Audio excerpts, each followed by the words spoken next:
A team is fun, but I'm afraid to lose. Don't worry! Team up with friends. Rank up faster, rank up faster. Go and rank up, rating protection. Go and rank up. Bonus points. Go and rank up. Double challenge point. Oh, you up for you. No matter what, just team up with friends. Just team up with friends. Just team up with friends.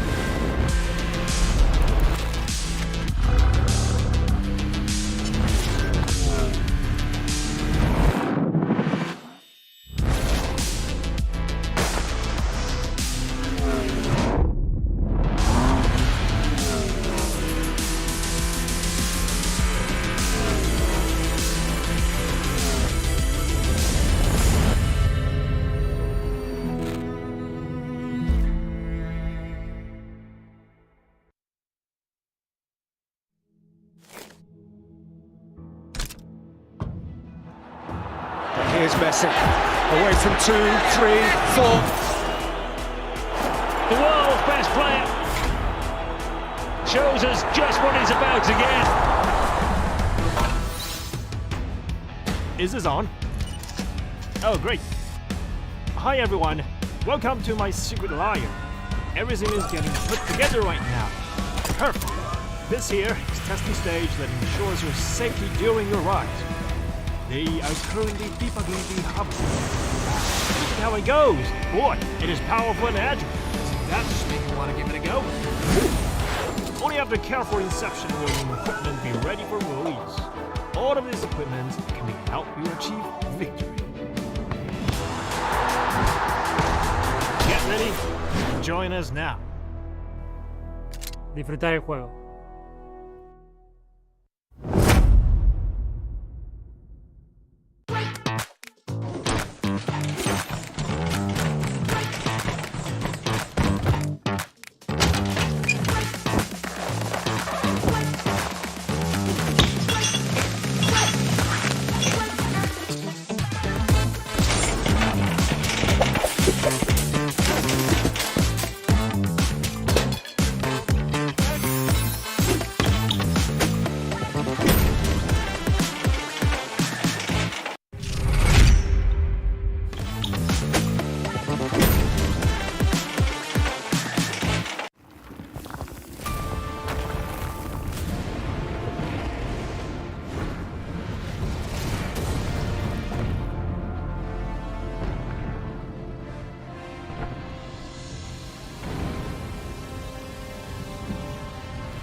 É os caras de puto que não gostam de você! É os caras de puto que não gostam de você!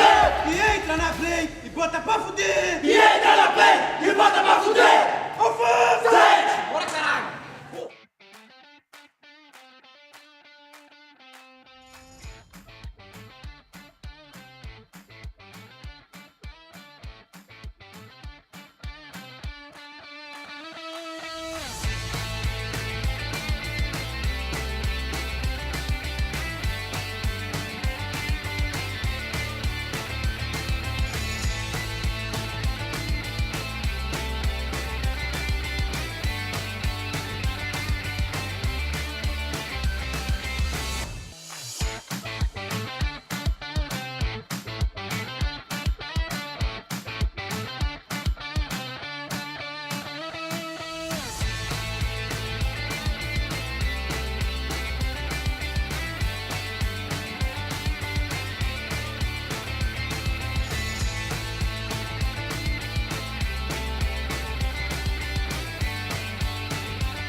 Ladies and gentlemen, welcome back to the PUBG Mobile Global Championship, and we're currently right here at week number 4. This is the survival stage. My name is Flava, your host for this week itself, and hopefully you guys are having an exceptional time tuning into all the amazing PUBG Mobile actions throughout the 3 weeks that we have concluded just last weekend. And of course, joining me here on the main stage is none other than Zaxi from Team Bigatron Red Aliens. And of course, we have our amazing translator at the end there, Siti. So good evening. Zaxi, how are you feeling today?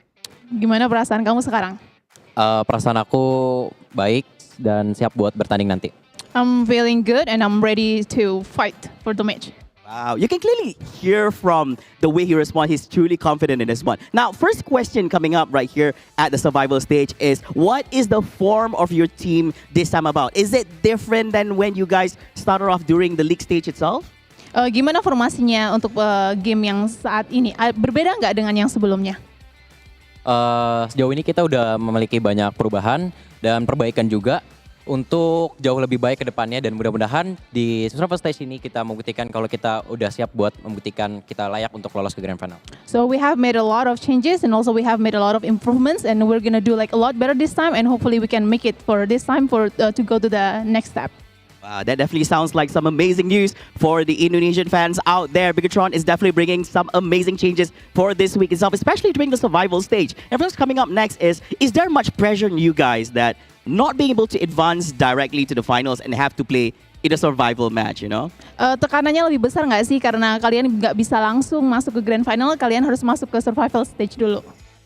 Kalau tekanannya sih mungkin beberapa kali mungkin kita kayak under pressure, tapi sejauh ini kita bisa untuk membuktikan lebih baik karena apa? Mungkin di group stage kemarin kita belum lebih baik membuktikan, dan mungkin ini jadi pelajaran kita buat membuktikan kita jauh lebih baik. Well, actually, sometimes we feel like we are under pressure, but then this is the time for us to prove that we can do a lot better than what we did last time. Wow, this is definitely the world stage right here. So we do expect those kind of things to actually happen right here. And of course, next, now here's interesting, right? Now, this time about, it is the survival stage. Which teams or players are you most looking forward to meeting up during the survival stage and why? Tim mana sih ataupun mungkin pemain mana yang kamu nantikan atau tunggu-tunggu untuk jumpai di pertandingan sekarang ini dan kenapa? Kalau dari aku sendiri, aku pengen bertemu sama Alpha 7 karena Alpha 7 menurut aku salah satu tim yang kuat dan tim fightnya yang sangat jago banget. Personally, I would like. I'm looking forward to seeing Alpha 7s because I consider them to be one of the strongest one, and also they have talented players as well. Wow, Alpha 7. Those are quite a respect right there. Bigatron, hopefully you guys are actually listening in. Bigatron is definitely looking out for you guys. And of course, next, what would it mean for you and your team to qualify for the PMGC Finals? Because, you know, you guys didn't manage to qualify last year, and being able to play in front of a home crowd, especially when PMGC is going to be in Indonesia. Gimana perasaan kamu kalau nanti kalian bisa masuk ke grand final karena tahun lalu kalian belum masuk ke sana, jadi nanti bisa pulang dan akan ada di tengah-tengah kesorakan mereka semua, jadi gimana perasaannya? Yang pasti pertama perasaannya senang dan bangga karena udah bisa membuktikan kalau tim kita masih layak untuk bermain di PMGC Grand Final nanti. Dan ketika nanti kita bermain, yang pasti kita semangatnya bakal menjadi dua kali lebih semangat dari yang sebelumnya. Well, actually, definitely we will be thrilled, and also we want to prove that actually we deserve it. We deserve to be in PMGC, and then hopefully in the next time, so we can actually get even stronger. Wow, there you have it. Of course, last but not least, do you have anything? The matches are about to start itself. So do you have anything to say to anyone out there? Your supporters, your diehard fans and everything? Anything you want to say to them? Karena pertandingan sudah mau mulai, ada nggak yang ingin disampaikan ke supporter kalian atau mungkin ya fans kalian semua di luar sana? Yang aku ingin sampaikan, tetap dukung kita terus dan mudah-mudahan kita lolos ke babak selanjutnya dan kita lolos ke Grand Final di Jakarta nanti. So just keep supporting us, and then hopefully we can make it to the next stage, and then hopefully we can go to the grand final later on. There you have it, ladies and gentlemen. That is the response from our representative Zaxi from Team Bigatron Red Aliens right here. Now, we're going to be kickstarting our first match of the day in just a bit. So don't go anywhere. So after this, we're going to be passing over to our analyst, and we'll see you guys in a bit. Take care, guys.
Well, it all comes down to this. This is the last time for teams to have a chance to get into the PMGC Finals kicking off over in Jakarta in January. I'm your host, Jason Kappen, joined by two handsome gentlemen to my left-hand side, or right, I don't know how it works in virtual reality. We got Maxman and Sandstorm here to join me once again. Things have shifted up quite since the last 2 weeks.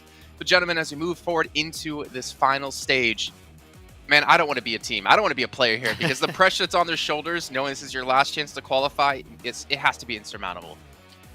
It's going to be a rough one. I mean, we saw already so many teams not make it through just in the league stage. It's going to be even tougher now. Of course, you're going to have even less slots, only 5 slots after the entire survival stage. It's a real tough one, but so many teams are going to have to go home after this, so it's going to be heart-wrenching. Well, you mentioned 5, right? At least it's up from 4, which is a great thing. And also a great thing is the fact that you guys at home can be watching within the esports center and earn some tokens that you can use to vote for your fan favorite teams. And make sure you guys are doing just that. If we had it for talent, I think I would lose. I think Maxman would probably win. But you know what, Max? You know what you could also potentially win? Smartphone. I'll take it. No, you can't actually win them, so that's not how it works here. But a big shout out to Saudi, Xperia, the 1-4, and Xperia stream here. Made in collaboration with professional esports players. You can get 90 Hz and PUBG Mobile, the Xperia streams, total cooling system and multiple ports for intensive gaming and streaming. That's what you could do, Max. You can't win it, but you can go buy one. Would you buy one, Max? I think you would buy one. I would.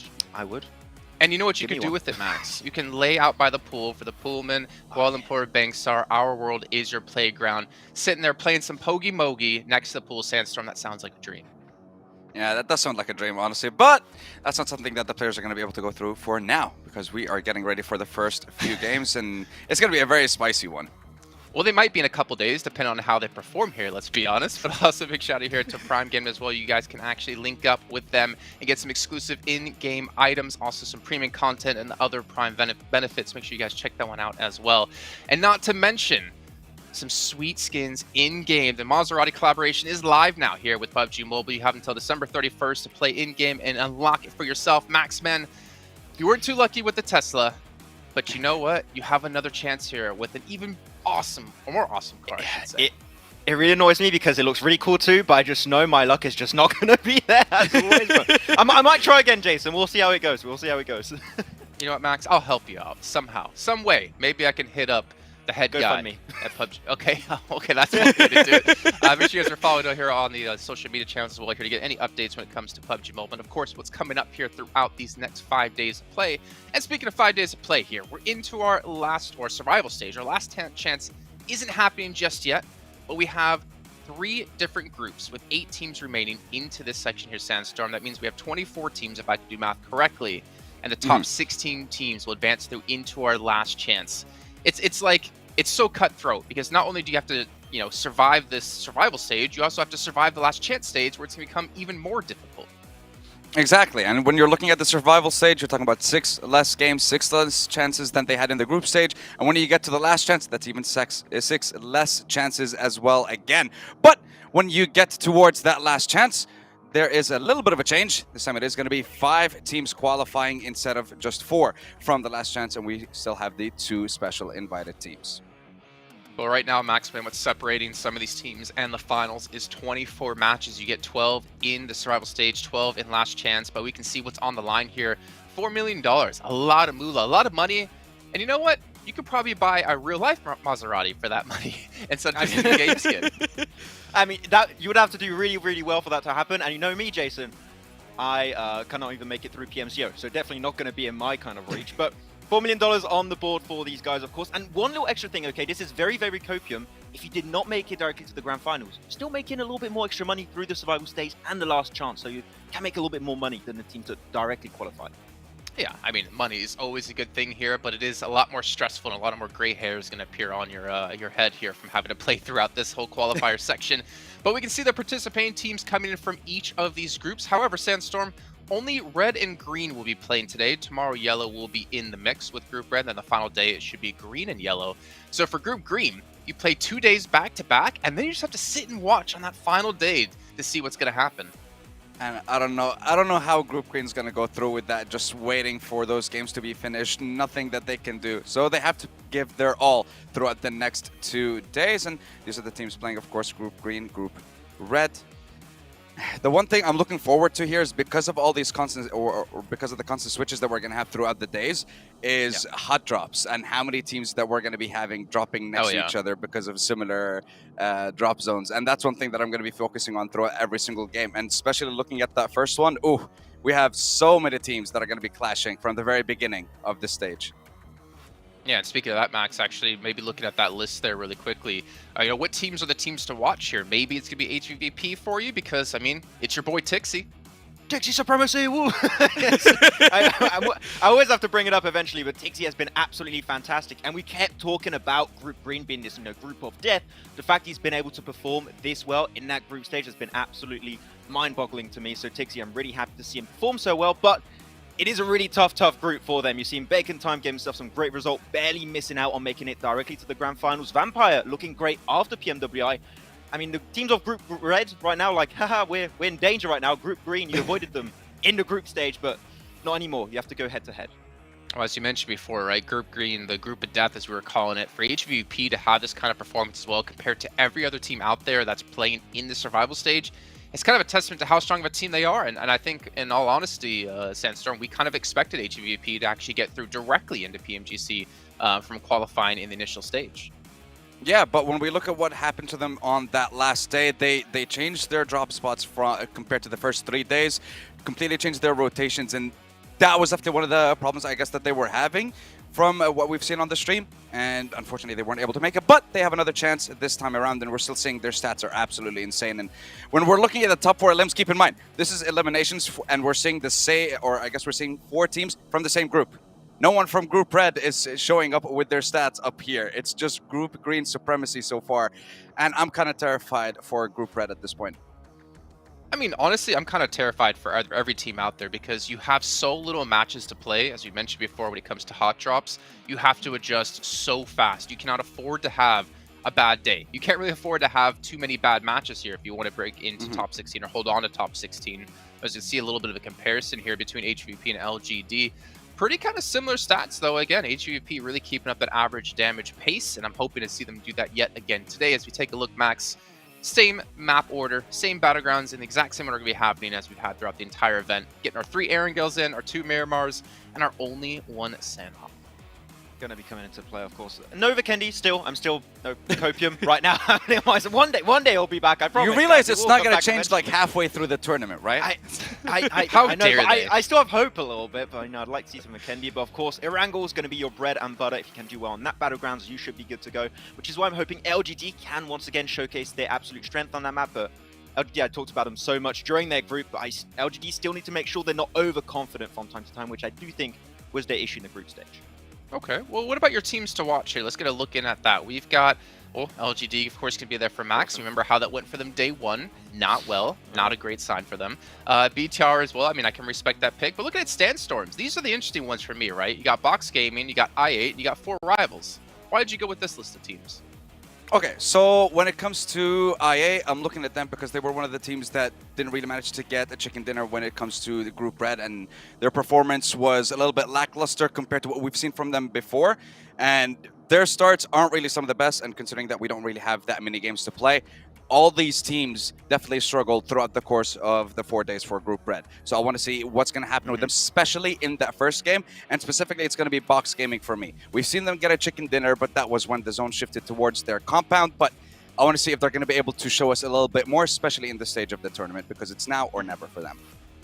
Okay. You're telling me we have half the lobby of Group Green, and he picks none of Group Green right now. I know, right? I find I'm a little bit surprised that's happening. Listen, right I'm scared for the team, okay? I have to stand with them at some point, because Group Green is very terrifying. See, I'm actually surprised to see neither of you do Enigma Galaxy because they had a great day 1 when we came to the first week, and then they tanked, getting 1 top 8 finish in day 2 and 3. And No we saw them casters last here year, today. 3rd place. Yeah, I'm not going to be the caster, Chris. I'm not a caster, but speaking of casters, they're actually coming in to bring you all the action today and the next 5 days in total. We got John on Blank to take us into that first match of the day. Oh, absolutely. We are ready and raring to go here, Blank.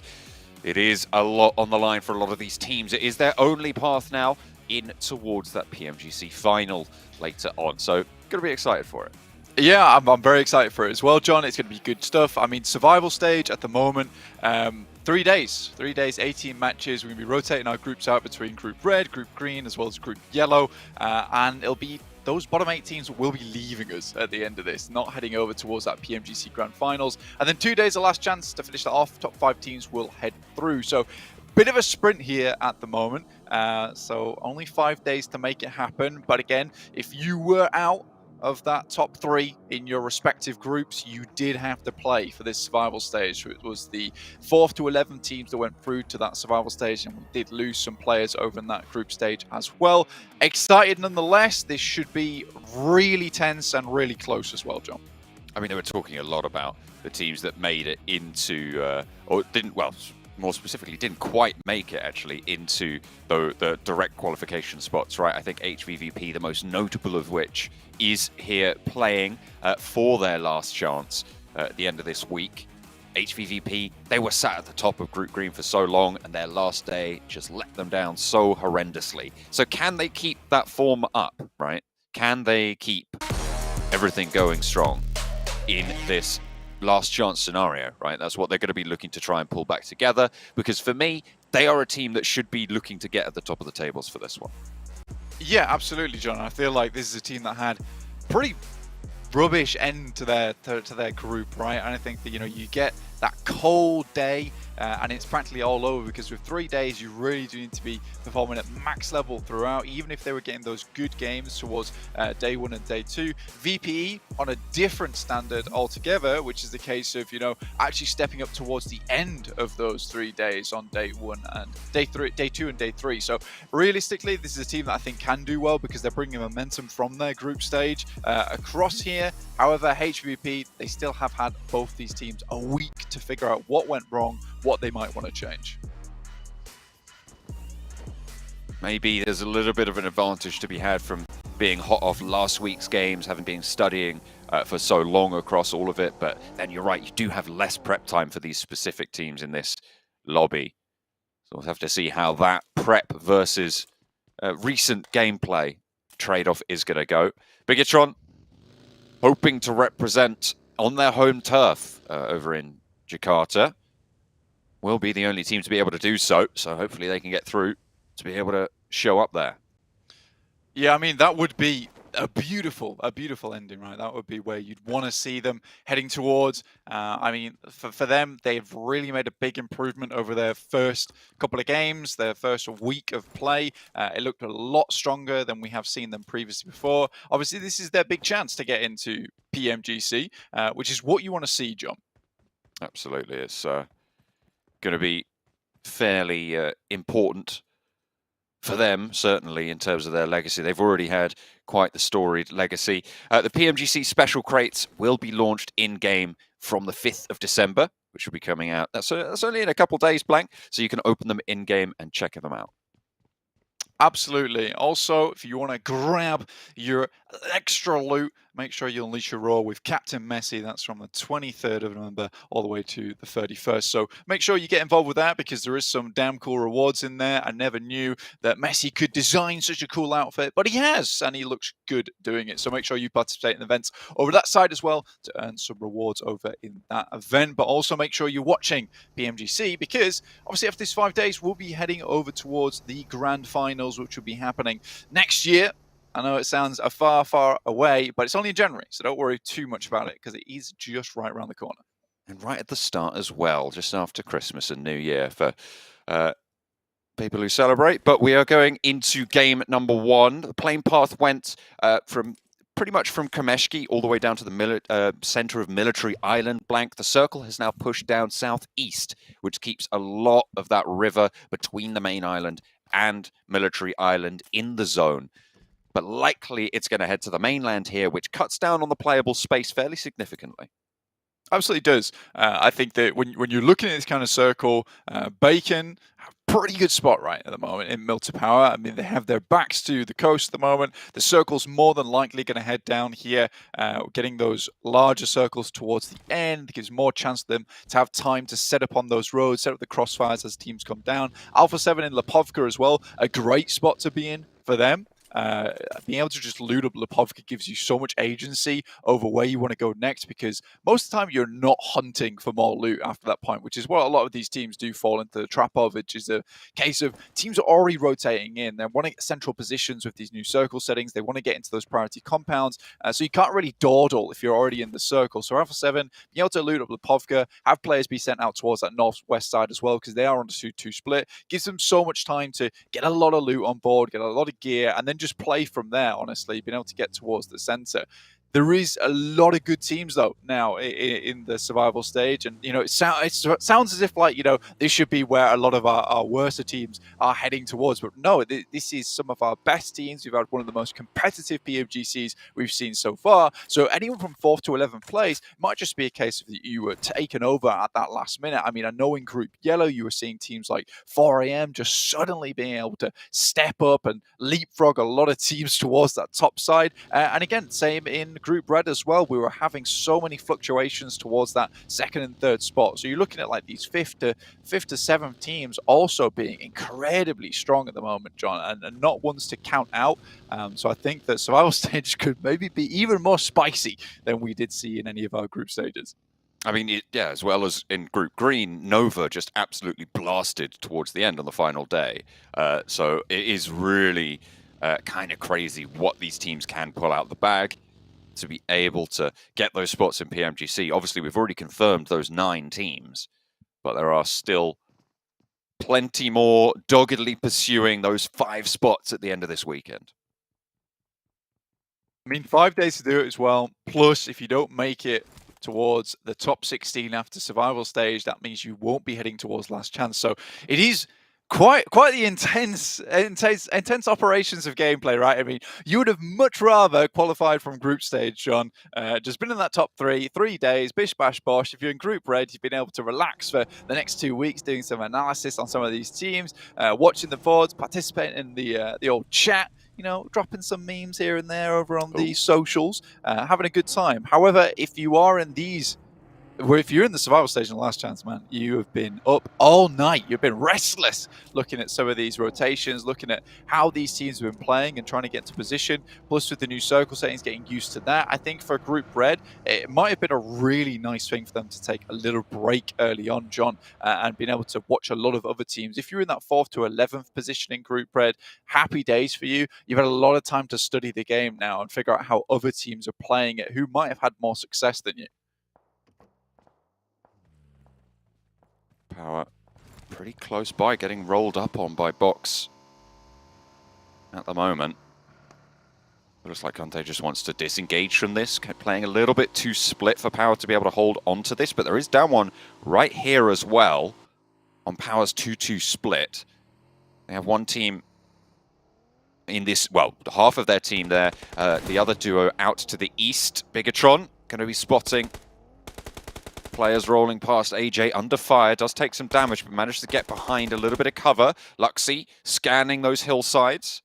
Mafia Boy wants to answer, but Liquid stays in cover, actually gets across on an unfortunately timed unpeak from Mafia Boy there, but stays alive, stays in cover, no casualties just yet.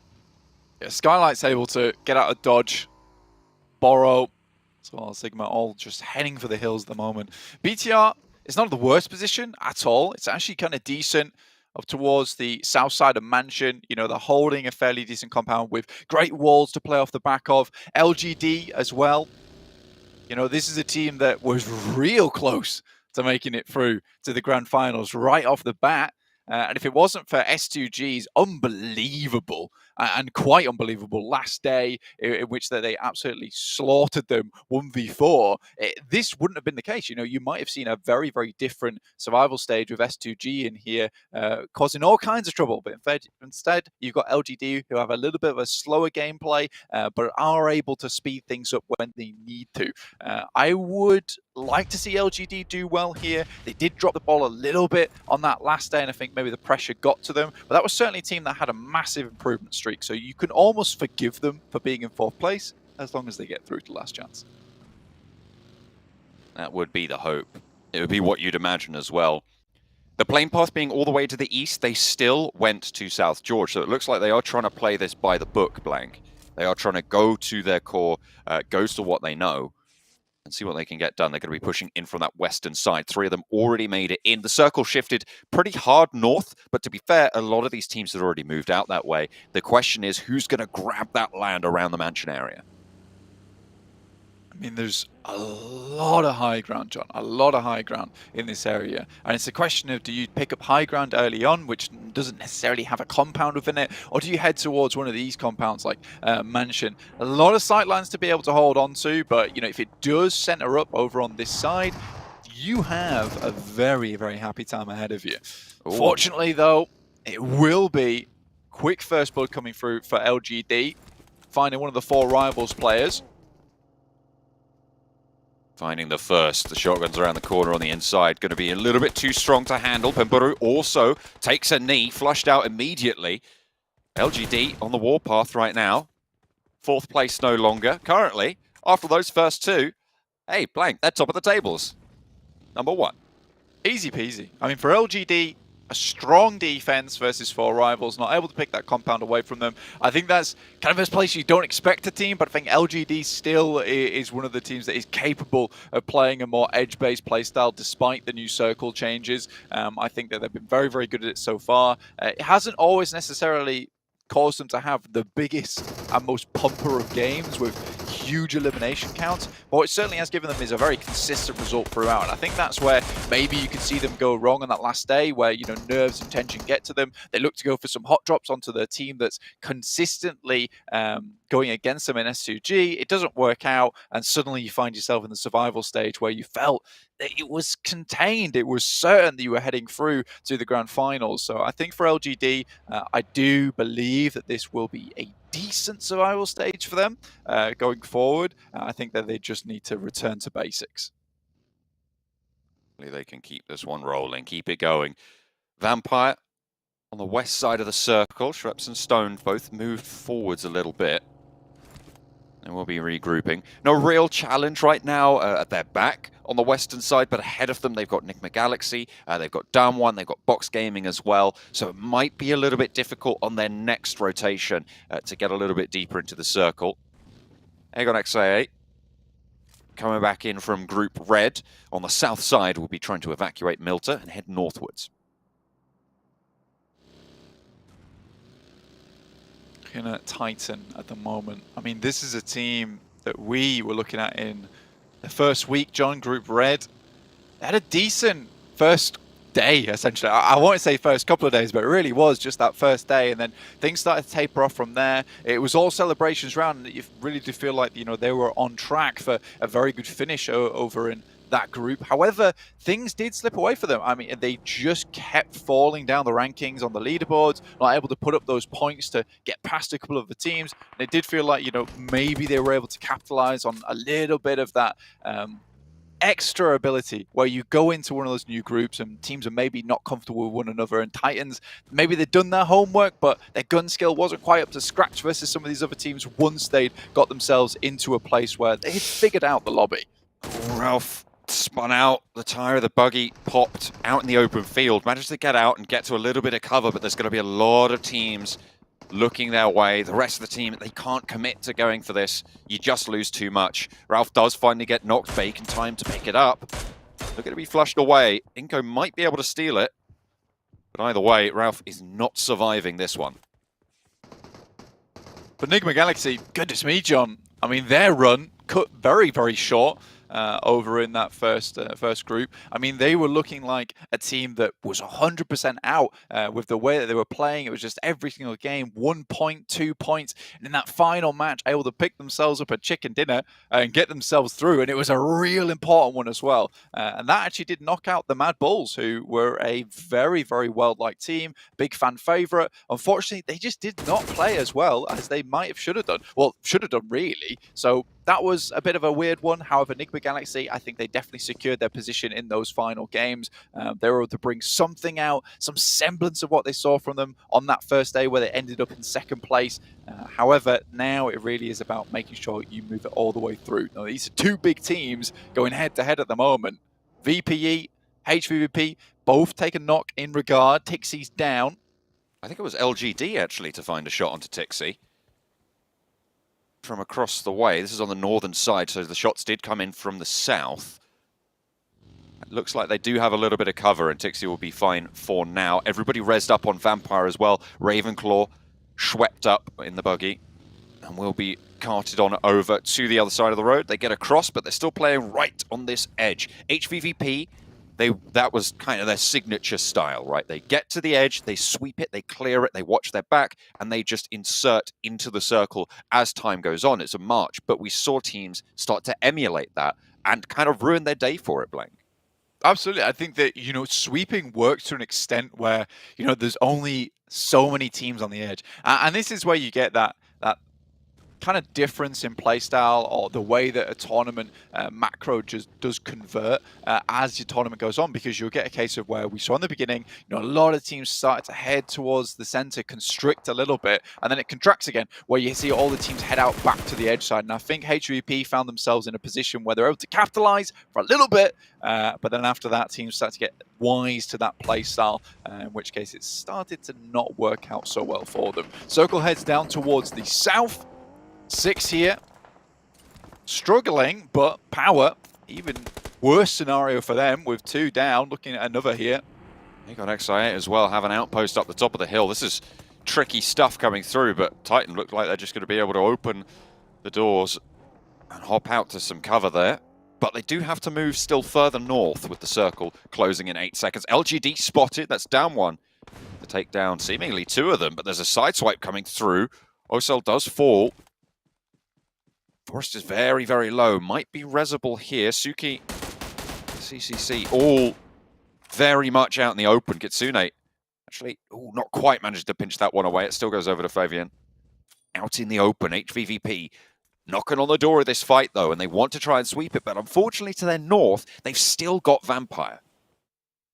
Vampire still coming in from that backside is going to cause a few problems for them. Meku finding LGD, though, does open a little bit of this wall that was put in front of them. The Garrison from LGD slightly more injured. Forest tries to send some shots his way, and at this point in time, I think you're absolutely right, John. HVP not only struggling from VP coming from behind, now they're exposing themselves to a lot of different teams. It was only a matter of time before you saw a crash like this. And in comes Vampire. The players from the back, they did not clear out on their 6, and they're getting punished for it. HVVP are not fully out just yet, but they are down to 2. Kitsune and Meku will be bearing the flag for them, but Kitsune is not done. He wants to go for a crash, nearly gets a run down there, but just has to dip out the side instead. The smokes give him cover to make a wide turn, but still dangerous out in the open. HVVP not going to be happy with this. Vampire with 1 knock, looking to get everything back together. Hang on a minute, Meku's found Fluger with one of those nades. Lobs it on over. A spray nearly finds Schweppes as well. So the duo from HVVP still fighting on. I mean, that was an incredible run. Really shouldn't have happened. Schweppes, though, into position, takes down 1 player from LGD. That's Suki out. Meku and Kitsune looking to restabilize here. Gets the smokes down. Cowers in the mist at the moment before they might strike out, might start to pounce on some of these teams. Schweppes now moving up. An aggressive player, a great off-angle specialist as well, able to pull ahead of HVP and Group Yellow on that last day, up to 210 points. So VPE ended very strongly, and we were wondering if they could translate that ability, that performance they showed over in the PMWI over to PMGC. And they certainly have done. It still looks very, very strong. Not quite grand finals, instant qualification caliber, but they are ramping up now, John.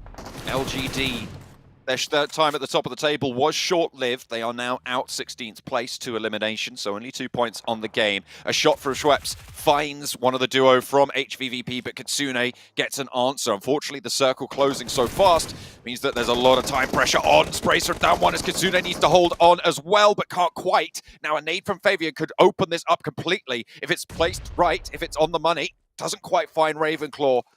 And now Vampire with 3 will be able to move a little bit further forwards. 5 eliminations found already. Look at those HP bars, Blank. They are super, super low. Another nade that's on the right line. Will it find it? Ravenclaw down. Fluke almost soon to follow. A Molotov to put on both sides of this engagement as well. Stoned is close. Wants to put a nade back as an answer. Spots the player of the headland. And Fabian is tearing Vampire apart. Finds the final nail. And what a way to close it down. Down 1, dominate on the northwest. I mean, Damwon has just been performing so well throughout the entirety of the year, doing some really good stuff, and I think making their country proud as well. I think that, you know, you look at Damwon and you feel to yourself that they had some great ideas of how to play a lot of their engagements. They had some interesting macro, the way they would surround teams and set themselves up for success early on. Not necessarily hugely aggressive, but very tactical and calculating. But it's now nice to see as well that on top of that, the gun skill has improved a huge amount as well. So looking at Damwon Gaming, I feel like another team that is in maybe a good spot to make it through this survival stage. It's very early. I know I'm calling these things right now, but there's only 3 days, guys. It is really, really tight. I mean, you need top 16 in these first 3 days. That's what you're going to be looking for. So putting good performances up early is going to be great news because teams are only going to be playing 12 matches each. It is not a long set by any stretch of the imagination. So getting good games in early, going to be really, really good to get that in the bank. Secure it for later. But HVVP, Vampire, LGD, all going down early. Blank, this is a pretty important setup. I mean, some big teams, some heavy hitters that were looking to get ahead of the pack nice and early on. You got Alpha 7, who have historically done very well in PMGC for the Western region, looking to take things to the next level now. Unfortunately, over in their group, not able to quite top the tables.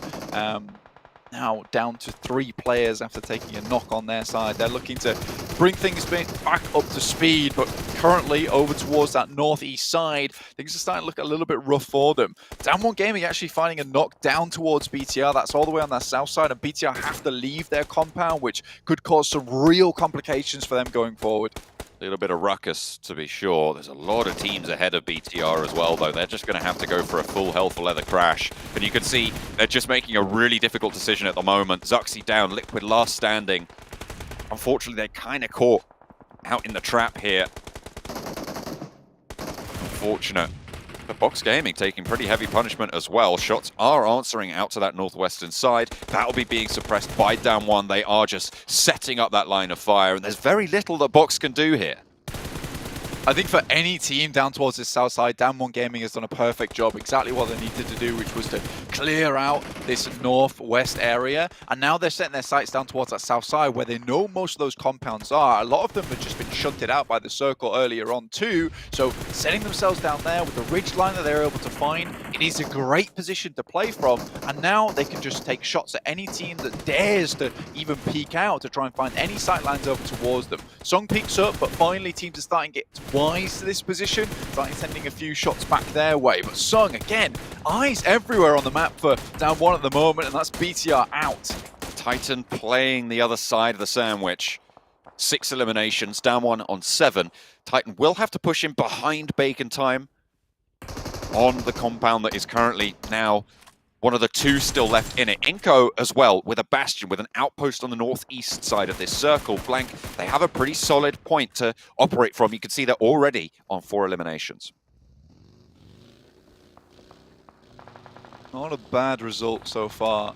I mean, Enigma Galaxy as well, 4 eliminations, 3 players. It looked a little bit dicey earlier on. Breaks out in the open. It was only a matter of time before Sal was able to find that shot.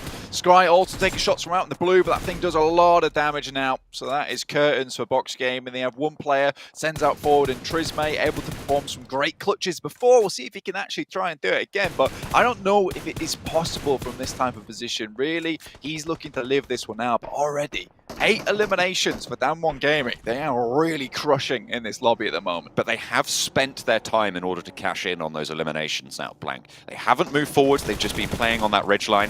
I think it's wise. Get those confirmed elimination points where you can. As Box Gaming go down in 10th. Bacon Time now suffering as the push from Titans coming across from the south side. You've got a little bit of a swing from Aegon XI8 coming in from the east as well. Always difficult playing from this spot that Titans are in. They know they have to push forward, but really, it's both Skylights Gaming and Bacon Time who have set themselves up very well. I mean, you take both sides of Mansion at the moment, you can comfortably hold it as a 2-team split because that place is so big. And realistically, Skylights Gaming aren't going to worry about Bacon Time till later. They're performing very good duty for them as the guard dogs on that side of the Mansion itself. Voki goes down. Modi takes out the final member of 4 Rivals. Only 1 elimination in that game. Enigma Galaxy still going strong, but losing Lord there, not ideal. Set apart in now a 1-1 split. These teams on the south side going to have to figure out how to be good neighbors.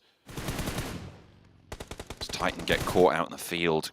Ghost just able to get that done. Damwon actually crashing into the wall here. Should be just about covered from Inko's position, but everybody else got to be looking their way. Skylights Gaming. Bacon time. Look at that. Such a close proximity fight here. Aegon XI8 might have broadside on Bacon time if they crest this ridgeline, but Titan are holding them back right now. I mean, that is a nice Molotov. We'll clear off the position for now. But Damwon, they've got eyes on, and to be honest, a very successful push. Now Bacon time actually taking the offensive here, sending up 3 players to just take shots down that side. This buggy set up in such a good way though, both of them placed in the same position. Yes, ideally used to crash in, but they've exploded all the vehicles now. As you can see, they provide decent cover as you look up this side. It's very difficult for Bacon time to just swing around that corner and take easy shots. They have to expose themselves first. So Damwon Gaming, I think this is a very nice push for them. Again, tactical to a T at the moment. They have augmented the reality that they find themselves in. Those buggies playing a big part. Titan on the south side playing with 3 Aegon XI8. Same story, very close to one another. Currently, this is what is stopping the fight from really popping off over towards Mansion. If Titan finds a pick, if Aegon XI8 take a crumble, looks like they might do. Puncher sneaks back behind the tree. Look at that, finding everything they're looking for on the sprays. Not really taking too much in response. Just Blade remains. A little bit of damage, sure, but they stay alive on 3. Sung swings out over in the meantime on the wall, but now Titan can move up and into this engagement. Sung looking to get that res from Forest. Not playing too far forwards. The shift goes away from Mansion, though. Yeah, up towards Inko. We're in a great spot at the moment. Nenebete, seasoned player for PUBG Mobile. Looking for some more shots. Quite the passive team that he played on before, but now he's in a position where he can use a little bit more of that gun skill, that accuracy that we've seen from him to his advantage. Afia Boy does spot Forest. Damwon Gaming's doing a great job to hold on at the moment. With that circle moving away from it has made things extremely rough. And Nima's been waiting here the entire time, grenade in hand. It goes big as well. They played their hand really very well, but sometimes you're just up against the Royal Flush. It's not going to work out for Damwon to go much further here, but 6th place, 10 eliminations. That's a great way to kick things off to your top 16 bid. Now we turn our attention over towards Inko, playing in that central position, the only team with 4 alive. Struggle spot 4 though. That is any team towards that southwest side, currently in the mansion, duking it out at the moment. This is the haunted mansion though, and it's the ghosts of other players that have crashed onto it that will be trying to rake at you. Bacon's time, looking for some more. Shirty, swinging a little bit over towards Bodo. Skylight's trying to leave this position. Great spray transfer there. Oh, nearly, but gets cut down by Mafia Boy. Shirty around the side, looking to sneak the shots through. Hops over the wall. A drop shot from Shirty's not quite good enough, but noise is there, unfortunately. They don't really have a lot of time to go for this res. It will be shutting fairly soon. Looks like they have cover from the wall. And in the meantime, Enigma Galaxy have been holding out on this northeast side. Massively present though in this game. Despite everything being down out to a 1-1 split with the 2 players they still afford to them. 2 players on Bacon time as well. Team that just missed out on that grand final qualification spot in 4th place over in Group Green. Get to take it home there, John, but weren't able to. And now Enigma Galaxy, I think for them, this is so important. Starting off the survival stage strong for Enigma Galaxy after what has to be one of the saddest downfalls of a team from 3 days, from 2nd all the way down to 12th. It's a good grenade to start and good damage as well, because Inko has not been able to move very much at all. There's hardly any loot on their side, hardly anything to dissuade these players. How did Amodi make that cross? I mean, Vitali seemed like he had a broadside there, maybe too worried about Bacon Time's duo, and now both teams are managing to make their way forward. Enigma Galaxy are right up on the wall. Finally, Amodi does go down to squash. They might want to push in, but Bacon Time are still here. Vitali falls. A nice little flush out from Freak, last player standing for Enigma Galaxy, and in comes Shirty. from Bacon Time, and all of a sudden, Inco lose 2 of their players, they're drawing even on numbers, and it's all to play for. Bacon Time hears the shooting, they hear the commotion, and they realize how long Inco's been here. You can see there's no meds, absolutely no utility for Inco to keep any teams at bay, but again, they drop the stopwatch, wait for the time to be right, and now they move in. Bacon Time looking to hit this one hard. No nades for Noise, unfortunately. Can't put one in to Squash's shack. Shirty, I imagine he doesn't have a nade either. Difficult to get that nade through, but it looks like Shirty would have the angle if he had any. No, doesn't have any utility. So Bacon Time completely dry on pretty much everything as well. Just wondering how much Nigma Galaxy have to spare. Look at that. Noise, no meds either. No stims active. Goodness me. Everybody's run completely dry here for the final zone. You've got Inco, Nigma Galaxy, and Bacon Time all walking into a compound. One will leave with the punchline. That is the chicken dinner. See which team it is. No utility at all. Hamodi's running with bandages right now to get himself up to fairly decent health pool. Squash refusing to move, but both these teams will have to drop into this compound. It is so central. So as the 9th zone starts to shrink, question is who can get in? I mean, Shirty's able to maybe drop some smokes. Oh, smokes. No, I don't think anybody has any utility on the outside. Nothing. There's a Molotov from Squash. That is big, actually. Repositions Shirty, but does give Squash's position away. Has some more to play with as the zone is closing. Shirty takes a couple ticks from the Molotov. Amodi super low. Remember, he's only playing on bandages right now. Will be having to churn through them, but the zone is closing, Black. There's a limited amount of time that you can go for the heal. Freak, though, moved him on the side like a Viper. Big, has an angle, lines them up, knocks them down. Bacon Time fall, and now it's just Nigma Galaxy who've been playing quiet on the northeast side. Nobody was challenging them. 3rd place for Bacon Time, and Nigma Galaxy move in. Squash in the shack, looking to try and control the close, but Freak is there. Has got the auto shotgun, and it could be the difference maker here. Freak reloading both. Hamodi playing low on the bandages, and there's the shotgun from the top rope. It's all up to Hamodi. Becca out the door, will get sprayed down, and Hamodi in a 1 versus 1 now. Inco on the inside, they've been holding for so long, and it looks like the close will be going Hamodi's way. Forces the challenge to come from Squash, and the shotgun around the side is going to make it work. Inco, take it down. An incredible rough game there for Inco at the end. I mean, they played it out as long as they could, but a great distract coming through from Hamodi towards the inside there to get Freak round the side to hit up a great little spray down to both the players from Bacon Time, who honestly had played their hearts out in that game. They had a lot of tough fights to make their way through. We're looking at Skylight's game even being harassed by Titans as well as Dam 1 to get there to 3rd place. So the amount of eliminations they had, you've got to give a big congratulations to Bacon Time. But Inco, with barely anything left, they play with the scraps, they play with the crumbs, they're able to make at least something, and a little bit of a hello to the fans as well, which is always good to see. Really is. What a way to close that down. Inco qualifying in that 11th place from Group Green as well. So getting a chicken dinner early, as we were saying, it's only 12 games in this current... Sorry, well, it would be 12 games per team in this current set, with 18 games being played total.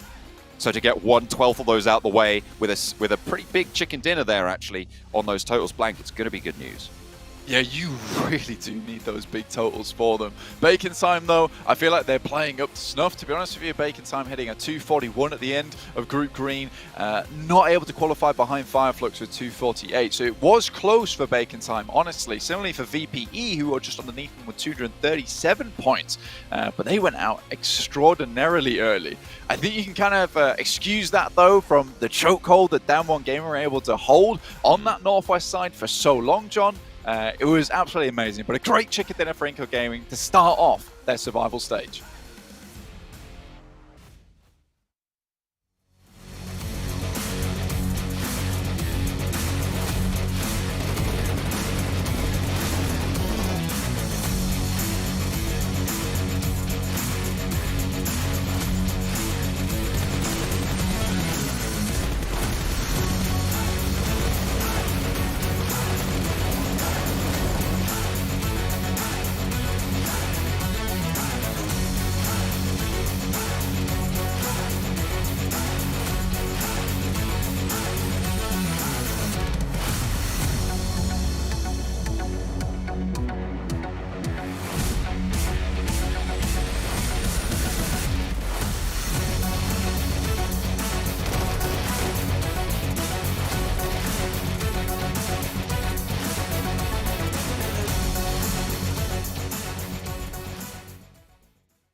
from a team who almost didn't qualify to this part, qualifying by 2 points.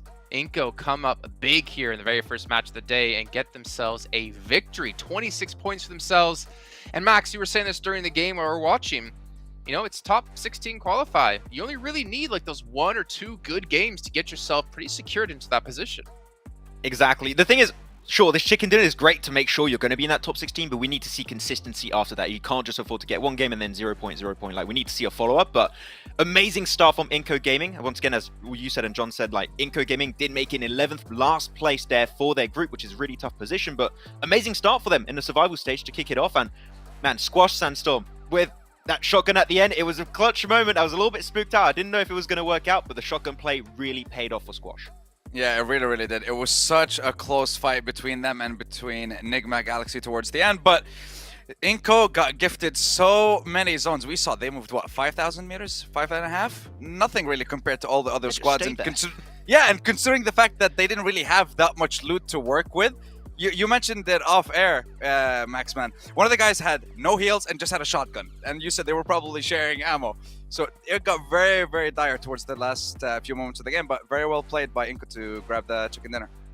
Well, let's be fair as well. I think Inco, like, they potentially could have had that game wrapped up even before the final moments. It came down to that simultaneous push out of Enigma Galaxy and Bacon Time, because there was a nade that went in. I think they knocked in a Bete, and then that's when Bacon Time is like, okay, we're going to push with Enigma Galaxy here and make it really difficult for them. As we check in with our fan favorite vote here, S2G taking the lead so far.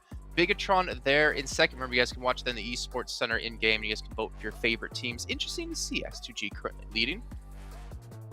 For once, it's not DRS. No, that's what I was waiting for. I was like, wait a minute, it was DRS, maybe not an option, but no, they have to be, right? But yeah, SG were looking really good when they did qualify. And we even saw some players at one point from Inco like throwing ammo to one another, and they were just playing shotgun because they just were out of resources. They had nothing to play with. That's just how long of a position they were holding on to this entire match. But not only the end game was super interesting, but you got the fight over in the west with 4 teams fighting, trying to get that position, which eventually Damwon did win, and the fight in the south where I would have to say, Jason, Titan surprised me with how aggressive they felt this game. Like, we didn't see this Titan in the group stage, but this is Titan 2.0, and I love to see it. I mean, I feel like we've seen them have some decent results. We've seen them have some decent elimination games, but they're kind of like far and few between. And again, maybe this is just like the one game they need to look pretty solid for top 16. And obviously the time they've had off Sandstorm since the initial week we had kickoff with Group Red, there's been a lot of time. There's been time for a team to practice, to watch their opponents. And I think this is maybe a team that really came prepared today. Yeah, definitely. And we've seen them come out very, very strong in the first day of Group Red as well. So this is something that's consistent when it comes to their first day of performing on the tournament. But like we said before, this is 3 days. It's going to be 18 matches, and you have to perform on every single one of them. But you do have a huge chance of making it to the next stage just by staying in the top 16.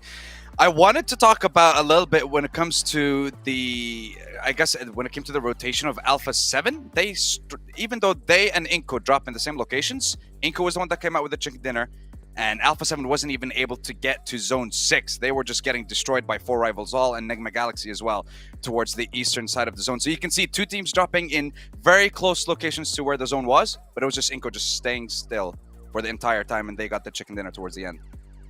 Well, as we turn our attention towards our next match, going to be on Miramar. You can see your boys LGD, Max, man, leading the charge when it comes to these rank points, and also competing quite well when it comes to eliminations. I mean, the downside is there's only going to be 2 a day, but also there's a lot of other good teams here that are strong on Miramar, like we saw with Alpha 7. Exactly, Alpha 7 looking good, and I8 too, which I didn't think were actually going to be our top performers of Miramar. And I did want to touch that on the pre-show when we did see that one of your teams to watch here, Sandstorm, you did put I8. I8 have been secretly consistent during the entire group stage. I think the one improvement we could expect to see from I8 is being able to convert good games into potential chicken dinners. I think that is the step up I would love to see from I8, and if they make it happen, Sandstorm, I think that could be the opportunity to make in the last chance, and who knows, maybe the grand finals. Maybe. I think they don't really need to pull it out right now. As long as they stay in the top 16, bring it out when you have to get to that top 5. Then maybe you could surprise absolutely everyone. That's what I would be waiting to see from them. All right, we'll take a look at our teams to watch here. We got Dam1 coming out of Maxim at Titan and HVVP. We got Alpha 7 Titan and Enigma coming out of Sandstorm. Let's go into the Dam1 pick actually really quickly, Maxmen. Team we saw have great success last year at PMGC, and we love this team as much as one person possibly can. But why'd you go with Dam1 here for Miramar? Because of that last game, Jason. I have no idea how they survive as 4 players. They were fighting initially, being gate kept, I believe it was by LGD on the western side. They had to cross the road too. They get a third party by HVVP. Then there's a fourth party happening with, I believe that's Vampire at the time. An absolute mess, and yet they just wither the storm in that position, looking absolutely fantastic and remaining as 4 players. And also, I believe we're seeing Gosau play. I do not recall seeing him play in the league stage, and he was having a great impact in this game. So they were just seeming very confident, which is the type of mindset I'd like to see Damwon in for the entirety of the survival stage. So they looked really high in that first game, and I want to see if they can keep it up in this next match. Okay, well, Sandstorm, you both had Titan picked. What was your reasoning for going for Titan? Just, I'm assuming, pretty much similar to what Max just said, because of the performance from the last match. Yeah, just from the last match and from how strongly they started off on day 1 of their groups, I'm expecting them to do exactly the same thing here on day 1 of the survival stage. Yeah. Definitely going to see them in the next stage of the tournament as well. Are you doing the same thing to Enigma as you're doing to R8? Yeah, I would 100%. stop predicting them right now. Look. It took one game, okay? It took one game for me to be just all aboard the hype train for Enigma Galaxy all over again. I'm ready to get heartbroken. Let's go. Well, speaking of getting heartbroken, right? I mentioned before before the first match kicked off. I mean, Enigma Galaxy, they had a great day 1 when it came to Group Red, but the problem was great day 2 and 3. Their top result was, I believe, actually no, they only had a top 8, I believe it was on day 2. Or no, 1 top 5 in day 2 and day 3. I had to make sure to correct my notes there. That's a rough time, and they cannot afford to have a ton of bad games. But again, 12 matches in total to come for them, or 11 left to go, and it's time for us to go to the casters to kick off our Miramar here. So John, Allen, and Blank, take it away. Of course it is. Thank you very much, Jason. We're going to be heading into Miramar. Of course, we took a look at those stats, Blank, from each of the team's performances on Miramar. The difficulty there is, of course, that they're playing in different lobbies, right? So it's going to be really interesting to see how those stats butt heads with each other. Yeah, it's going to be wildly different from lobby to lobby. I mean, even just circles in particular. However, it does give us a general idea of what's going on. I think similar to Max's conclusion there, I was also a little bit, surprised that we would see IA up towards that top side so very far. And I think that they did have a fantastic conclusion to Group Red, because they just looked like they were getting better and better and better, and kind of came as a bit of a surprise for everyone at the end. You're like, wait, I8's doing insane at the moment. This is after they lost Crypto as well. They were asked about it, and they said, we're just going to get on with it. And I think that's kind of a very respectable attitude, right? It's like, look, we may have lost what is our supposed star player. However, we are just going to get out the polyfill, make sure those gaps are filled themselves, and then sort it out from there. And I think they absolutely have done that. They look a lot stronger. Even that last game, you saw them go down, but they were playing from probably the hardest part in the circle as well, and got very far, and only fell to Titans after some time, once Titans have been relieved of that pressure between them and Bacon time. For this Miramar, I am going to be keeping my eyes on Alpha 7, Blank. That's the team that I'm going to be looking out for. We saw over in Group Green that their Miramar performance was pretty stellar, so I'm hoping that they're going to be able to carry that forwards into this game. HVVP also found a little bit of success on Miramar, so I'm hoping that they can do better than a 0-point game to bring in for their second showing. Absolutely. I think for Alpha 7, you're making a good point that they are a very good team on Miramar. And I mean, it didn't really show through over in Americas, though, purely because Influence Kemin was just that good. And taking a lot of their drop spots, well, not their drop spots, but a lot of their rotational paths, and making it very difficult for them to find their way into circles. So they were having to take unideal injections towards that circle itself, trying to push through other teams. But now, given the space and the freedom without some of these other teams that were in Americas that were stopping them, Alpha 7's had a little bit more free reign over on Miramar. And it's great to see. I mean, watching Group Green as well, John, you are right. Alpha 7 did look great here. So I am excited to see what they can do during this survival stage. I think the only other Americas team in the tournament at the moment is Vivo Keyed as well, also coming from Brazil. In Group Yellow, so they won't be playing today. So there'll only be 6 games where they're playing against anybody else who's been in those Americas lobbies. It's probably more worrisome, though, to be playing against the rest of the Group Green survival stage qualifiers. as they will be a little bit more on the download. Plane path cuts from La Copeteria down to Los Higos on the western side a little bit, but it looks fairly open in terms of rotation paths. Teams should be able to get to pretty much everywhere on the map. I think everywhere is pretty clean, like you say, but with that kind of circle all the way up towards that top right side, Cruz de Valle, El Azahar, Tierra Bronca, quite a lot of interesting space here heading down towards El Azahar, where it's quite high. You know, there's very, very big peaks over towards that side, but the rest of that area of the map quite flat. So compounds, which it does have a fair plenty in that region, should be very important to some of these teams. But again, it's getting up there in time. The map is huge and you want to get to some of your original drop spots first, get looted before you send your way up. So you will be heading in towards uncharted territory for a lot of these teams that weren't necessarily considering dropping over towards this side of the map anyway, with such a western playing path in the beginning. A little bit of time on the cards to be playing with, and the good news is that that drop won't take long, so the loot phase in that southwest area will be a little bit shorter, and they'll be able to get on the road again as soon as they like, but still have to snaffle up a little bit of loot on the way. HVVP on the north side, 4 rivals making that rotate early over towards the north side of Torre Armada, and should be looking to play on that north side of the circle, and will be on the backstop, really, of the progression of a lot of these teams. HVVP will likely swing in on that northern side as well, and I'm imagining teams like El Pozo, Northern Road.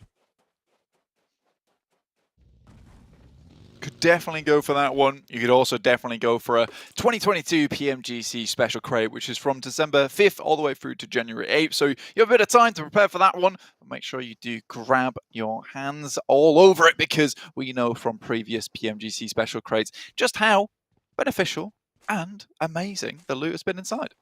Yeah, make sure you are checking that one out, getting it into those inventories. Get it sorted out. Get looted. That's all of these teams are looking to do right now. DRS all the way on the south side. Playing with an SLR and a DBS for Gianti. And they're probably going to be swinging out towards Impala on that coastal road. No teams in Impala right now, so that east road is a little bit open, or more open than maybe some teams are expecting. But with the plane path as it was, you've got to think that some teams have an inkling that that eastern side is going to be a little bit safer. It might be a rotational path that some of these teams go for. I mean, for a couple others as well, with the plane path taking quite a while to head all the way down, and then the actual circle popping up might be a consideration that they drop out slightly earlier and then just head with a slightly easier direction straight towards the circle, just beelining it in there. I think for HVP, definitely a team that can go for something like that. You know, they could just head from La Cabrera all the way over that top side towards Torre Armada. 4 rivals are sitting up there right now, getting situated nice and early and looting up the majority of it. There was a lot of decisions, a lot of options available to these teams with this kind of playing path and this circle. I mean, you're getting teams like Power and Box heading in right now and just looting up nice and early and trying to take up as many of these compounds as possible, knowing that a lot of these other teams already have their positions on the map and will be looting there for quite some time. So the entirety of the circle should be fairly open. There's not going to be a lot of players in here, especially with Miramar being such a big map. BTR now finally making the move out from Picardo. Obviously, haven't had the best game over on Erangel to start off with. Only 1 point gained after that last one. I think you're looking for BTR. It is one of those days where you look at them and you're like, I think they can get towards those higher placings, those higher rankings, but they're a team that tends to strike quite late on in the game. So if you see them with not a lot of eliminations in the first 15 minutes, it's not always game over. Not always. Can be tricky to try and keep those ones rolling.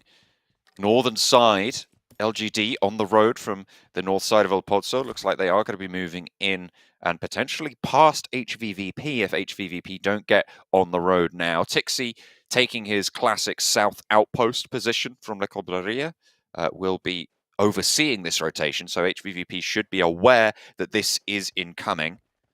We'll see if HVVP respond with aggression or if they're just going to try and get ahead of the curve, get into position early. Teams moving into El Azahar, you've got 2 teams. It looks like Power have made their way on in, as well as Box Gaming towards that El Azahar position.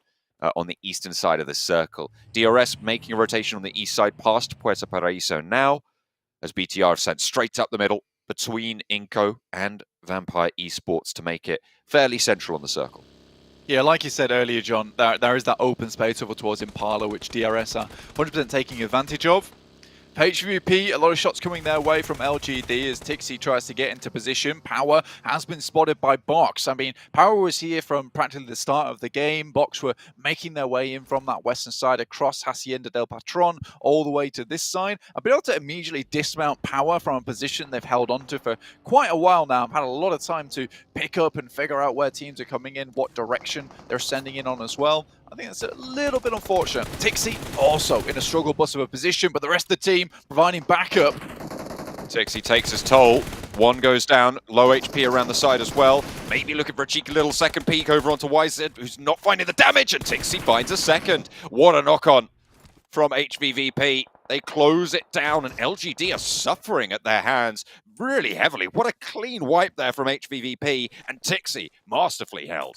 That's pure destruction as well, and I think for Tixi, played that position very, very well from the backstop, managed to move in, made himself look almost like a bit of a lost lamb in the circle itself, hence heads over towards the compound, and realistically for LGD, they think they're the predators, but fortunately, they did become the prey towards the end there, and HVP were able to pick up all those points. Again, this is something that you mentioned, like they're very used to this, and it's a classic spot from Tixi, but even in Western Europe, they dealt with the fact that Mad Bulls made a very similar rotation to LGD over in the European Championships. S2G were even in this area. So HVP have had a long, long time to make sure that this rotation, make sure that every single spot is covered. They have so much practice that it's almost not a surprise that something like that happens when LGD tries to challenge it. But this is the second time in a row, Blank. 2 in a row. LGD have gone down in 16th place. This is not the team that we were expecting coming in from 4th place in Group Red, right? They were not really challenging for 3rd place towards the end, but they were definitely in contestation for those top 3, and we have seen them go down first twice. This is a really hard northern shift. Look at massive. that all the way up, and HVVP, they're laughing.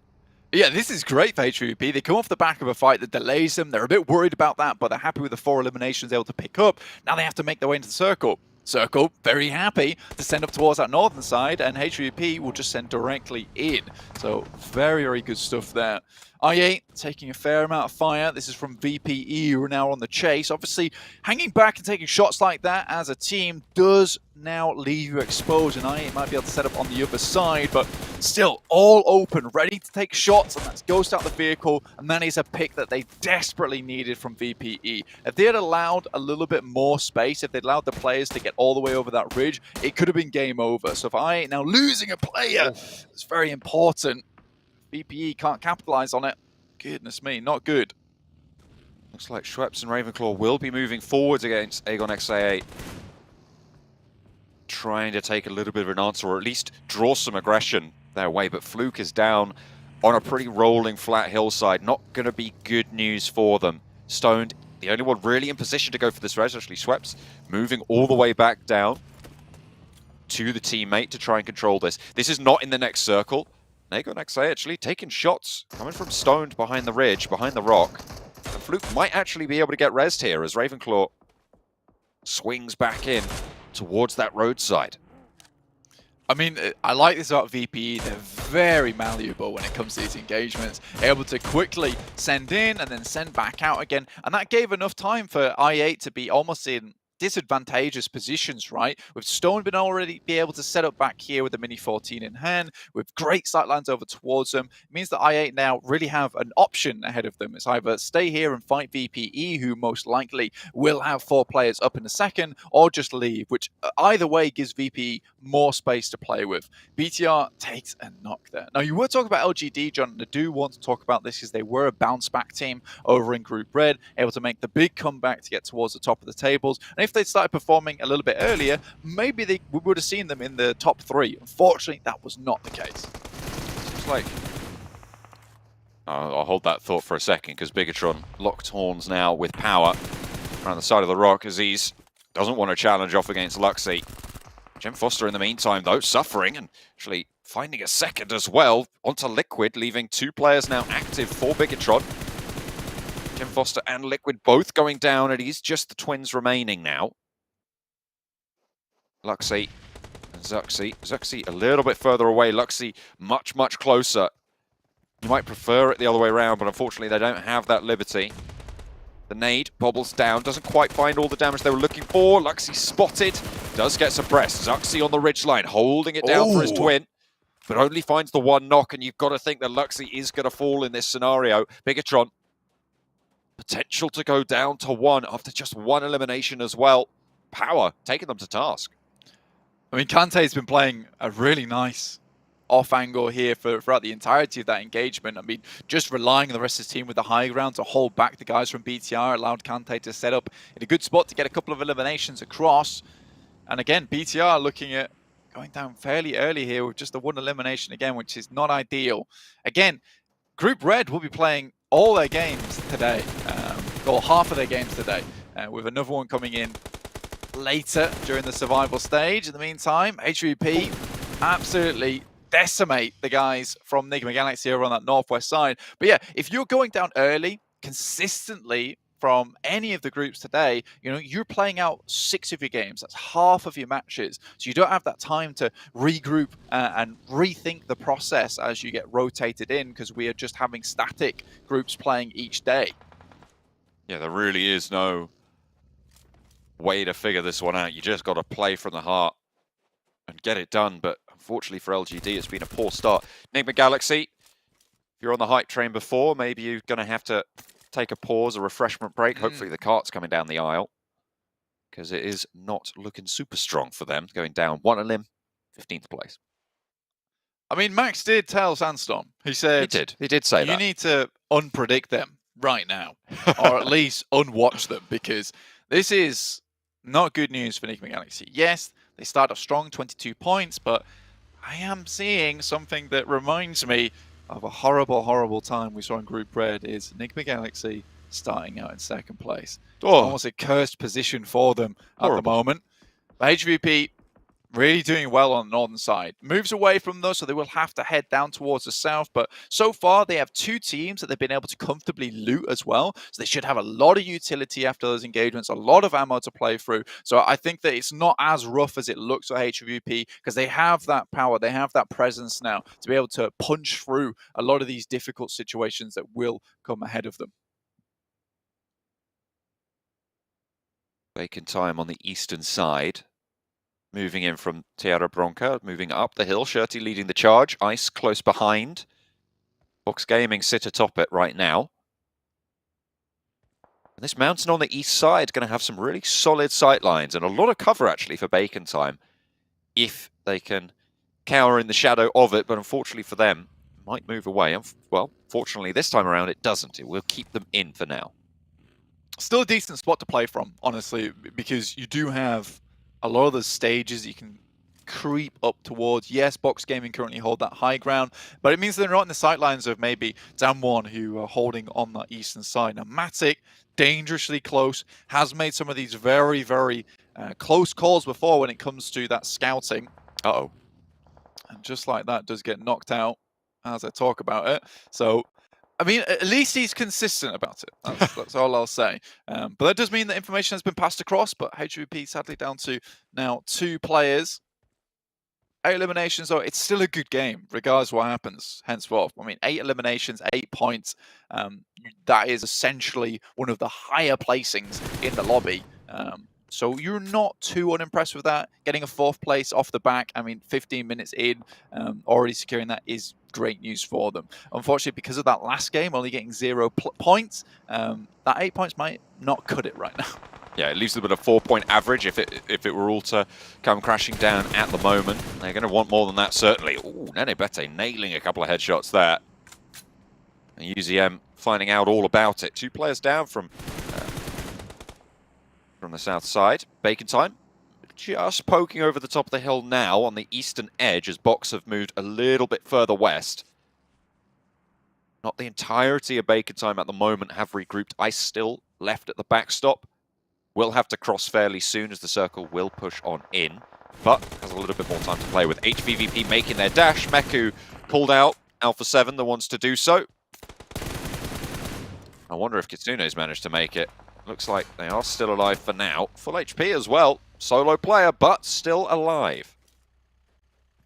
Power quite close to him. But worried about this. Obviously get into position, which is good news for now, but again, now just has to live from that position. I think that's what they were going for, is just to head down towards these ridge sides where there's a lot of ditches, a lot of areas where you can hide behind rocks and just play out as a solo or a duo. It's sad that Meku goes down, so they can't play off one another, which HVP are generally very good at, which is playing as a two-man unit, regardless of whoever is in that two-man unit. Going forward as a solo, needs to get a little bit more. I mean, 13 teams remaining. It's a long road ahead for HVP. 8 eliminations, still nothing to scoff at. But again, like you talked about earlier, John, 4-point average, not good enough at this stage. Damwon Gaming, on the other hand, still playing this excellent edge play style, trying to control the majority of the northeast this time, as opposed to the northwest. Looking down towards Bacon Time and Box. The thing that we saw HVVP suffering from in their final day's gameplay was just losing players early, having those little bits, those little chunks taken out of them, and eventually succumbing to the fact that they didn't have that full 4 squad. And we wanted them to tighten it up and keep their flanks covered, but it just wasn't happening. There, unfortunately, they lost a player to the fight in a full 4 with Enigma Galaxy, and they were down to 3, then losing Matic on that off angle earlier leaves them fairly weakened. Now they're just a Kitsune. Circle shifts. Southwest side is fairly occupied, but they are all still in it. Alpha 7 still going, and the team right on the edge of that encampment there. Eastern side, Box Gaming atop the hill will have to leave, will have to descend, as will Bacon Time. A lot of these teams kind of caught up in an awkward situation now over on the southwest side. Yeah, Alpha 7, Inco, Skylights, as well as I8, all clumped up in this area. I think for A7, they could actually wait out for quite some time here for some of these other teams to have to leave. Skylights Gaming starting out strong though at the moment from Nepali for 13 eliminations, 1 point on this game so far. It's not too bad. Send themselves through towards that last chance. 4 rivals though have the vast share of the circle at the moment towards that northern side, looking to redeem themselves after that last game going down very early, losing a couple of players, and then from there it was just bleeding out. 4 rivals, 2-2 split right now, either side of the road on the north edge. Bacon Time under pressure after a swift insert to the circle, but the nades looking pretty good, looking on target. A little bit of scurrying action coming through from Bacon Time, making him squeal there. And a nade right on the money for Ice. Will be able to catch it. Unfortunately, it's not ideal when what you're catching is an HE. Not good for business. Bacon Time really going to struggle to go for this res as well. They will have to resmoke. They'll have to invest a lot of time. Schweppes is now in conflict with Titans. Their outpost there, Teak, moving on up and actually has a little bit of cover. Repositions wide, gets to a divot, hits the deck. Might be able to heal here. Smoke blooms. Yeah, VP looking to bump the points this game. When they get towards the top. And 1 elimination so far, 4 players. It's all the way down on that south side. They have a really nice ridge to play from, but only for so long. I mean, next circle, when that does pop, it's going to become ever more difficult to play from that position. Down 1, really taking things slow still on that northeast side. Now for 7, like I said earlier, this is what they were waiting for. Teams to start to leave, then they can take shots at anyone that tries to get out of there. Inco, though, Nenebete has been on an absolute storm today, just hurricaning through a lot of these teams, picking up points where he can, adding them to the Tempest. So we'll see what Nenebete can do with the rest of this one. But right now, he's the sole member that's really propping up Inco. I'd have to agree with you. I mean, constantly and consistently a standout player for the roster. Inco really needed at a time like this. Converting off of a chicken dinner as well would be really, really good news to post even a decent game. Like 8 points on the cards would be amazing for them right now. In terms of confidence, if nothing else. This circle is really, really tricky with the amount of open ground here. Blank, there's so much dead area that sits on this east on this eastern edge, it's going to be tricky. I mean, no one wanted to head there in the first place. Like, most players just on the edges. Kitsune's down. It's HVP out. 8 eliminations. It's okay. Not the worst thing in the world. VPE now looking to finish off the final members of Titans. Great nade goes to the top. Molotov to send Puncher up their way. And he's pretty much donezoed at this point in time. 6 off in the distance. VPE do take a knock in Schweppes, but should be easily res back up again. Next circle shifts up towards that north side. So Titans, VPE will all have to move, as will DRS and Power. DRS really staying out of dodge for quite some time here. It looks like they're trying to prioritize getting through this survival stage. But right now, with only 2 points accrued throughout the entirety of these 2 matches, not amazing.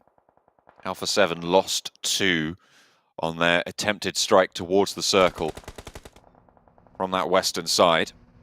They're not out of it just yet. You did see them just pop up in the elimination feed. I think that was over towards Inco, who are just a little bit ahead of the curve on it. 6 gets away from the spray of Stoned. Vampire still playing as 4. Will be on that south side. They do have that ridge line to move up, so they can get a little bit closer to the circle. DRS, not so lucky. Look at this dead ground, Blank. Look at the openness that you see here. These circles are just so difficult to play. I mean, this is the deadly paw print, honestly, on the map. It is real difficult. No one wants to head down here. It's like these mini craters, essentially a paw print formation. But yeah, it's difficult. It's rough to get through this area. Most teams didn't want to play it early. It's why you see most of these teams on the edge at the moment. Bacon Time goes down with 0 eliminations. I mean, they were struggling for a while to get up from that eastern side. They were hoping for an eastern shift to give them a bit more time to recalibrate where they were going to head next. Damwon Gaming, they lost 1 player. Fortunately, Forest does go down. Osal moves away. Favian taking shots from Rules. That's a mini 14 coming through.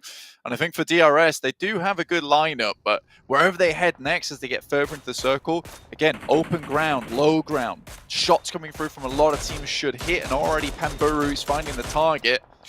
Ooh, difficult descent for DRS, but Rules is repositioned by the blue. Shots are answering. Pamburu with the mini 14 of his own, peppering away. Power under pressure from Vampire. Ravenclaw down, so it's a 1-for-1 trade as East gets flushed.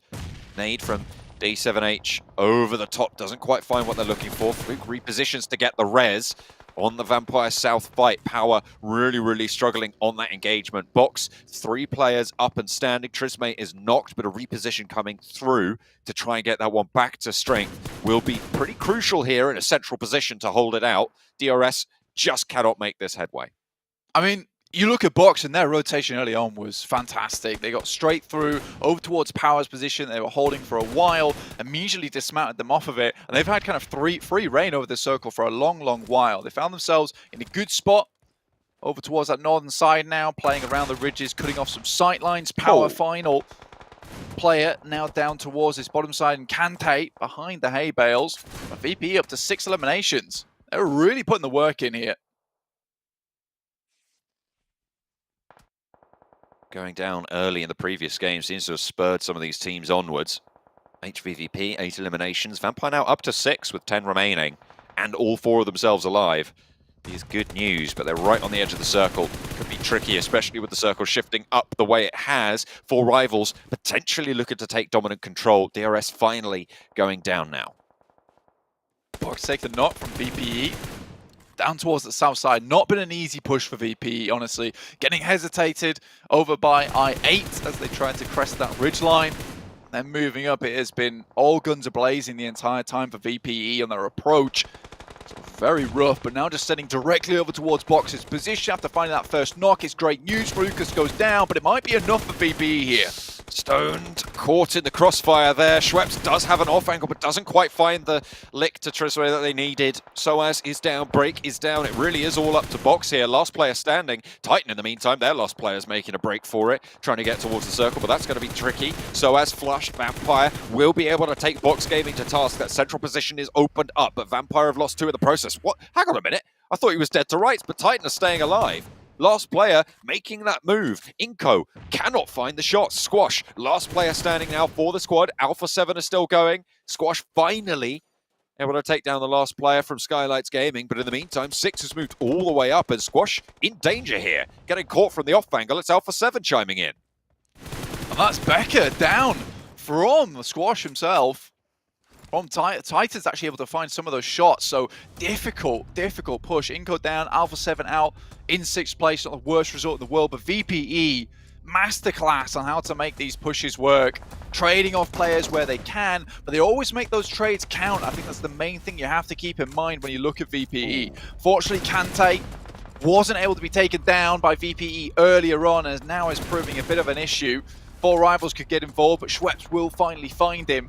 Very good with the M4 throughout the majority has been Schweppes. And the Thailand representative is really doing work here at PMGC. Vampire Esports looking for the res. Ravenclaw has the off angle, slows Damwon down, but does nothing more than that. Makes them hit the deck, forced to reload. And Stone shot out again, just Schweppes now as 4 rivals want their pound of flesh. DBS around the sidelines, Schweppes just does not give a damn at this stage. Hits the deck and stays alive. Unfortunately, I don't think you're going to be able to get that heal off. I just don't think you have cover. Fabian sees to it. Vampire eliminated. They made their run and it was strong. But now 4 rivals versus Damwon. Damwon coming off the back of a really strong game 1, looking for more. 5 eliminations and they want the rest of them as well. A nade over the top, 4 rivals down to 2. 2 players active for Damwon as well. Fabian and Osa. I mean, the fact that Appy makes a very awkward push upwards and immediately goes down, now gives an opportunity for Damwon Gaming to get up into position and maybe take this fight. If Voki goes down, this is even Stevens. Looking to finish the fight now is Damwon Gaming. A 2v4, looking to make it happen. Nade over the top, should be on target, do some damage, maybe, but not. Does not get the information, which is not amazing, but they will at least confirm 1 player. Another nade, tries to get behind the rocks here, John. Tommy gun in hand. Fabian moving through. Osal also 2 Tommy guns here. Original gangsters coming on through. 4 down 1, and we've seen how powerful they can be on these ridge lines, how impactful they can have an effect on this lobby. But in a 2 versus 3 now after the res has come through. Might be tricky. Appy does have that close range power in hand as well.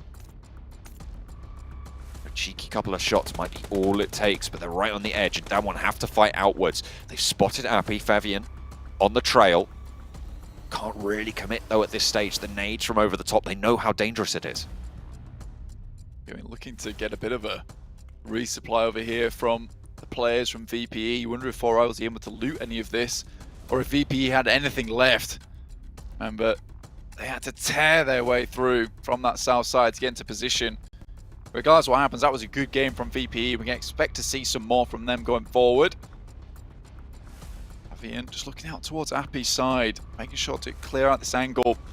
They tried to accelerate the game earlier on to get themselves into a 2v2, which would have been ideal. Appy made a misstep before. Let's see if he makes another. They're moving over the top. They're baiting out the peak. They're baiting out the shots. They know this one position. They know the ridgeline to their right is at least a little bit secure. Forwards push. Tommy gun out yet again for Fabian. And in come the rest of the 4 rivals, Good but not before their teammate falls. 2 versus 2. They isolated it. Pemperu, second to go. And now Damwon in a 2 versus 1. They took on 4, and they've managed to knock back 3 of them. Now the last stand for 4 rivals to try and keep them alive here. Playing at the back. The zone is closing, and it is the final one. Appy not going to be able to give that information over anymore. Fabian takes that feather out of his cap, and now the last player standing. Pui around the side. Fabian looks for the challenge, steps up, but falls back. They're just trading off against one another, and Damwon dominate. What a way to close out that game with 2. 2v4 there. I mean, they played cat and mouse with 4 rivals for so long, and usually it's Jerry that beats out Tom, but if you've got 2 Toms, it's a very different story entirely. Very good stuff from Damwon Game in the end there, and perfectly executed. I mean, on that northeast side, they've been playing out of action for quite a while, struggling to clear out that space. And you can tell that they're happy about this one. You know, this is so exciting for Korean fans, to be honest with you, overall, just because they have been a region that hasn't been able to perform massively well for a long, long while. Suddenly Damwon comes in, shifts up the perspective massively, and now you have a real powerhouse in PMGC coming through from Korea. This is the form that we wanted to see from Damwon more consistently over in Group Green. I was looking at them as being one of the teams on some of the strongest form in the lobby. We talked about them over the year, and you're right, this is a great moment for Korean fans. Coming off the back of a great game one as well, coming in with 14 points over there, a chicken dinner here. This is Damwon Kia at their finest. Absolutely, and this was a team that we kind of described before as a third place spot team. They were able to get those points and put those numbers, getting into central spots and working from there, but they have revolutionized their gameplay off towards this edge play with some fantastic little angles they've been taking. Really happy with their performance on this game. They control it, they play it perfectly, they're in, they're out, they're everywhere. It's Damwon Kia.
Damwon Gaming, what a fantastic match for them, pulling off a 2v3 there at the end.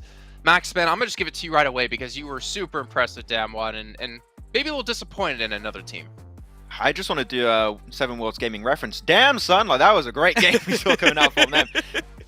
The thing is about Damwon, and we agree on this, Sandstorm, the timing at which they picked this fight, because there was third party after third party happening on the northern edge. 4 rivals trying to defend that position. Box will send it, DRS will send it, Power will send it, Vampire will send it, and they're just like, we don't have to pick this fight. We're just going to wait in the wings, wait for the fight to cool down, and we're going to pick up what remains at the end. And they pick up an amazing 2v3.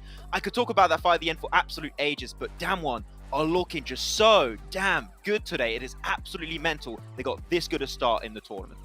Yeah, and when you look at the other side, when it comes to 4 rivals all, they were holding on for such a long time. We saw a 2-2 split in zone 4, 5, 6. They were still waiting. They knew Damwon Gaming was in the northeast side of the zone, and they just refused to come back together and to actually regroup with Appy, who was scouting out and was holding a great position for what, 5-6 minutes? He was solid, just holding on to a great position, but nothing ever happened from 4 rivals all. And this is what I wanted to mention before when I chose them for one of my teams to predict. They always have a problem closing out the game, and we saw the best example with what Damwon did there. Well, I mean, while we were watching the match, there was definitely a lot of frustration, is the word I'll use here to describe this, out of both of you actually for 4 rivals and not grouping up. But obviously with the way Damwon were playing, do you think that was a reflection to obviously knowing that Damwon were there? I mean, they had to deal with another team. I think it was Box on that side, if I'm not mistaken. They had to deal with like other teams in that position. Is that just them respecting Damwon and being like, we don't want to get backfilled? I can understand that, but yeah, go for it. I think it might be a lack of confidence coming into the stage. Like, just not being able to make a decision in those moments, in the survival stage of the tournament. You really can't be making those kind of mistakes. You really can't be taking that long. Yes, they knew Damwon was there for a while. Yes, they were fighting a squad or two, but they still had a position where the choice was theirs, whether they wanted to take the fight or just hold on and wait. My frustration, now you said there's a little bit of frustration in that game, Jason, and there was definitely on our side. Appy was left solo, like he was left to take that 1v2. Normally, Appy fed the information, they know there's 2 players pushing that location. They should have regrouped at least as a 2-1 split to take that fight, but leaving Appy alone just enabled Damwon to then get the clutch, get the fight, and win the game. So, there's some small improvements on that side from 4 rivals to clutch off games. Well, at least 4 rivals were able to get some decent points here. Remember, It's only about getting top 16 and not top 5 or anything like that. We're going to head to a short break, though. We'll get things ready to go here for our 3rd match of the day. So, we'll see you guys in just a few moments.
welcome back, everyone. We're going to continue to break down here this last match and get things ready to go here for our third match of the day.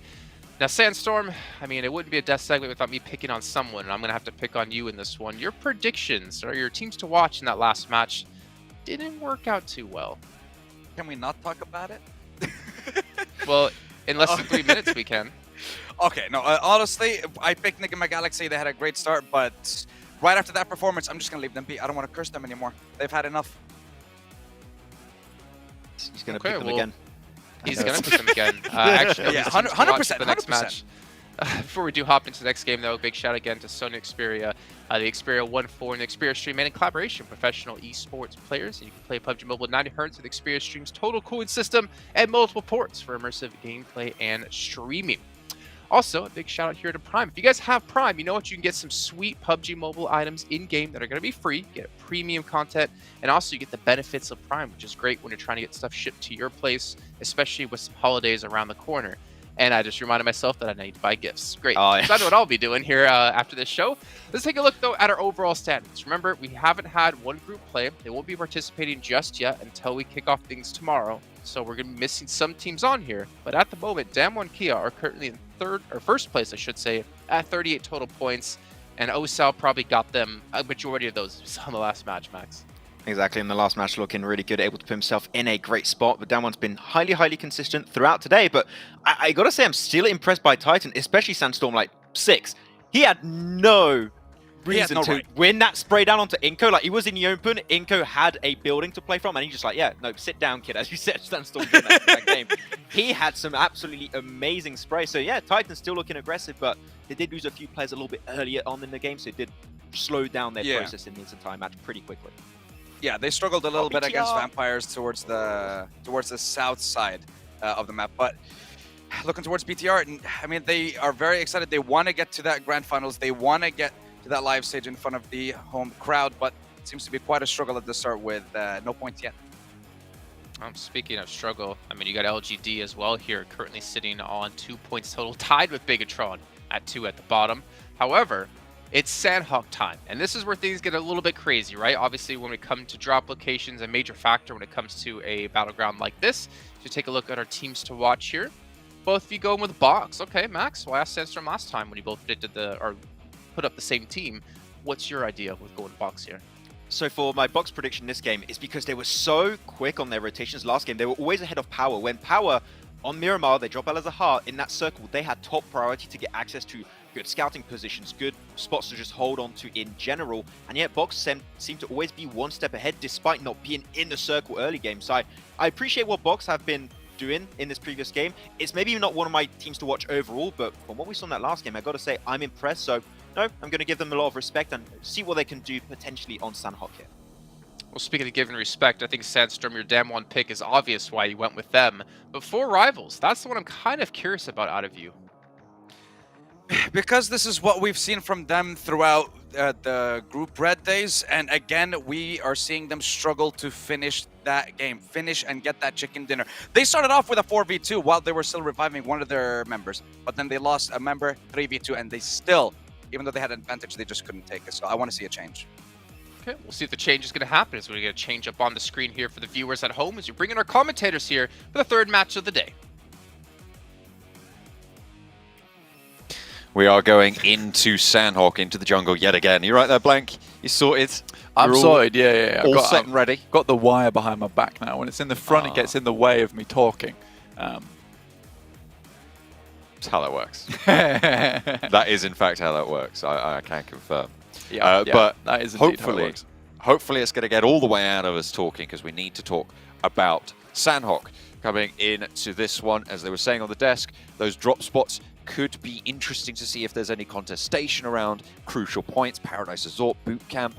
Who's going to drop on that northwestern island? Are their crossings going to be guarded? Is there going to be any more hot drops other than that? Blank, I think this is going to be probably one of the more interesting starts to a game. Absolutely. I mean, you don't get many of these Sandhawks now, even with the group's been rotating in and out, so you don't get to play a lot of these. I think it's 2 total that you'll get during the survival stage run. So they're very important. They're a great place to pick up a lot of points if you can get it. Again, sometimes you get those rare Sandhawks where you're able to just find yourself a position that is just absolutely unmatched and unchallenged. And you can pick up 10 plus eliminations on those games fairly easily. You can also have Sandhawk games which go completely awry, with circles sending over towards random positions on the map where it is very difficult to play from, open ground galore where no one really wins, in which case it's a survival game and you're looking just to try and find as many points as possible. No longer about trying to get towards that top 3, you really just focus on the minute-to-minute gameplay. Playing path over on the north side of the island, really accessible for everywhere indeed. North drop up towards Hatin from Vampire. HVVP out near Camp Alpha on their split, going to what they know and love. Power out towards the north. Bigatron as well, heading out towards Cow and Tapmok. Potential for a little bit of argy-bargy there. Looks like Bacon Time the only team to go right into Paradise Resort, but let's take a look at Damwon taking on Titan over in Ruins. This is on the southwest island. Puncher running around with that micro Uzi could be pretty impactful at these close ranges. No one going down just yet, Blank. Titan is not a pushover team either, so I think for Damwon they do need to be a little bit careful. The Vector, not a huge amount of bullets in the chamber without the extended mag on it, but it certainly packs a punch when you don't have a vest available to you. There is a AKM available for Titans as well on AXA. Right now, it will just be Damwon Gaming looking to dominate over on this high ground, make sure that they maintain control here, try and get some loot where they can. Forest has a single grenade though. Been able to pop that over towards some of these players and find some initial damage. Doesn't always necessarily have to find a knock either, John. Could hear players running around on the outside. Don't think he caught that, but will spot Teak moving up to this rooftop. Shots from the auto shotgun there land. Nearly get the flush. In fact, he does with a quick weapon swap over to the M4. Nicely found for Forest to open things up, tighten down a player. And these angles are good. Enigma Galaxy are in the wings as well, Blank on the south side. You can see Ralph there just on that off angle. Will have oversight on this fight fairly soon. I think the rest of Enigma Galaxy potentially looking to snaffle a couple of these points away if they can. But Damwon need to close this down earlier if they want to stay safe from it. 3 players from Titans still. No easy task. It's one of the engagements where, you know, the high ground up top here provides you a lot of advantage to any other team dropping in this location. But there's several bits of cliff face around this area where a team like Enigma Galaxy could come through, check out this spot, see if there's a hot drop that's happening, and pick up some eliminations or some quick knocks over towards a team that is playing on the rooftop. So it's a double-edged sword. It gives you advantage over teams in this area, but disadvantage towards those teams looking for sight lines down later on. So I like the way Damwon's currently playing, which is very cautious. I think too many times you'll see a team get a single knock over in Ruins and then try and swarm, and then from there get 3v4'd. So it's a good idea for Damwon to be playing careful like this, specifically playing on that backside away from this position, and Titans don't have that consideration and lose a player because of it. Who's the one for now, which means they are down to 2. Enigma Galaxy, they're going to be able to reap the rewards of this. Be fairly familiar with this area, are able to drop over towards Sami, which is generally what they know and love. Moving up north, they're able to catch quite a lot. Damwon looking for their route out here. We'll be heading northwest of it, it seems. Titan going to be disengaged from. And fair enough, they're going to be allowed to play with 2. The circle went over to the mainland, so Damwon want to get ahead of the curve.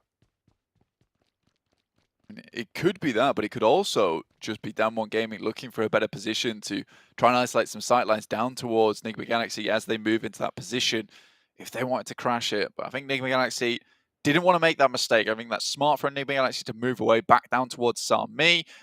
You don't want to get baited into anything too ridiculous there. Enigma Galaxy realizes that, you know, this is one of the last chances, and starting off strong here, getting 23 points after those last 2 games.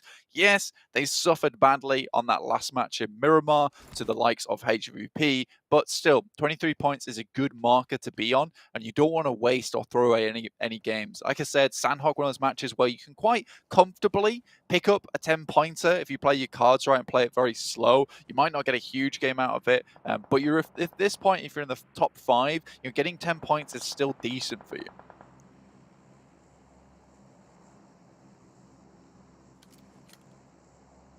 DRS looking to play central. Actually, quite a lot of teams looking to play really very central on this. You've got DRS obviously on our screens right now. You've got Box Gaming playing on the compound at the junction of the roads that move south from Boot Camp Alpha 7. A little bit further north than that on the East Boot Camp Hill. You've got Inco a little bit further south of the position from DRS. And look, Bacon Timer there as well. So far, 5 teams in this central area this early on in the first 5 minutes. It's a fairly center-heavy game this time around for Sandhawk.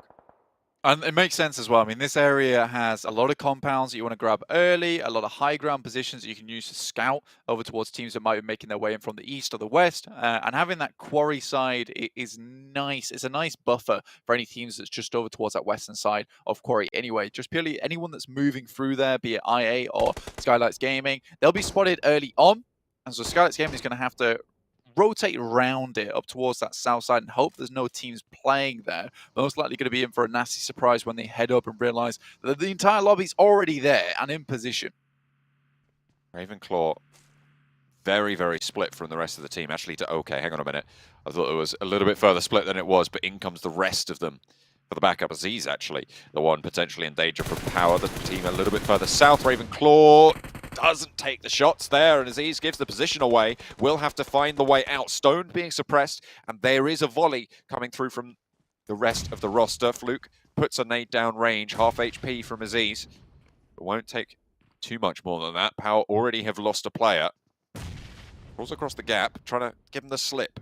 But with that nade not doing damage, Fluke's going to know there's a reposition. And look at that, Schweppes immediately looking for that angle. There's a great nade as well coming through from Schweppes right at the beginning there. Moves off to the left side, gets a nade through, stalls the player over the top, and does some good damage as well. Another nade coming through now, and Aziz has to keep repositioning. Got some players from Power in the back. Alaji. So maybe some shots over towards VPE.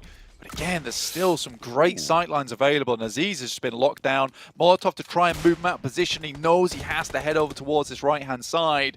There could be even more utility. It's a lot used for that single player. Ravenclaw, though, what an angle. Goes all the way around. That's what you love.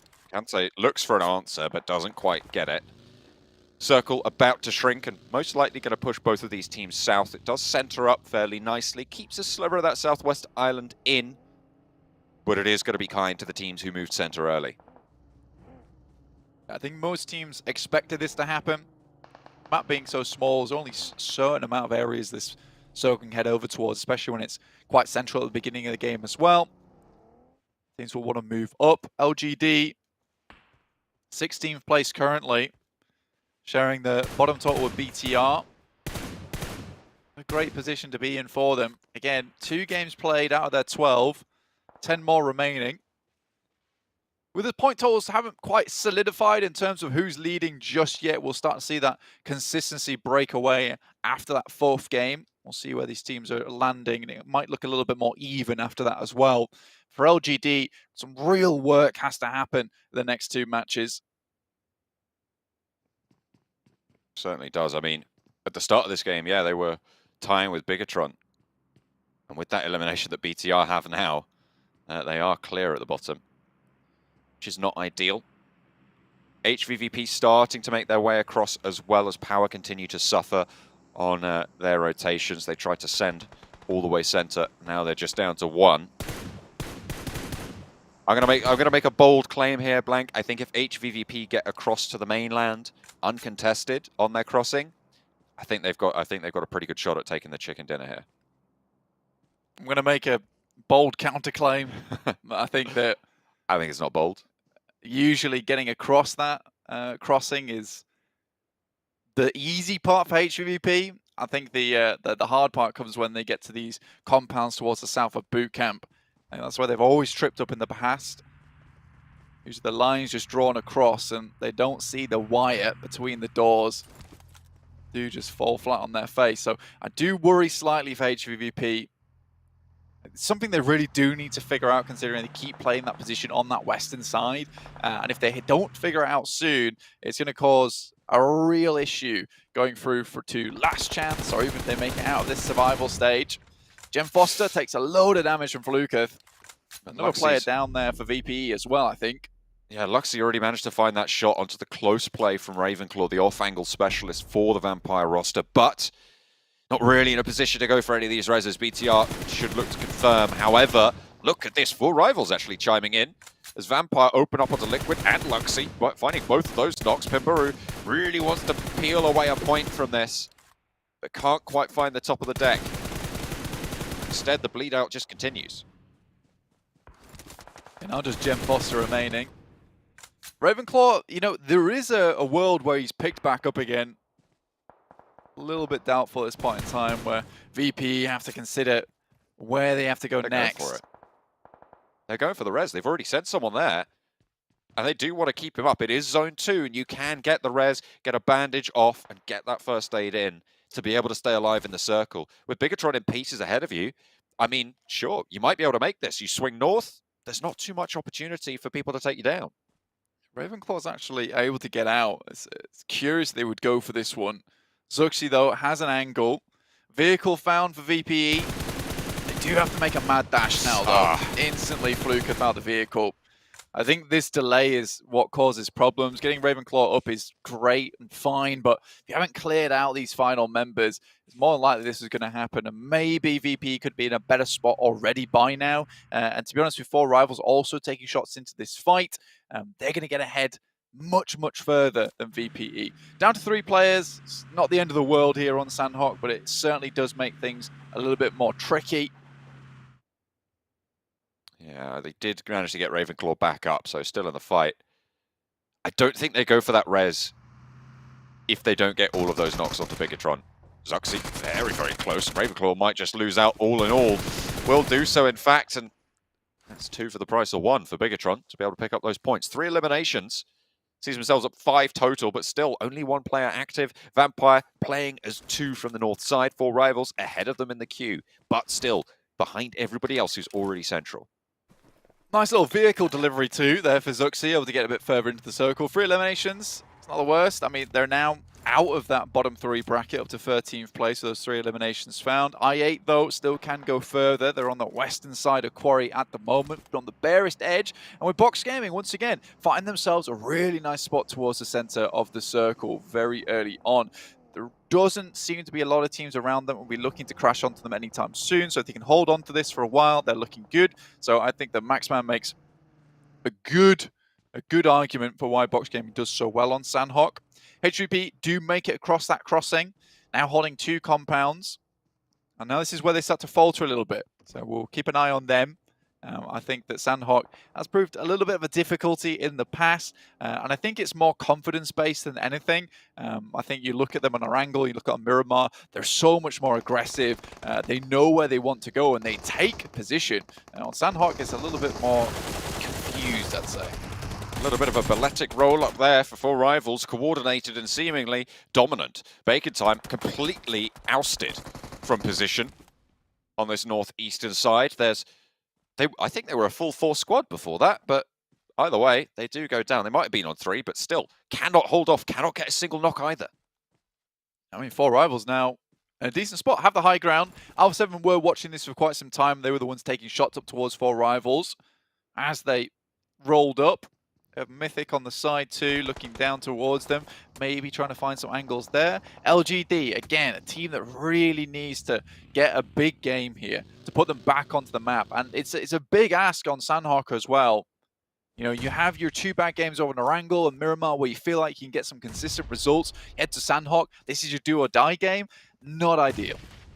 Circle centers up towards, right in the middle, a big old donut here. Zuxi still healing out towards Barn and moving as fast as he can.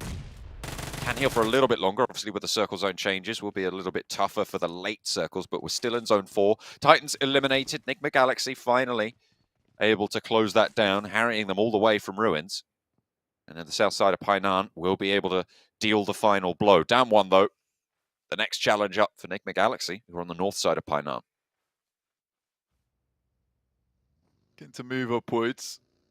And for Nigma Galaxy, it does become a little bit rough with Damwon taking this position. Sung already finds Hamodi in the water.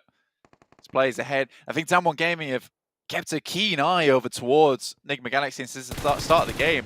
just their rotational path, Oh. purely from where they started in Ruins and the shots they took over towards Titans.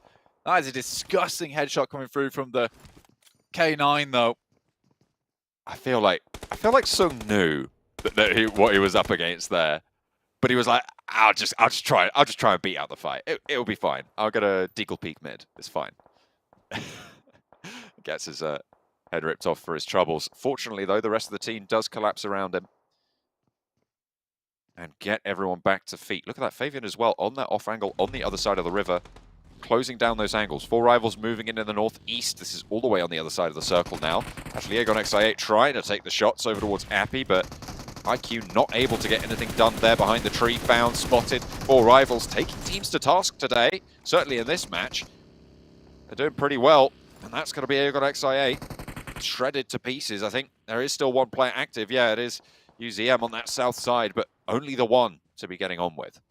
Yeah, put the guys from Maya in a blender there. And it's frustrating as well, because this is what we should have seen from 4 rivals last game. However, it is not what they pull out there. Instead, on Sandhawk, in the 16th minute, they go for it. Revo, next up. Like Voki does find him. We're over with Inco now versus LGD.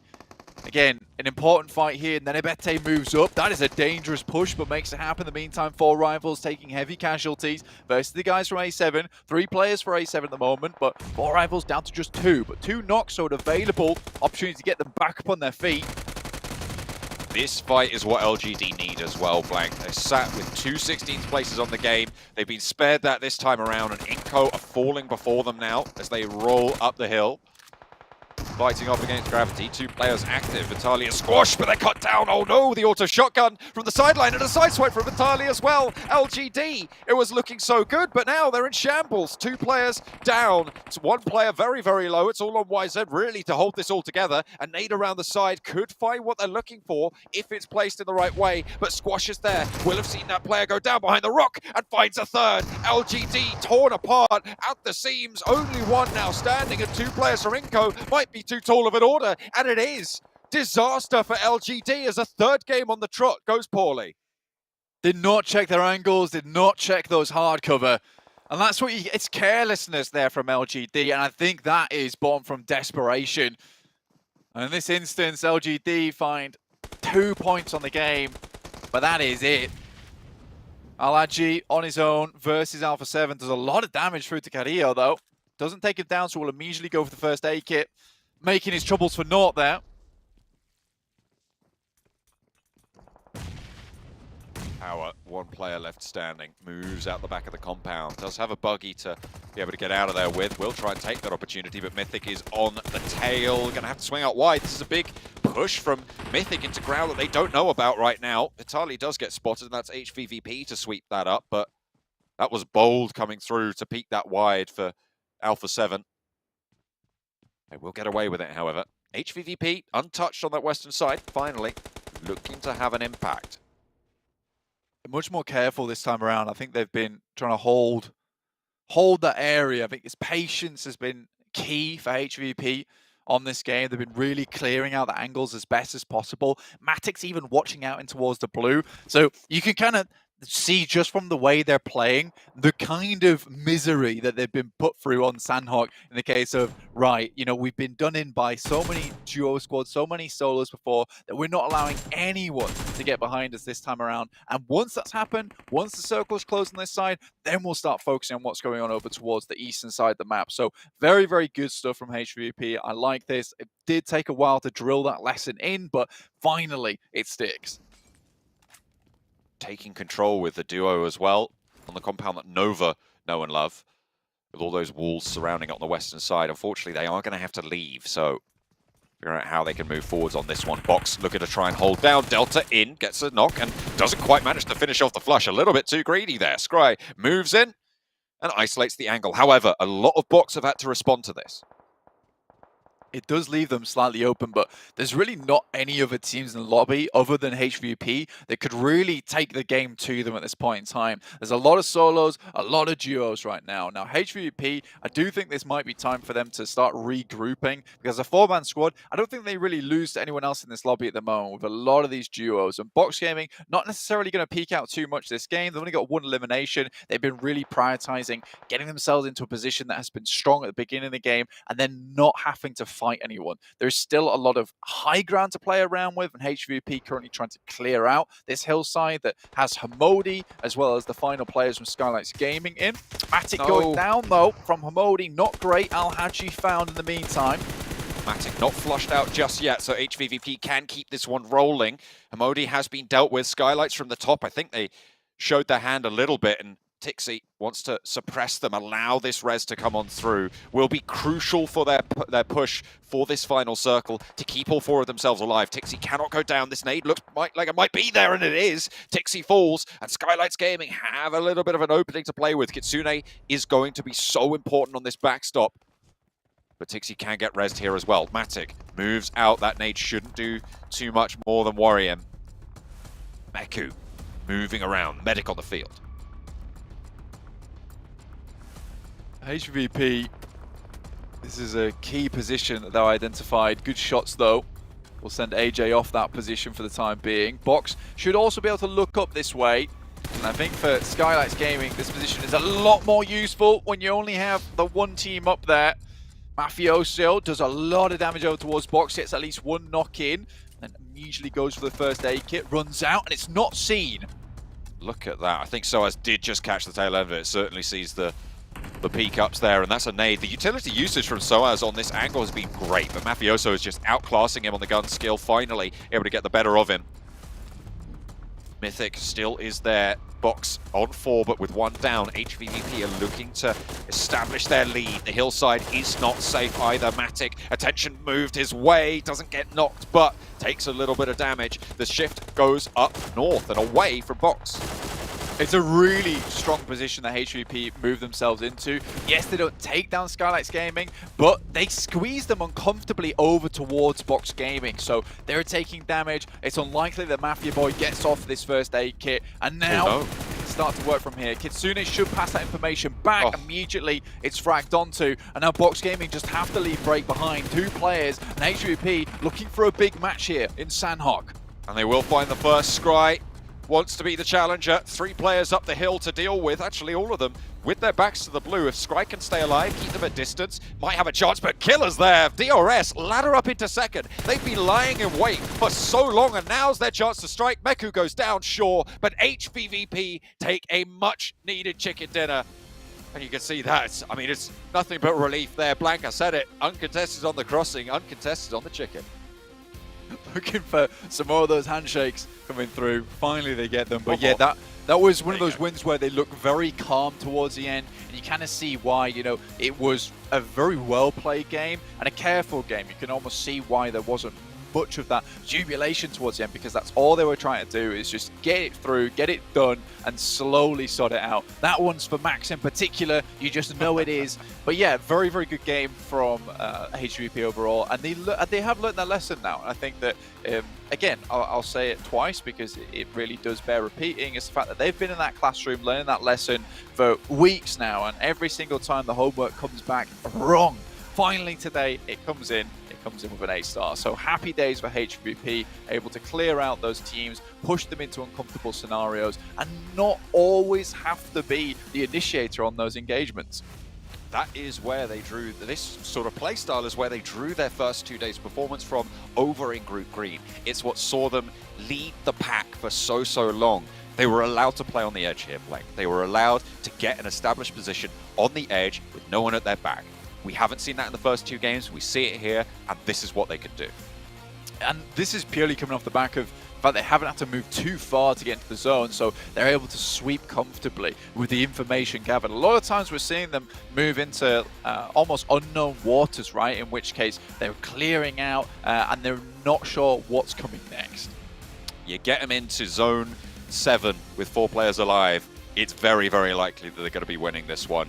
even into the earlier zones as well. But HVVP finally take a chunk out of the lobby that we know that they should be able to do. Can they do more?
Welcome back, everyone, to the show. As we just saw HVVP take home Sandhawk and Maxman. I'm gonna let you take this away. Texas supremacy. He's gonna say HVVP supremacy. I love how this team plays this area in general. We know they're a really, really big trifecta bootcamp hill team. The circles around that position and the way they played, especially that 2-2 split Sandstorm, they just kept their options open. The moment they see the circle center up on one of their 2-2 split, they regroup as a 4-man. They clear a lot of the players of Alpha 7 on the other side of the road like that. They can play that ridge south of the circle, and they just clear all the remaining teams. And man, Tixie, I just love how this guy plays. It's just so good. Tixie! Do you want to take this one as well, Max? No, it's fine. Okay, I mean, listen, I mean, you fangirled on Tixie. I mean, look, Hamudi did more damage at the end of the day. He did get less eliminations still. But Nigma Galaxy performing very well in this third game of the day still. But I do have to give it to HVVP. And I do want to bring up Box Gaming, taking an early rotation in the game, then just waiting till the last and final moments. But the problem is, you got there early. Good job. But you didn't have any utility. You didn't have any smokes in case the zone shifted away, which it did. And then HVVP just used the high ground, used their advantage, and somehow DRS still had someone alive and got themselves second. So very well played on Killer to get to that final stage of the game as well. Well, let's roll it back though for Box, right? Because Max, when you were saying their initial drop locations was actually very smart in what they were trying to do and trying to read into the game. Most of your circles are going to be ending on the mainland over to the east, and they also have 2 players drop in trifecta. So you have the trifecta, they have 2 players over there, and 2 players in the compound where the game ended, and they just wait for phase 1 and phase 2 circle to pop, and based on where it goes, they can go trifecta to facilitate their rotation on every island, or if you know it's go mainland, you play that position. And we know on Sanhawk here, Jason, that we've seen many circles end around that area, and they're just like, we know how to play this position, let's get there early, and the circle just kept on centering on their position. Sure, I would have liked to see a little bit more utility at the end of the game that maybe could have unlocked the potential for Chicken Dinner versus HVVP, but man, the speed at which they pull off these rotations on last game on Miramar and now on Sanhawk, like, I think they're one of the fastest rotating team in this entire lobby, which I did not expect, but I'm enjoying it so far.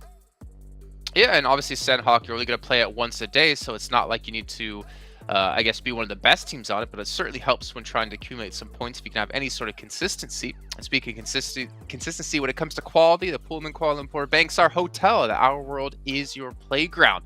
You can go check them out, all the players. I'm so jealous that they've been able to stay there. And if they've been staying there, hopefully they also have Prime as well, because with Prime, you also get some premium content in PUBG Mobile. It's PUBG Mobile items that are going to be free as well, not to mention all the benefits when it comes to Prime. They have everything delivered over to their hotel room. Actually, I might go order something after this. Maybe I can get Prime delivered to me, which I know for a fact I can because I have it. See? 400 IQ. Don't know how that's relatable, but you know what is relatable is DRS getting a second place finish as well, sneaking through there at the very end. I did touch upon DRS a little bit. No, they're a little bit passive sometimes, but you know what? They gave themselves some placement points. I can't argue. Well, you know what we can here? We have Damon Gaming on the stage for an interview.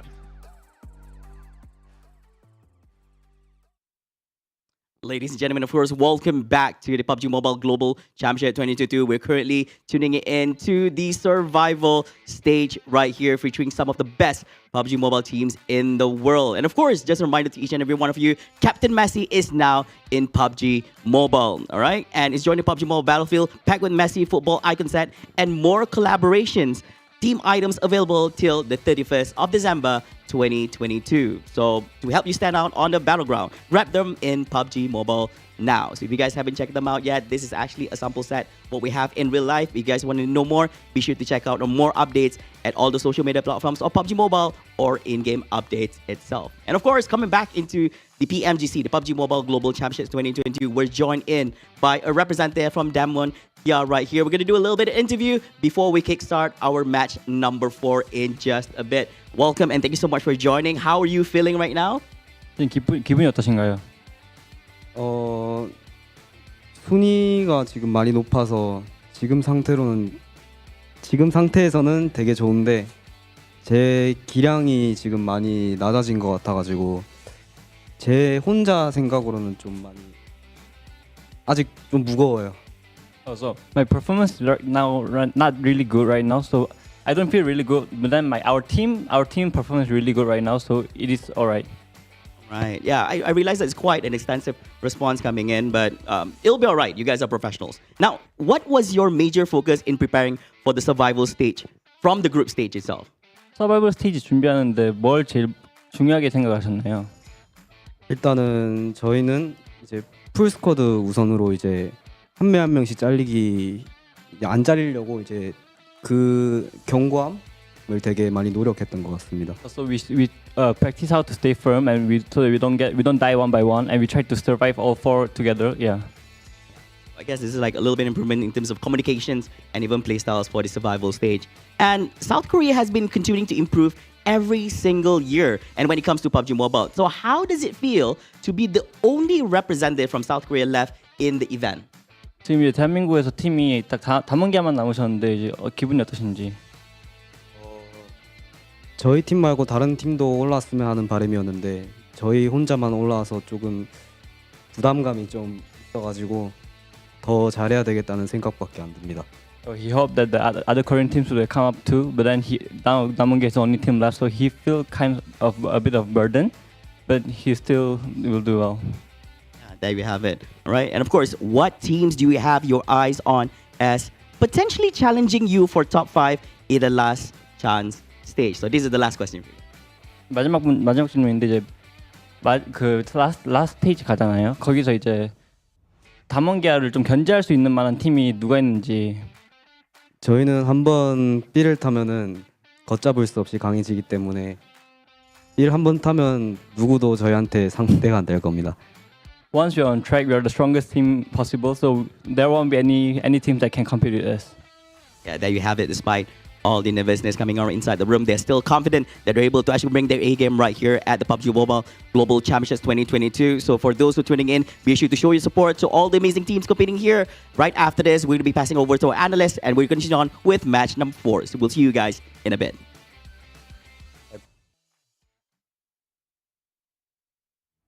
Feeling the pressure coming in for Damwon being the only South Korean representative left. However, the pressure makes diamonds, as I've learned many times when it came to PMGC last year.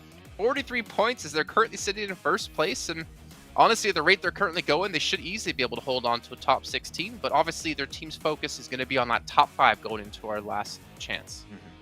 I want to talk about how dripped out Flava was during that interview. That was great, but yeah, I am. I wish we had that. But Flava, oh, sorry, I was going to say Flava's looking good in the rankings. Damwon looking good in the rankings currently. They're looking amazing, but okay, I'm not going to lie. I'm feeling a little bit bad with what we've seen from, like, you know, your i8s, BTR, LGD. We have seen some good stuff on these teams in their group stage, but it seems like we have a complete turnaround for them. So we need to see a change right now, because don't forget, it's only 2 days of play. They can't afford to continue this downfall trend. Exactly. 12 matches in total that each of these teams will play here to determine who's top 16. And Erangel will be coming up next year with our 2 Erangels in Miramar to go. It's tough as well. I mean, if it depends on what group you're in, you kind of have to just sit there after tomorrow's games have finished and just hope that no teams pass you and that you maintain a top 16. If you're obviously outside top 16 then, well, you know what? You're unfortunately not going to be making it any further. As we take a look at our teams to watch here. Sandstorm with his DRS pick. Okay. Tell me why.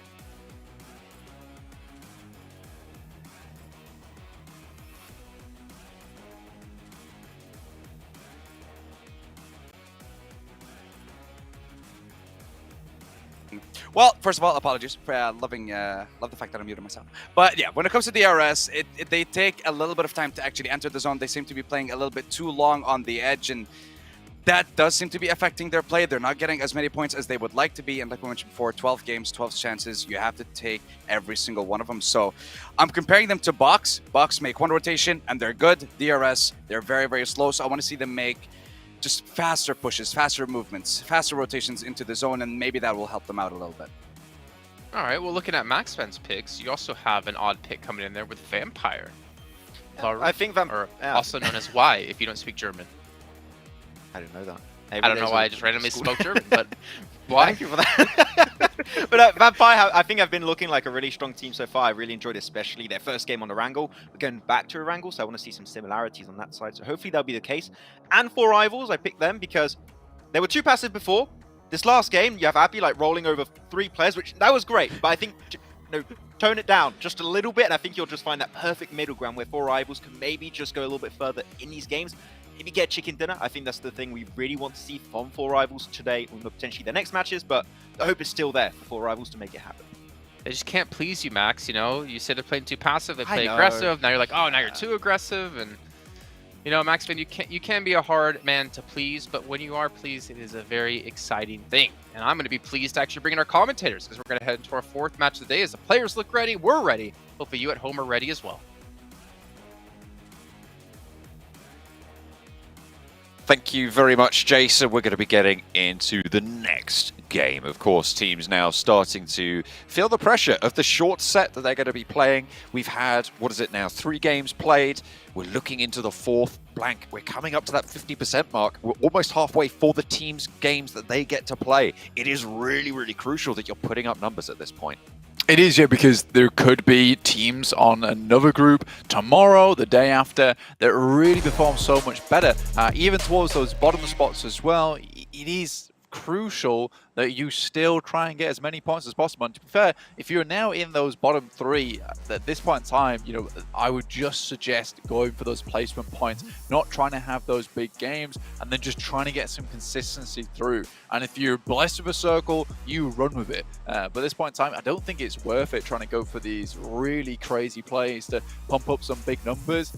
I think you just have to hope that you are in towards that spot of maybe taking over towards 15th to 16th. Again, a lot more of that will become clear tomorrow. A little bit of a ballpark to play for, but we will see, John. Certainly will be. I mean, at the moment, yes, you're right. It is a little bit unclear, and it won't be really clear until the final day's games of play, because there will be unbalanced numbers of matches played on these tables. But right now, looking at it, you know, if you extrapolate the discombobulation Downey Jr. factor, Blank, it would be the bottom 5 going home. If we got rid of a third of the lobby at this stage. So you're right, bottom 3 definitely need to just start thinking about how they're going to change it. Are they just going to play consistent? But then you also, on the flip side, have the fact that you get one big chicken dinner, you're in the clear, right? You get a 30-point game, and you're doubling points totals on that bracket. You're looking a little bit happier. Obviously, when we say that the bottom 5 go home from each day, you know, we know that there's 8 teams that are going to be eliminated, and 16 teams will go through to that last chance. But essentially, those are the positions where it's terrifying, where if you are in that bottom 5, there is a very high possibility that you will be leaving this tournament at this point in time. So there is a ballpark for these teams to aim for, is to be towards that 10th place. I know it's a be towards that 10th place. Realistically, you want to be from the 1st to 6th, and that will see you very, very happy. But again, a lot can change over the next 2 days. We have seen how these different group formats have been played over the last 3 weeks, which have been very interesting. There's been some huge fluctuations in performance as well, and in terms of point scoring, with teams getting in towards that grand final spot on the very last day where everything seemed like it had settled with huge chicken dinners. I think we've seen even like 3 or 4 chicken dinners on one day, which is unexpected to say the least, but also very, very welcome in a high competitive tournament like this. So very, very fun to see. Obviously, with the circle now heading over towards that eastern side of the map once again. Alpha 7 dropping up towards Zaki. Maybe a little bit furious about this move, considering they dropped Lipovka at the start of the day, and that seemed to work out fairly decently for them. This time they've got a long stretch of land ahead of them. They will need to traverse to get to position. And once again, Bacon Time down towards the southeast and Milter Power. I think with the very similar circle that we had on our first game, you can kind of expect that Bacon Time might do well again here. Despite all that, being in 12th place with 16 points doesn't really reflect the performance that they had in Group Green.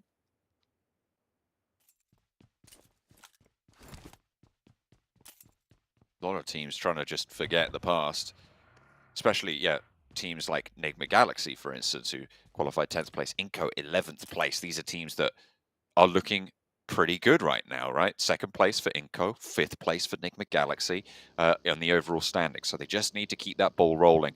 Damwon's still at the top. Of course, qualifying actually in 8th place, to be fair, but I feel like that doesn't quite tell the story of the power that they had in that green group. But that east rotation, you're right, it's going to cut off a lot of teams,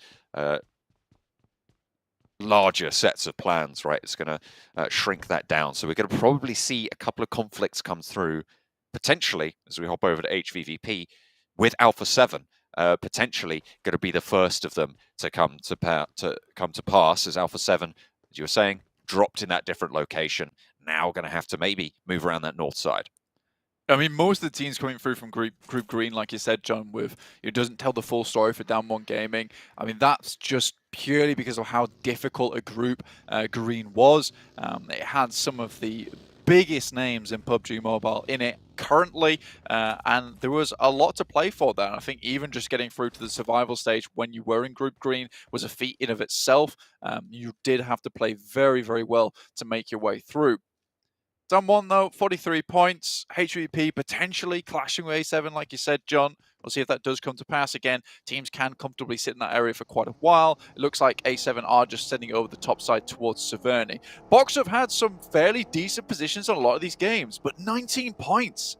They have not been able to hold on to these positions. They have not flexed out from those positions either. So this is something that Box needs to concern themselves with at the moment, because they are getting these strong compounds towards the center of the circle, but they are not holding on. And though that is a step to success, I think they're missing a few steps afterwards, which include getting knocks, getting eliminations, and clearing area.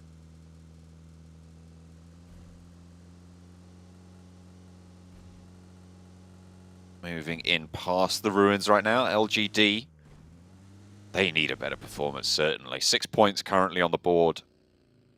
3 games in a row. Looked like they had a good chance in that last Sanhok game. They were 4 versus 2, moving into a fight, but they just let it slip. They got a couple of points there, sure, but really, really not what you'd come to expect from a 4th place qualifying team. Top of the qualifiers from Group Red to be in this survival stage. 225 points on their tournament in Group Red, and it is just not there.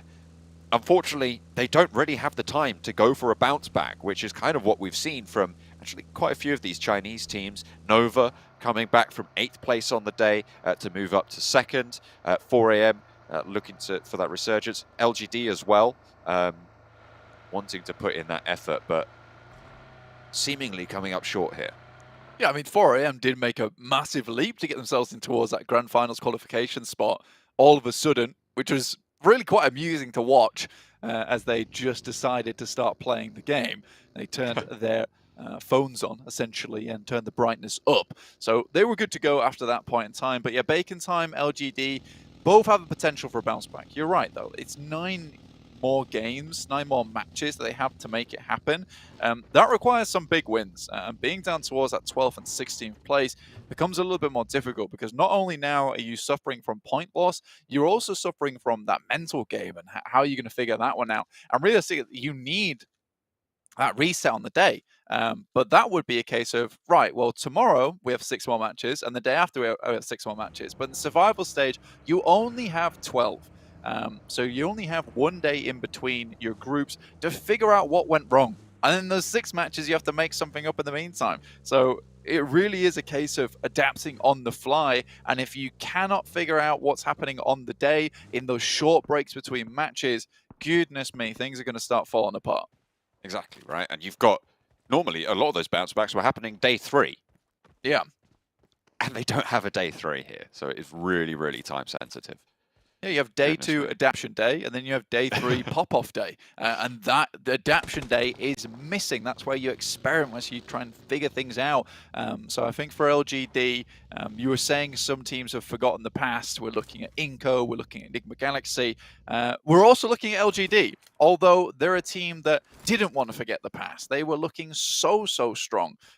So it's just very curious, and I think that if LGD can maybe bring things back up to speed, maybe bring things out of that careless region that we're starting to see from them, you might be able to get a good game out of them. They do have players up towards that northern side already. HVP moved in, A7, in a very typical HVP spot actually, where they've played throughout the years. This is a great position to start clearing from because it's unlikely that any team is going to head towards that compound all the way on the eastern coast, so you can quite comfortably hold on this road side. So it's something that HVP will have to consider, and if they even saw A7 dropping over towards North George. They will have seen those parachutes, I believe it was within range. So should have their wits about them on this rotation. The good news for HVVP is that there is no one currently behind them, and they do like to play in this sort of scenario. Unfortunately, there's a lot of space to the north side of Yasnaya that they're currently basically abandoning and looking to actually send it a little bit more central here, but they are on the north side of the chock in the middle. Enigma Galaxy under fire from BTR. Currently hold. Really nice compound on the top of the hill. Got a lot of sightlines onto the open ground around them. You know, Damwon Gaming, the hunters of the lobby, though. That's the second time they've drawn first blood in a row.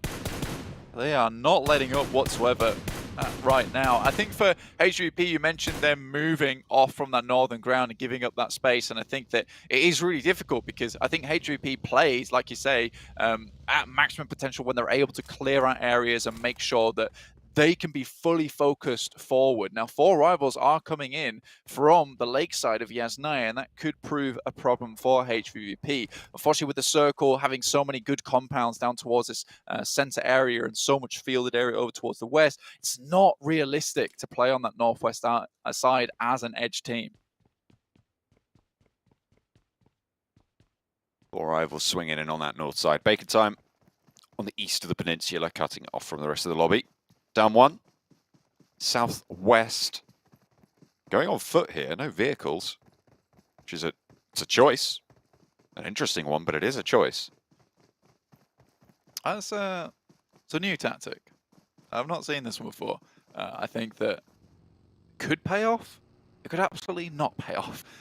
They still have a long way to go, and getting across those fields towards Yasnaya is not easy without vehicles itself. Osal, see him here, taking the shots over towards the guys from VPE. Unfortunately, weren't able to pick up that vehicle. I imagine it would be in pretty rough state after the battering it just took from the entirety of the down 1 squad.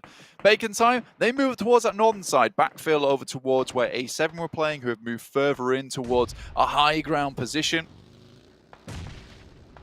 HVVP as well have played that 2-2 split on the north side. 4 rivals have backfilled on them, which is not good news for the HVVP strategy. Look, they've already taken a knock there on one of their duos. Should be resible in this scenario. With the circle going up as it has, HVVP actually in a very confrontational spot. LGD, central, doing all right for now.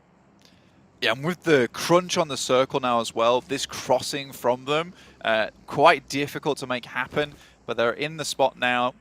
Tixie moving through too. Kitsune gets Meku back up on his feet. I think this is where HVP maybe need to consider maybe moving off from that 2-2 split, because I think you can comfortably play a 2-2 split at zone 3 usually, but with so much of the zone being filled by fielded area, you know, you're looking more at a space that you would see with zone 4, zone 5. So it would be a good idea right now for a lot of these teams to start grouping up and getting into position. But LGD, like you said, actually find themselves a central spot, and this is a good start for them, but it is just a start, and they do need to cross that finish line first.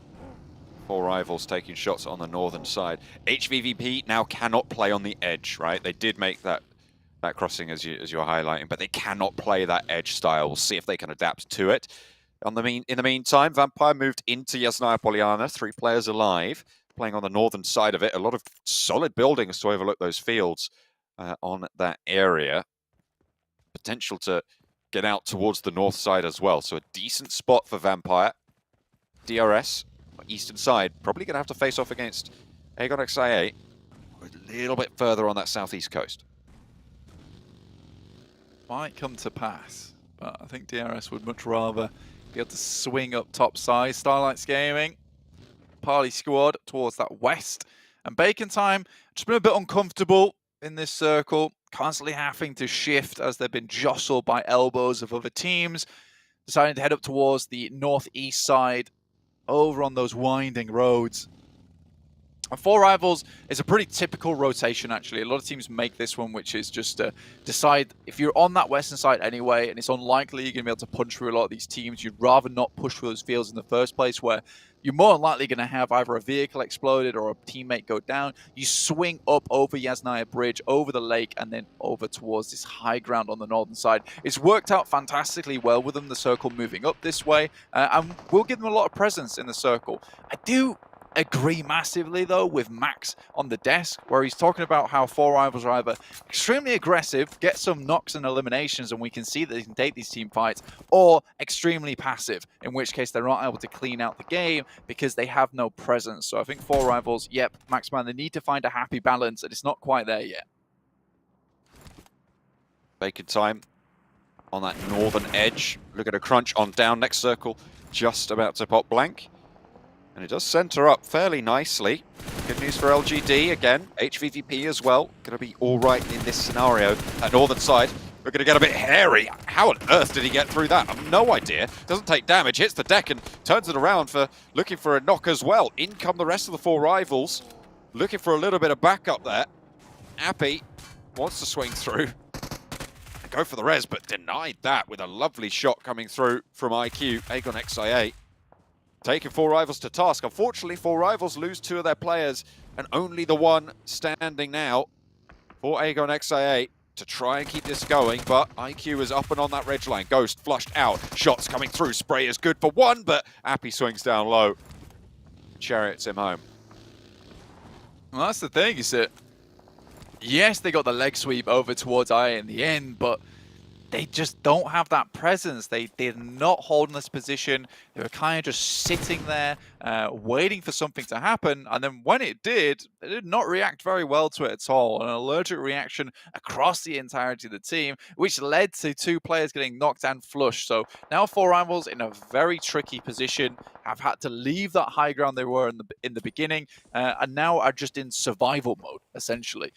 Very, very difficult now for 4 Rivals to get a lot of points on board. Still in 5th place. It's not the worst thing in the world. It's not the end of the world either. They should be able to get some more points, maybe through just surviving, getting to a top ranking in the lobby. That would work out. But DRS, Bacon Time, they're in the wings. DRS looking for shots if they can find them. You can bet your bottom dollar that they'll take them. Moving through the open fields, though, not the easiest task. LGD spot a player from Enigma Galaxy, down 1 in the meantime. Look at the number of smokes. That's got to be at least 12 smokes out for this one crossing. And to be fair, you kind of need it against this high ground from Titan. They get across with 3 and look for a res, but a nade ruins the day. Brings them back down. Can they find another? Is it got the distance on him? Not quite. But Fabian does go down in the meantime. Teak able to shut that one out. Yeah, I mean, they've been holding on to this for ages, and quite honestly, Damwon's soles on their shoes should be very worn out at this point in time. The fact that they've walked all the way over here, they've only had smokes to work with. Fabian, very low, but Forest in the back line with that off angle. Really good stuff. Osal down though with Teak finding a nade over the top, and now looking to just finish this one off. Forest out, and that is our top placing team removed by the Titans, heading up towards 7th place. Box Gaming, equally doing the same tactic as before. They sit in that position they fight at the beginning of the game, and then forget they have to play PUBG Mobile to get those chicken dinners.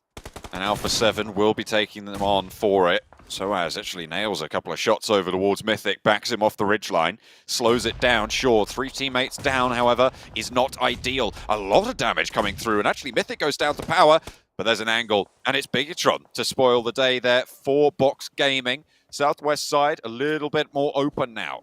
Mafioso and Revo for Alpha 7 playing as a duo. Near power, I think they've got 3. Oh, looks like actually they've got 4. A7 suffering at the moment.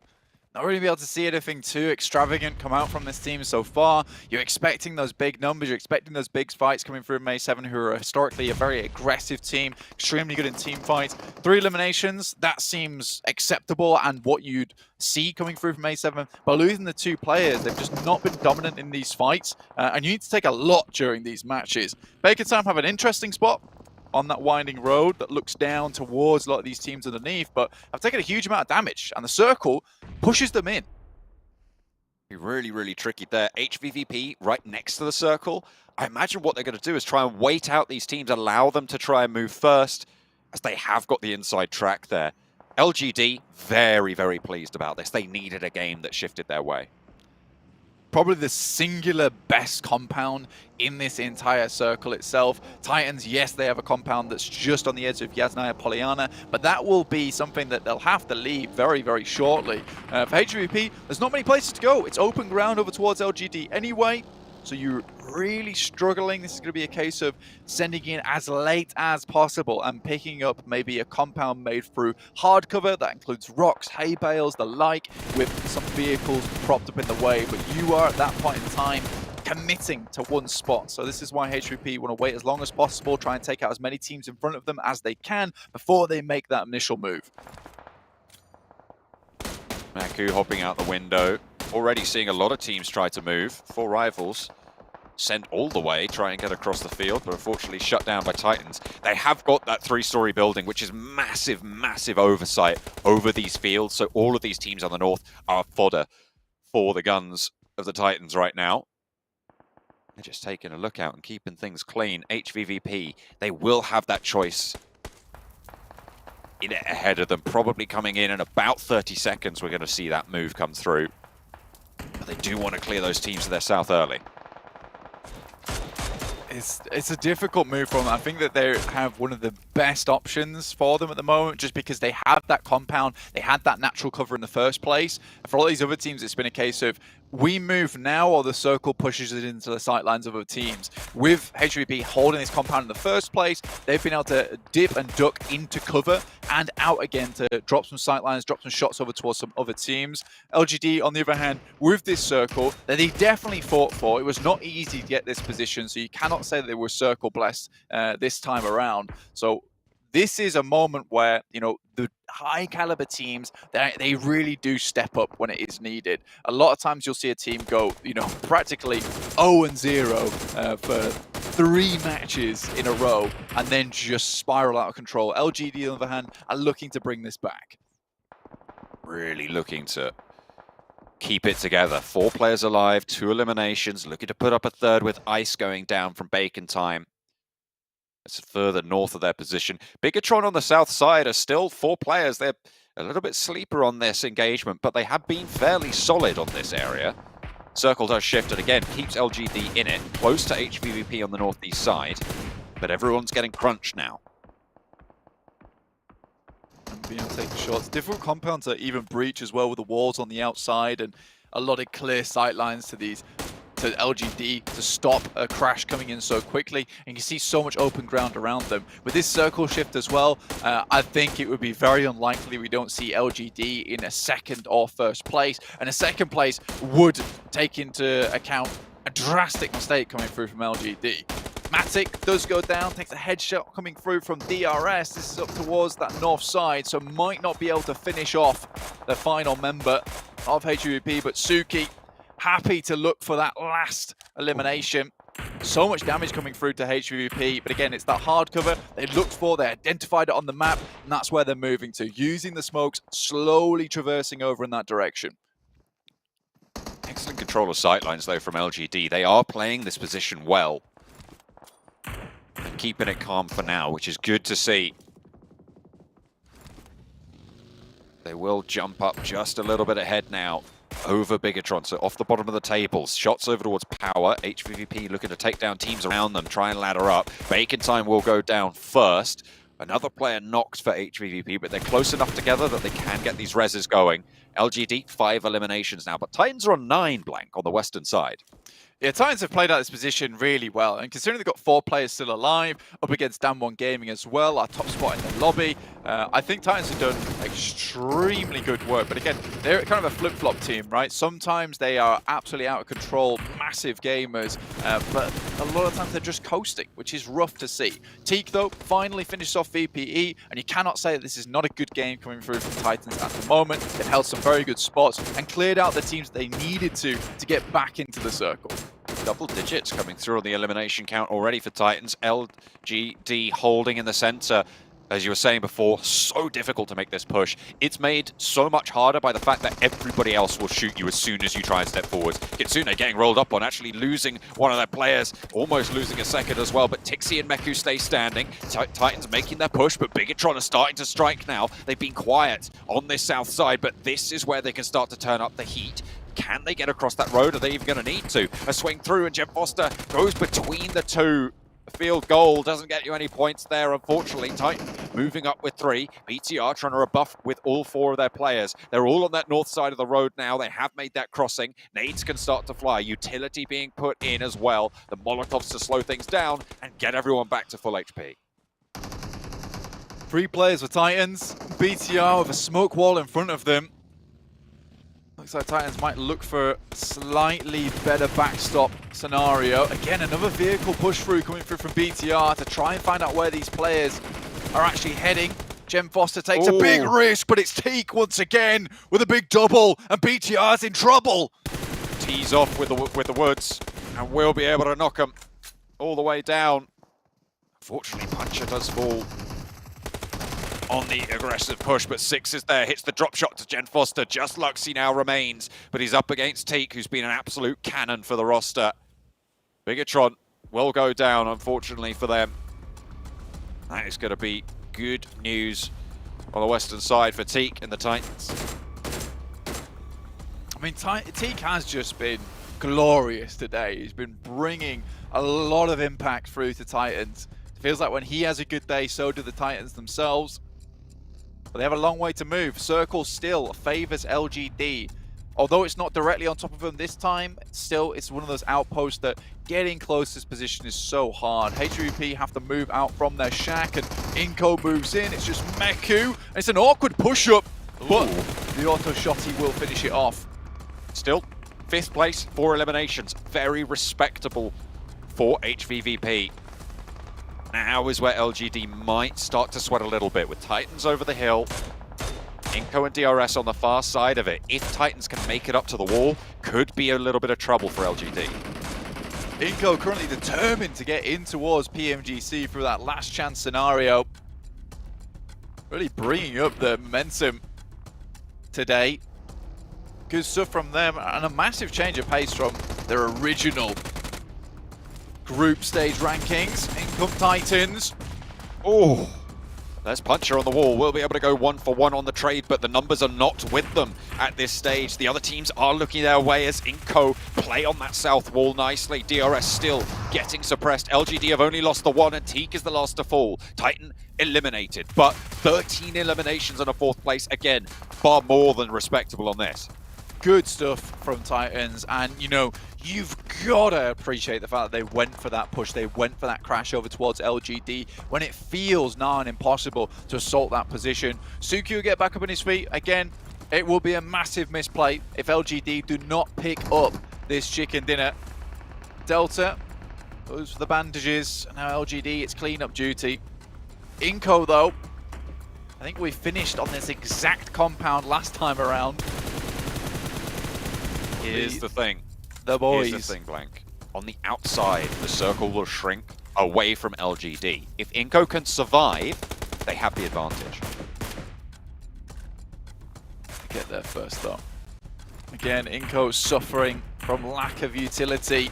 And Chungsi opens up the big one towards Squash. Becca down 2. 10 eliminations here for LGD. Looking to finish it up strong. 11. And they might have righted all the wrongs that started off today.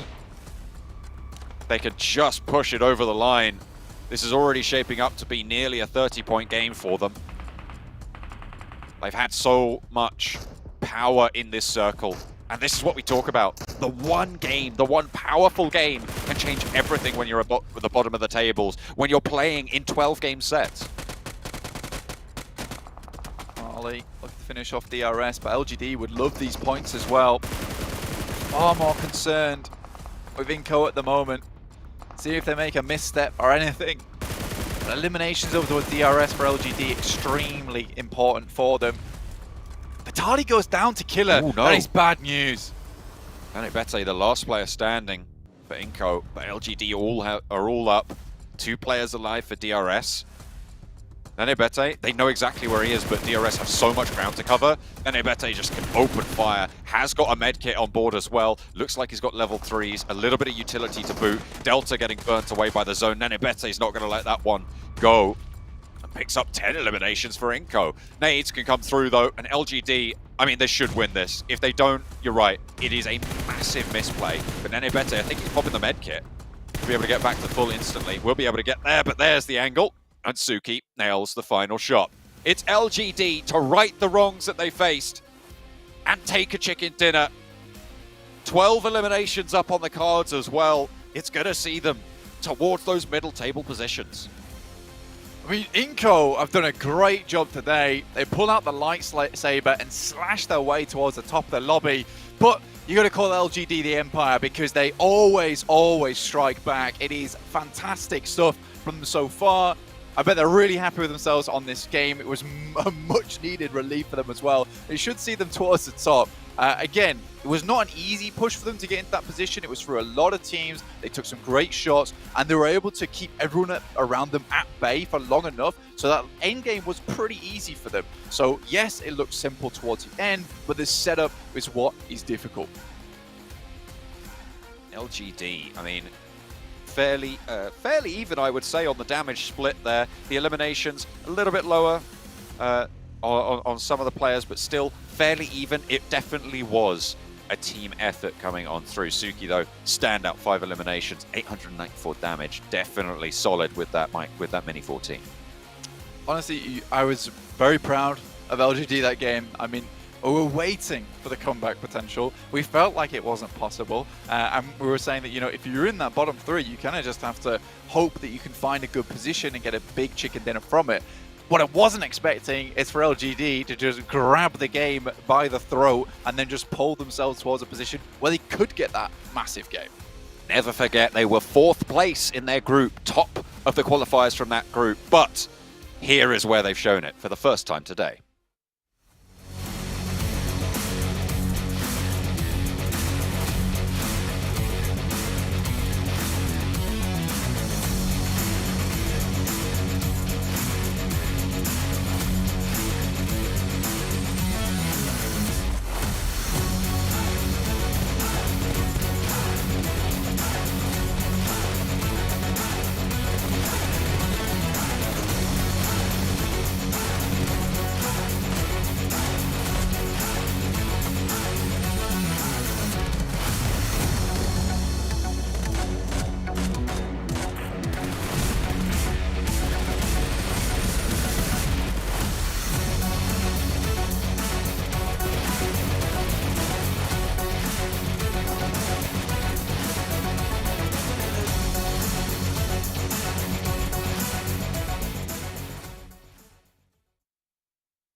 Well, LGD have finally done it. Nice little chicken dinner on the side for them with 27 points in total. And the position they had towards the end was looking fantastic as well. I think that was watching DRS just fight it out as LGD just sitting back waiting for their time to shine. But Inco gaming as well, picking up 22 points. Titan picking up 21 with 13 eliminations. Honestly, a lot to break down here in this match, Sandstorm. Yeah, especially as well with Inco. This is the second time that we're seeing Erangel position the first zone, the second zone around where they drop, and they seem to be capitalizing on that, making sure that they make the right rotation. They ended up getting themselves to the top 3, a decent amount of eliminations as well. So very happy with Inco so far and expecting them to do a little bit more within the next few games as well. See a quick little head-to-head between Suki and Teak and Max. You were saying, like, Suki, oh my god, he's so good. He's able to That's prove what I it said. here. that does actually. Well, he says it obviously in a French accent. Let me correct myself. Oh, très bien, Suki, c'est le beau play. but really, Suki, give this guy anything that's like long range, and he's gonna absolutely obliterate you. Okay, was that? I said French accent, not in French, and you went full French. I did go a little bit too much there, but that's the thing. We're looking at these Orangles. You got a central compound. Teams playing it. We saw Inko playing it, maybe a little bit too passive. And then you see what LGD did there. They were actively making sure that teams around them were going to be hurt. They're going to be wounded. If they're going to crash their position, it will not be as a full-man team. We saw that when I think it was Titan wanted to go for the breach, but before they even made it, getting absolutely wrecked by those shots from Suki. They're down to 2 players. And of course, because you're taking a 2v4, you're going to be failing in that breach. So really enjoyed what LGD did. It's not like they were in a great position and idle. They were actively taking shots and making sure all the teams were wounded around them. I mean, is this the LGD that you've been talking about ever since the start of this event for PMGC? You've been talking them up. They really kind of had an underperformance, at least towards the beginning of that first week for the group red. But is this the LGD that you expected to come into the event, Max? No, I would say this is a game that was a little bit handed to them. I think they played it great, but this is a team that when I was looking them back in PL, they're all about macro rotations. They didn't have to rotate too much. So this is sure, like they displayed especially the mini 14 play from Suki. I expect that to some extent. I still want to see like the rotations in really, really tough circles that I have yet to see really much. So I still want to see a little bit more, but still a good finish from them. Okay, well, we're going to head to a short break here where we get things ready to go for our 5th match of the day. And we'll see you guys in just a few moments here for the continuation of PMGC.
Well, I told you it was going to be a short break, and there it is, wrapping things up here as we had LGD take a victory. Maxman, I believe, did you have LGD as a team to watch? I didn't have it last game, but I have them for the next game, and I predicted them before they won the chicken dinner. So I guess technically, yes. I'll take what I can get. I guess that's technically not wrong, though technically not right. Though what is technically right is it's on Xperia 1 for an Xperia stream, made a collaboration with professional esports players. You can play PUBG Mobile on 90 Hz with Xperia streams, total cooling system, multiple ports for intensive gaming and streaming, which is exactly what Sandstorm does here.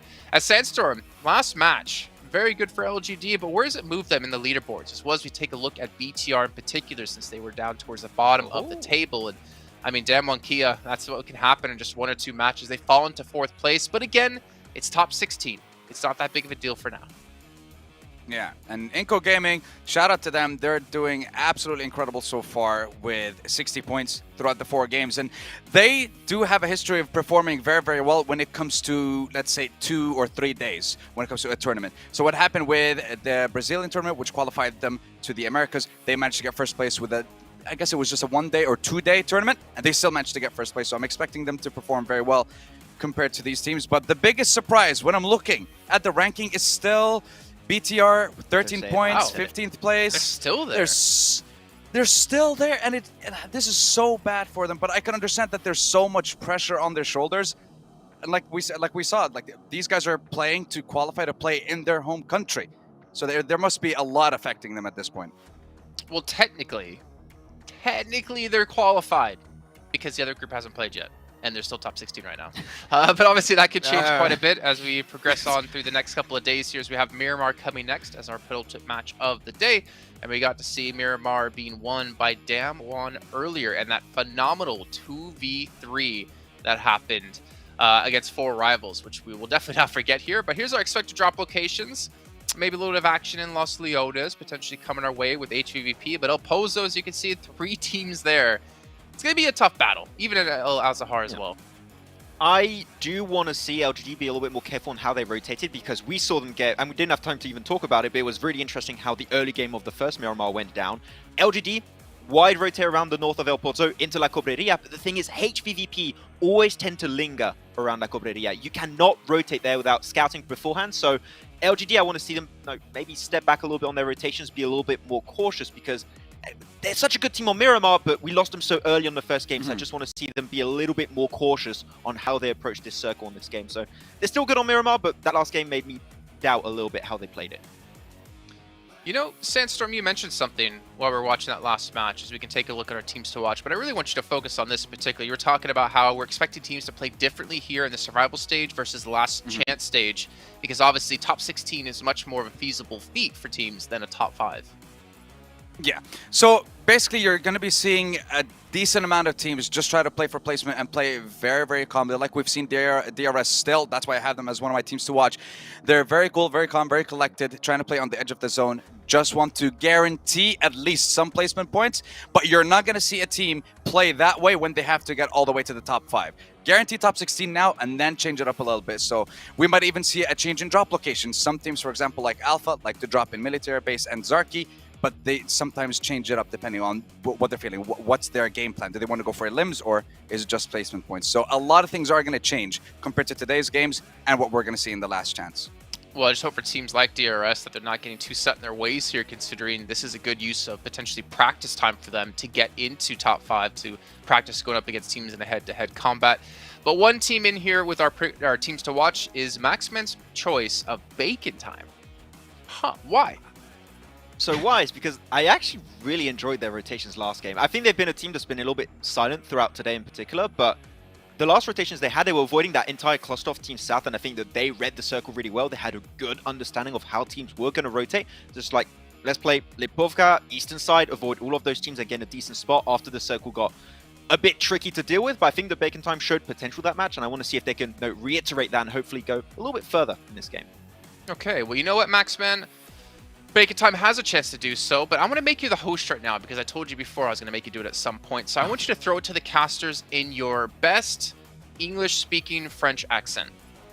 My best English-speaking French accent. It is time for... Oh. No chance, mate. Yeah, we're too busy. We're getting right on into the game.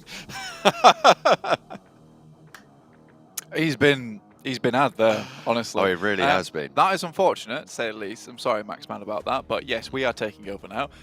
So we will be captaining this next ship as I get my glasses in place so I can see exactly what's going on, because it is required at the moment with so many wacky things going on during these games. I mean, Inco being one of our big competitors at the moment is not something that I expected whatsoever. Nenebete still doing some serious work with them. Even being the last member alive there at the end, I think he has performed very well. If Vitali hadn't gone down to DRS, maybe we could have seen something else come out from the squad of Inco. Unfortunately, he is caught off by DRS on the side. Again, though, LGD really did need that game, and I think that they pressed very hard to pick up those big points towards the end. And then just clean house of it. Let's see if they can continue that kind of performance, or if they return to all, because again, still, that is not enough, right, to see you safe.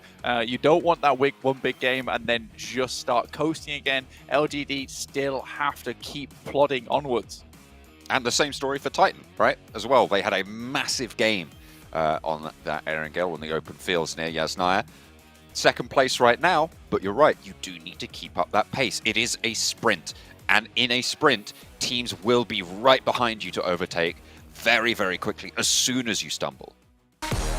HVP, I think, have been fairly consistent so far for us, as have Damwon Gaming. They have been able to pick up some good points throughout the day. I think that's the first time we see Damwon Gaming really suffer a very early loss in that game. That was versus the guys from Titans in the first place.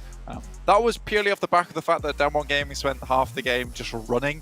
So I don't know if all their vehicles got stolen at the start and they were just forced to strap on the boots and get a move in.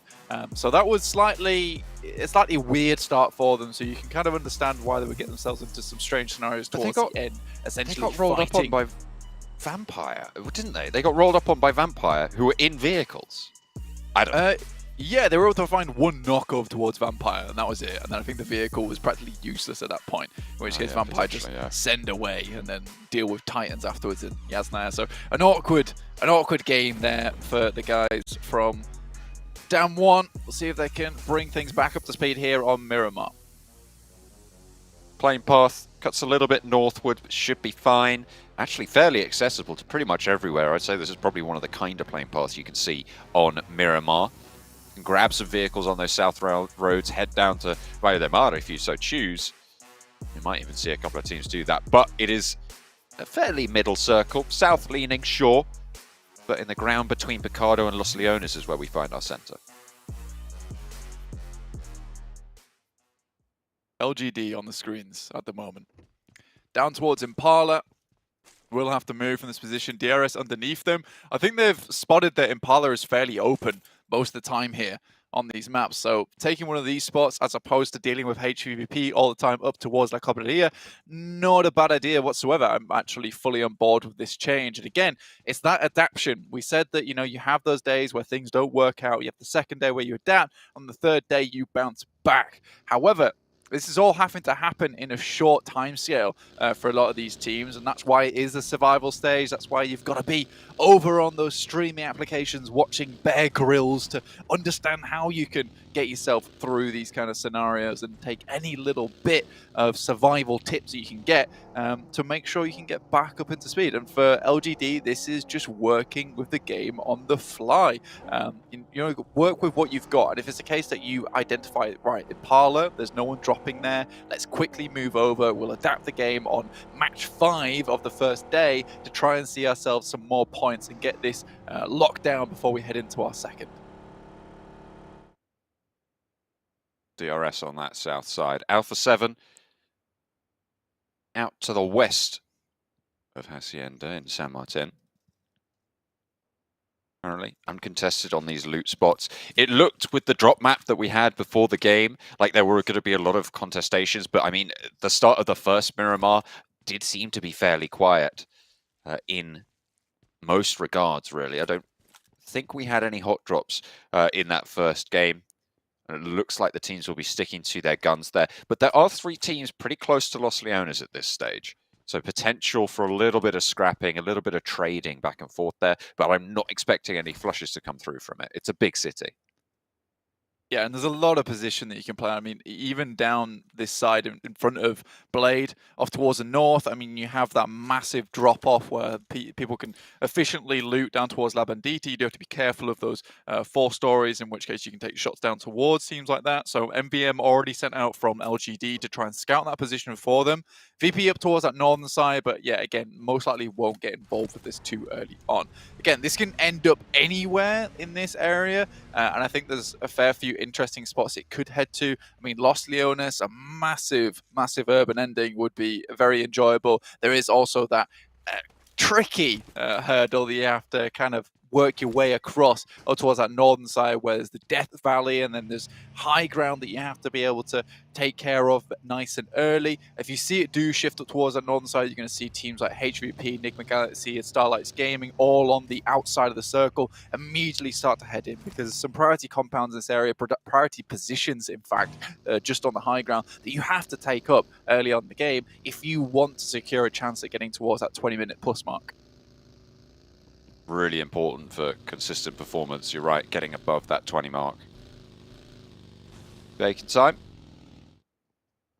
One of the teams to watch there. I mean, to be fair, 4th place qualifier from Group Green should be one of the pick of the litter when it comes to the top of the tables. But as of right now, not really having that sort of an impact. 13th place on the overall rankings. So need to step up a little bit further.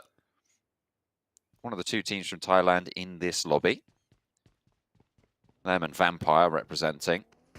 And at the moment, not quite going to be the best of performances from Bacon Time. Vampire a little bit happier with their showing so far. 9th place, 32 points, very, very middle of the pack. It's essentially 5th place when you look at the standings. 33 down to 30 points in 10th. They're basically the same position in my mind at this stage of the tournament. Yeah, it's going to be a strange one going forward at how this breaks up. I mean, they'll certainly still be 9th place tomorrow as teams start to get some more points over on that side and maybe leapfrog them. And very difficult to make out with the groups being static on day to day. You don't really have a clear goal line either until that second day has been concluded for at least one of these groups. LGD make their way past La Bandita, so the rest of the team did regroup with MVM from Impala. Just a little bit of a regroup on the cards. Jen Foster actually very close to Inko. Does manage to get up to speed and out of dodge. Near Picardo. South side of it, Inko gonna surge. On the northern side. Who are they taking shots from? Is this a split from Bigatron coming through? I think it might be on the northern side. Alpha 7 are also a little bit further north. Near San Martin still. Yeah, it is that 2-2 split coming through. Inko under pressure from multiple angles now. Might cause them to come a cropper, but then again, they are playing as 4. If they find out that they have a Bigatron player vulnerable close to them, they might just push through Picardo.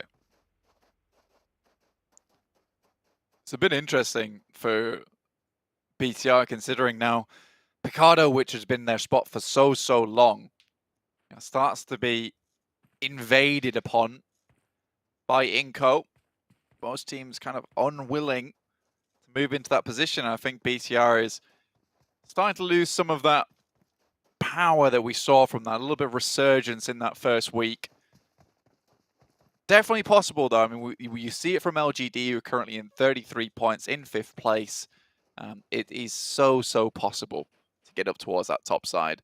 Yeah. But yeah, it's almost amusing looking at that 5th place go from 33 down to 9th place with 32. And then, what is it? 4 teams tied on 32 points at the moment. It's a bit curious. But again, those points will start to even out a little bit. So every tiny little inch counts right now for these teams. If they get any points that they can do, even it means, 1 point for Enigma Galaxy or 2 points for Enigma Galaxy could mean a 4th place if all these teams go out now. Suki under pressure from LGD. Power, that's a teammate. We've got to be worried about that. Kante very low. Caught out on the hillside and run straight on down. It's like they're taking fights on multiple fronts. Kante the first casualty though and will fall. First blood. Goes through for LGD. And nade! Oh, he steps out. That was perfectly incorrectly timed, I suppose, for Power to lose another to a nade. And Suki stays alive on the outside. Aziz a little bit late on this backup at the moment. It's basically a 1 versus 4 in this compound. The burn is there. It's good. But it will only find the 1. And that is going to be very resible on the inside. LGD stay up at 4, pick up 3 points. Great news for them. Should be a pretty solid spot as this circle blankets a hard southeast shift. Yeah, really clean there from LGD. Able to pick up a lot of that, and a south shift down towards Impala actually gives LGD even more room because they've already cleared a lot of down towards that eastern side of Los Leones. They know they can just send it through towards maybe a road crossing, maybe one of these high ground positions towards Los Leones. So there is a definite possibility LGD gets into another strong spot, but that requires them to move fairly rapidly. Probably on that northern side, they're all getting into vehicles. Aziz on that east from Power, obviously losing all of his members over towards the engagement with LGD, just gone past. HVP also on their move down towards this roadside, trying to accelerate as quickly as possible to get in towards this game. Start this game, I'm not sure where they're going. I mean, this position, to be fair, is the sort of position that HVVP thrive in, right? They play on that edge. They don't have anyone backfilling them. They just push through with fairly little resistance from most teams in this lobby. Hopefully they can make something of it here. 3rd place right now. They got a good chicken dinner earlier. They stayed consistent after that. They're 45 points and really are still very much in the conversation for one of the 5 teams that will be making it out of not only this stage of survival, but also that last chance to get to those grand finals. This is a team that people are looking at as a very, very viable contender. HVVP definitely wants to bring this one back. I think there's a lot of favourites here in this lobby. I mean, VPE, I think to take it home for Thailand. Lose one member, but back on the feet. I like this from VP. Their playstyle just really is quite slap and dash in it, really. I like it. You know, the hit and run tactics from VP at the moment. They take one knock, it doesn't matter. They gain ground, they move further up. It's the way they play. I think it's a lot of times it leaves them with a lot of bruises, you know, maybe a few broken bones, but at the end, they do make it all the way to those final stages of each match. And then head to the hospital shortly afterwards to get themselves patched back up again for the next one. Tetanus shot, make sure you're, you know, all sorted for that. Getting in and amongst it. To be fair, I mean, yeah, you're right. They are bare knuckle brawling the lobby at times. Can be dangerous. The shift goes in. It's Los Leones. Got quite a lot of a chunk in it, but there is still potential to head outside towards Titans, who went for a very wide south rotate earlier in the blue zone on the south road. It's a typical position for Titans so far, and can find good amount of success from this. I mean, a lot of teams love to play this spot up towards where Titans are anyway. You move right to the edge, up towards that northern side. You can take so many good shots down towards anyone in Los Leones. And if it's not a definite Los Leones finish, you could certainly pick up a huge amount of eliminations from Titans' position. So picking this one up nice and early, great idea. You know, it doesn't necessarily factor yourself into getting an easy chicken dinner, but what it does give you is if you have the gun skill, you have the power to make it happen, you're afforded a ability to get a lot of those elimination points. Scry knocked, flushed. Luxy picks it up. Bigatron back the point. For rivals though, they want the challenge.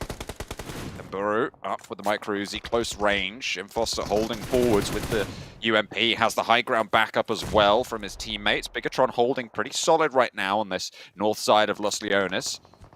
They've been here for quite a while. 4 rivals looking to take that challenge and still getting rebuffed at every turn. Bigatron hold clean as Inco now step up for the fight, but they're a little bit too late to the party. 4 rivals will be going down here, I have no doubt, but a clean rock up from Inco finds Gen Foster fast. Nano Bete low. Flash from Gen Foster and a knock onto the backline of Inco slows things down, but Bigatron are losing players in the midst of it all either way. Squash, another one to fall, and now it's just Vitali. Can Bigatron keep it together? Liquid is down. They will be at 3 maximum, and all of a sudden, hang on a minute, 4 rivals, they're still at 2, they're still alive. Box are coming into play. They're moving in through. They've heard all the commotion. They want a slice of the pie.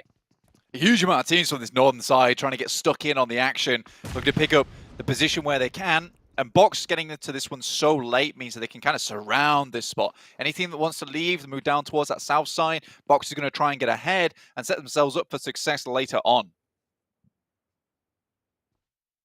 4 teams in this vicinity. You've got Aegon XA a little bit further away, still on the north side of the road. Dam 1 on the west edge of Los Leones. Will be potentially looking to sweep all the way through. Should it come to that. Enigma Galaxy on the south side. You've got HVVP and Titans on the south hills as well. HVVP moving into a position where don't necessarily have all the information in the world. I think this is a spot that could easily have teams within it. I think HVP should know. I mean, Kitsune's taken damage, so you'd imagine that that's from one of the Titans players. No one really else in this area that could have done that to them. So HVP currently playing a slow game, but this is actually much better for them. They can now swing back up towards that western side, back towards the circle itself, and we will have that urban finish in Los Leones. A lot of those big positions up in the towers of Los Leones as well you can take shots from, but it's going to be interesting. A lot of this close quarters combat will be required, so if you're quick on the trigger, you've got the reflex to make it happen, this is where you can start to shine. Titans moving in, actually breaking out to the east, which isolates HVVP's angle in just a little bit. It looks like they are going to regroup on that position, so not going to challenge directly and backfill HVVP. They're going to present a united front to the teams further north of them. Might be quite effective, might prove to be, but HVVP, they're not going to stop. They're just going to sail straight on in and try and take a South Point building. Looks like it will be successful on their crash. Titan's not going to slow them down, but can they get into the buildings and cover before that comes through? That is the difficulty. I mean, at this point in time, most teams are happy that they already made their way in. VPE brawled their way in towards the central spot at the moment, and they're holding on to it. I think this is one of the teams that is quite terrifying when it comes to taking an engagement. Damwon still haven't found their way in, though. And again, we mentioned that, you know, they're taking some aggressive plays, they're getting some good eliminations, but at the end of the day, they are a tactical team. So they're waiting this one out on the western side, seeing how things pan out towards the center. And at that point, that's when they'll start to move in for a little bit of conflict. But yeah, a lot of teams in this circle at the moment, 15 so far. And again, urban finishes are 100% affected by these new circle settings. With the amount of space that is now available, you're not having teams being crunched so quickly. So every one of these positions becomes quite valuable. Box Gaming on the back foot as Bigatron pushed them upstairs, occupying that ground floor. A little bit easier to rotate for Bigatron, but they will have teams, well, Box specifically, overlooking any rotation they want to make in the future. 3 players, remember, for Bigatron after their scrap on the northern side. 4 rivals are still alive as well. And with 2, you could do a lot in these urban environments. Yeah, it's still possible. 100% still possible. You kind of find a little targets where you can, pick them up, isolate teams, try and force engagements. That is a way that you can work this kind of lobby to your advantage. Bacon time, also very central. Again, we mentioned that LGD, they were central last game, they looked for a big game, but now it's time for Bacon time to really pull their socks up, try and get into a position where they can contest for one of these spots that heads through towards the grand finals. Show us why they were that 4th place position. Snubbed at the final post. In it all the way until the end, actually, for a direct qualification spot in Group Green, the Group of Death, so-called. But not really turning up so far. You're right, they do need this result. DRS, they've been chilling on this hillside. Alpha 7, Miramar, well, we call them Miramar specialists, right? We didn't see it earlier today. Hopefully they're going to have a little bit of a better showing here. Alpha 7, I mean, they had a scrap, remember, I think on these hillsides with Nova that they just lost due to an unfortunate incident with a rock. And hopefully they're going to look to repeat that and go for DRS and get the result that they were looking for that time around. Play on this hillside, because it's got a lot of power on the outside here. Yeah, I think you look at Alpha 7, though, and they're just completely outclassed by Influence Kemin at the moment. Honestly, I don't think they're the powerhouses of their own region anymore, sadly. I remember the back in the days where, you know, these were the boys that you would set forward as the Western representatives, but no longer a case anymore. Alpha 7's still a very strong team, but nowhere near towards the top of the tables as they used to be. DRS, though, currently have played a super quiet game. It's a surprise they're in 7th place, but still, making it happen from 7th place is absolutely fine. Getting those consistent points where you can. But you never see them towards the center of the circle. They're always crawling in towards the end. But the fact that DRS is currently taking it towards Alpha 7, I think this is something that really shouldn't be happening. Now, around the back of the mountain, it's an isolated fight. It's straight up between these 2 teams. DRS even actually having more to worry about than Alpha 7, I'd say, at this stage. And the fact that they're losing players, they're going down, they're losing health bars, it's not good. Mythic looks for this res over onto Revo and Nade to try and slow it down. Delta is their rules on a side swipe. But the res can come through. It looks like Revo will be back on feet. Delta doesn't get spotted by Carrillo, not just yet. So we pan over to down 1 on the western side. Pretty quiet in the city for now, but I imagine that north side, probably the hot pot starting to bubble in the moments to come. Mafioso spotted backline. Killer. They know his position now with that gunfire. Has to fall away from it. Can't afford to get naded in this scenario. Delta shot back over towards Mafioso. He's laying down on the hillside, but he can't actually peek it out. Goes for the spray, and Delta backs off the line. Mafioso, balls of steel there to hold it. Just holding on to these angles like nothing else. At some point, they have to punch through, though. And for DRS, they understand that more than most. For Alpha 7, they're happy just to corral them towards this circle edge, put them in an uncomfortable scenario. But they have to push unwisely into DRS's position. Titans, you said that they made that rotation over towards our eastern side. They've taken the approach that hasn't really put them in contest with many other teams so far, but has afforded them a much more quiet game, a game where they can consider all the possibilities in front of them. HVP also made their way down towards that southwest edge.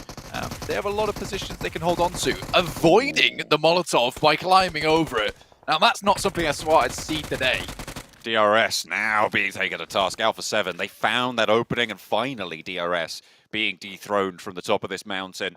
2 players already down. You imagine Rules and Giante just going to try and find a back foot position, and play as a duo hiding out. LGD actually taking shots over towards Alpha 7. In the meantime, suppressing fire from the city. But they've already done the job. Alpha 7 can control a lot of ground now. A lot of 4-man squads still remaining. Towards this urban finish, it is going to be very enjoyable watching all these teams go to task against one another. Skylights Gaming's also took a very long-winded approach towards this game, but managed to get into a fairly decent spot, actually. It's at times like this in the game that when you're in the city, kind of a lot of your previous rotations don't really matter anymore. You're right, there's so many 4-player teams still alive. It's all about finding the fights with the buildings next to you and getting good knocks, getting good capitalizers. And look at that, HVVP with 2 over onto Enigma Galaxy, playing on the south side right now. That's 2 knocks, not a flush, which means that Enigma Galaxy playing down at 2 might be looking for those reses. And honestly, in an urban environment, you expect them to be able to get it. Trying to find it, but yeah, you're right. It's very difficult to confirm those flushes when there's so much space to hide behind, to get back into position, to get a res off from a teammate. Best thing that HVP can do right now is trying to move up in that downtime where the reses are going through and try throw some grenades, which they do. They get 1 knock off the back of it, and now they can start to move a little bit further forward. It would be a better position for them over towards Enigma Galaxy. It is in towards that circle itself. Freak gets taken down, and now things start to speed up there for HVP. Oh, Chianti play spoiler. Mythic gone down and flushed as well, hiding under the headland. There was cover from above, but now they know he's here. Mafioso looks to burn him out. Can there be some shots sent back his way? Mafioso can't quite find the angle. Still playing underneath, and Carrillo has to send around the side instead. It's not ideal. They lose Mythic, but Alpha 7 still on the high ground, still at 3 players. They'll need to leverage it if they want to move further forwards. Rules is dispatched as well, which means DRS are down. And 14th place in Zone 6. There's so much availability for teams to hide, to stay away from the action, to wait for that late game to come through. The big 32s starting to thin on the pack. DRS and 4 rivals both falling down early in the game. So now's the time for teams like Alpha 7, like LGD, to strike out and put a little bit of a lead ahead of them. With Alpha 7 losing Mythic in that scenario, it diminishes their power. They still have got high ground, but it's likely that it's going to move away from them. Barring a super hard eastern shift, Blank, you've got to think that mistake, that little bit of an opening that Gianti was able to find, could come back to bite them pretty hard. It slowed them down. I mean, they're kind of wading through the sludge on this top side. At the moment, because they have been slowed down, it might be too late for them. There's so much open ground they have to pass through, and they needed that 4th player for the off angles over towards Titans, especially when there's so many angles through these windows the Titans can play. Mafioso has found a fantastic spot, but the window of opportunity has closed now. He really did need that singular knock over to one of those players, and I think he pulled the trigger too early. In the meantime, speaking of pulling the trigger, a lot of these fights are starting to just about pop off. Goodness me, it's so tight. I mean, we're Zone 6, 13 teams still alive. Titans needing to fend off this push from Alpha 7, who are swinging down low. Carrillo hits the deck. Revo up the top, wants to suppress these windows, but it's just so hard. Mafioso can't even find an angle either. Teak repositioned around it. Carrillo managed to get the heal off, pushes forward a little bit more, baiting out the peaks from the windows. They are necessary to stop this player from pushing around the side. Teak is there, but look at Mafioso. He's really trying to hurt this one, make it go poorly. In the meantime, teams are starting to fall in the city. 12th. Now isolated, guaranteed for everyone alive. Nick the Galaxy sending seemingly wildly eastward. And they will need to, as the circle did shift towards the town, into the building with 2, and actually staying alive with both. That was a crazy push that has worked out, and doesn't necessarily always work like that. And over such open ground, that is a very unfortunate tumble. Instantly hits the pro. Now Carrillo's all on his lonesome versus the Titans themselves. Has to step up tall here. Carrillo's still not going to go down just yet. Hits the deck finally. That should be a flush. Alpha 7 struggling to dismount from this hillside. With a 4th angle, they might have been able to find a pick through the window. But as it stands, Alpha 7 down to 1 from the eastern mountain. 10 teams alive in Zone 7 blank. 11th place for Alpha 7. 4 eliminations, so not terrible. But not the best of results either. Nades in through the window. HVVP are going to be looking to push in from the southwest side behind Down 1 and Box in this scenario, but Vampire have the high ground. It is so difficult to move in this area. Down 1 pushing in. Sung down as Soaz cuts it out. Hang on a minute, that's Matic from HVVP. Playing on the backstop. Kitsune answered on towards as Vampire shut it down, get the flush as well. HVVP lose a player, but it's still carnage on the inside. Soaz holding out, but 2 players from Down 1 will be able to move forwards. HVVP playing with 2 as well, as they play on that southwestern side. Meku, Matic moving in, low HP, and it's the last player standing, HVVP. But Matic stays alive, unfortunately not for long, as everybody's swept aside by Vampire. Titans now can continue forward.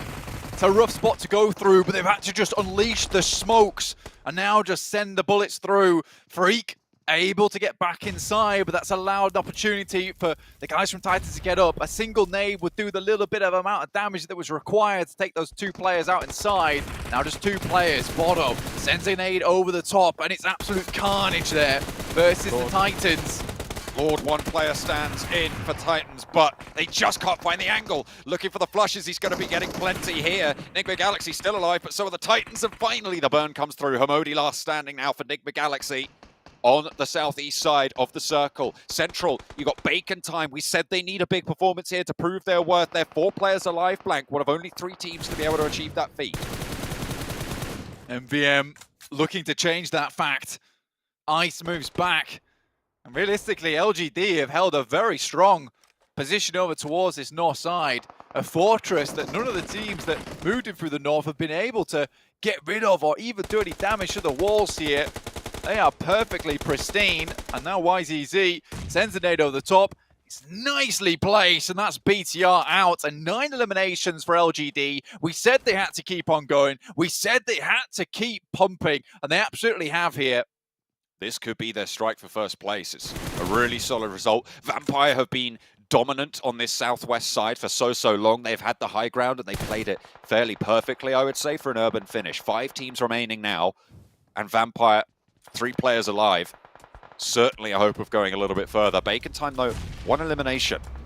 Sure, they might be able to get late in here, but with only the 1 elim, they're going to need to post bigger numbers. Oh! It's off the top of his head. Oh dear, off the backboard there.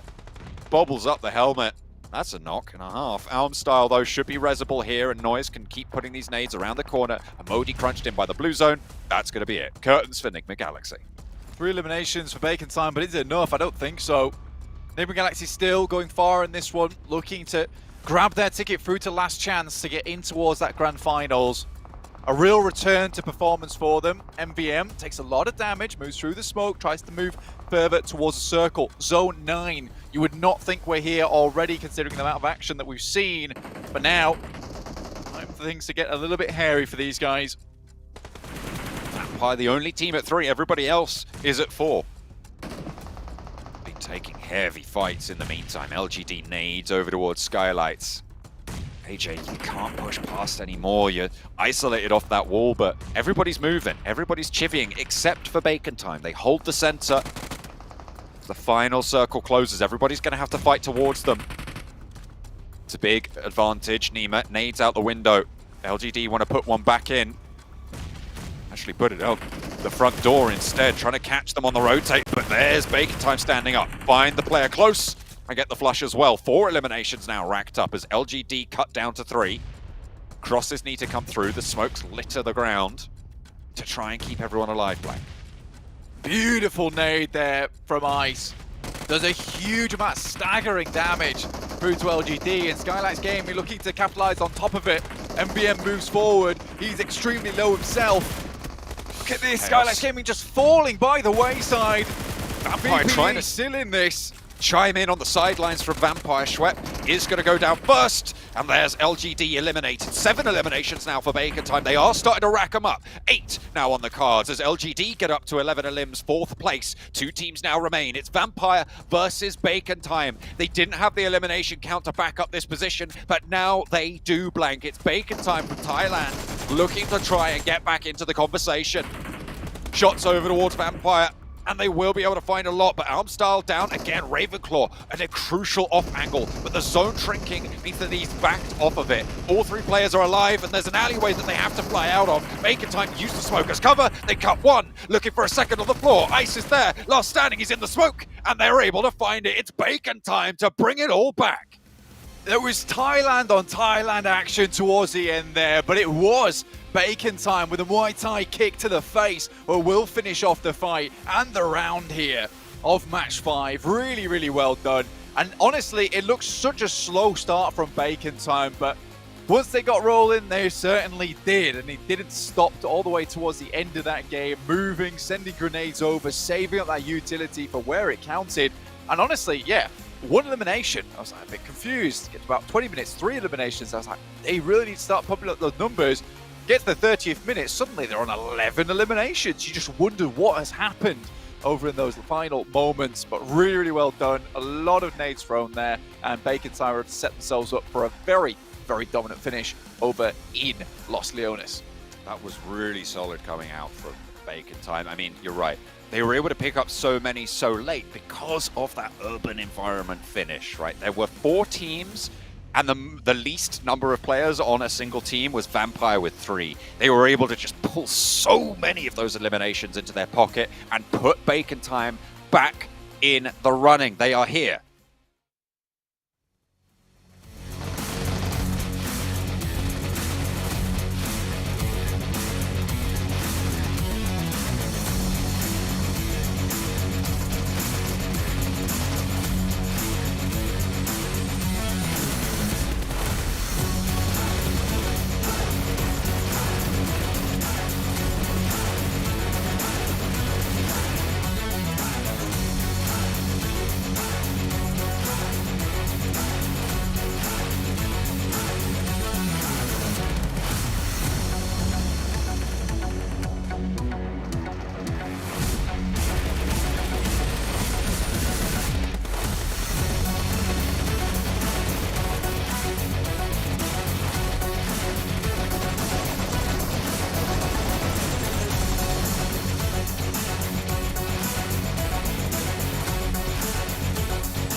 Well, I know it's for breakfast for me today. It's Bacon Time, getting a big win here. 26 points for them on the board. Much needed points as well to help secure a place in the top 6 team.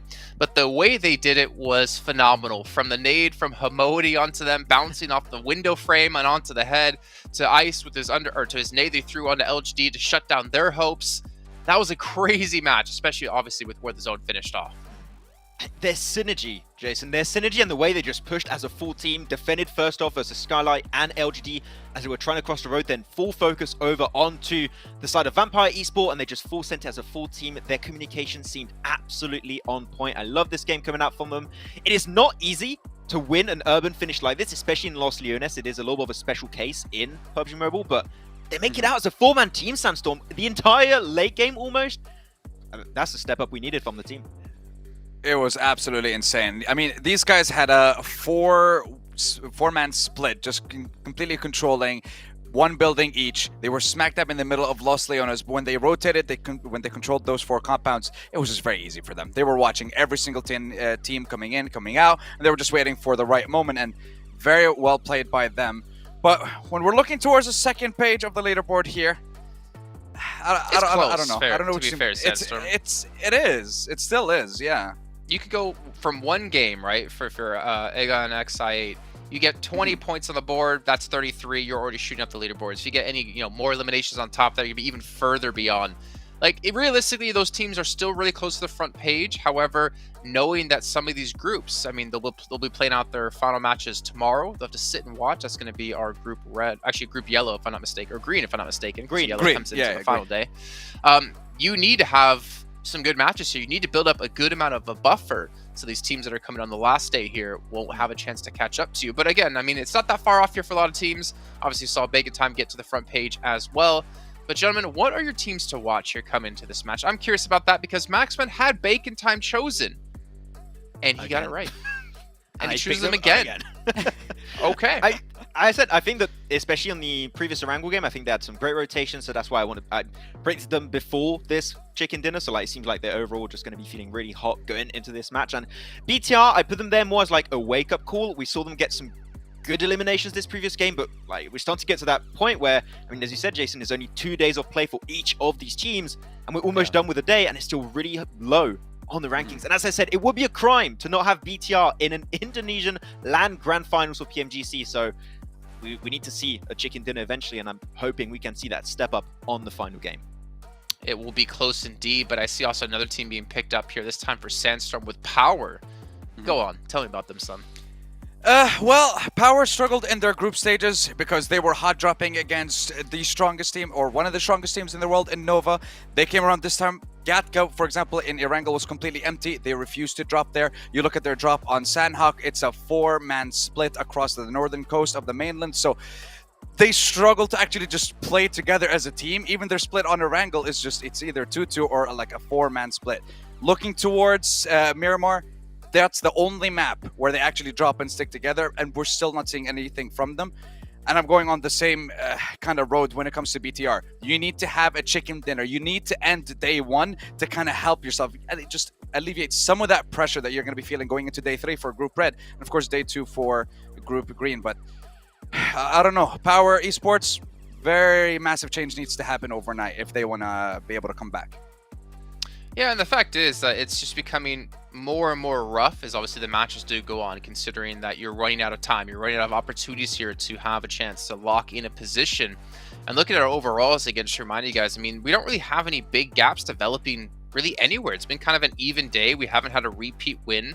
5 of our winners are on the front page at the moment, with the bottom one being Bacon Time, because this was definitely their biggest match they've had happen so far. But one thing I am seeing, though, is definitely some confidence when it comes to eliminations. Inco Gaming, they're on 32. They're currently leading the charge here when it comes to that. They have Vampire on 30, which, funny enough, I feel like Vampire hasn't been the same Vampire we saw back at PMWI. You got LGD at 28, Titan at 26, and Titan alone is a team that I didn't expect to see as strong so far. But we are seeing a gap build up here from some teams. And again, teams who get up a lot of limbs to me are the teams I would typically look out for when it comes to the last chance.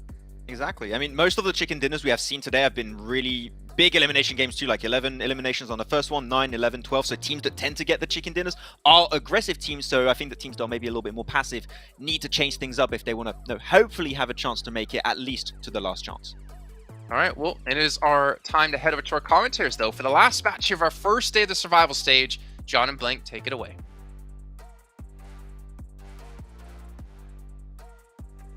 Teams will be fighting for their halfway mark finish. Blank, it is so important that they realize this is the sprint where it could all matter. Every single game has a massive impact into these lobbies, and this is their last chance to notch for day 1. We'll see who's going to be able to put up those numbers and stay in the race. Again, yeah, like you say, 6 games down already, halfway there. So I think that for some of these teams, a bit more important than others. Titans, obviously, happy days. This is probably one of the more happy teams. Oh, yeah. Thanks, bro. We appreciate you. Oh, we're going in. I know. We're heading into that last match. That's for sure. But yeah, these teams realize how important this final game is. They need to pump up some big numbers, get themselves towards that top side. I think LGD's done more than enough. I mean, 16th to 3rd place, 2 games.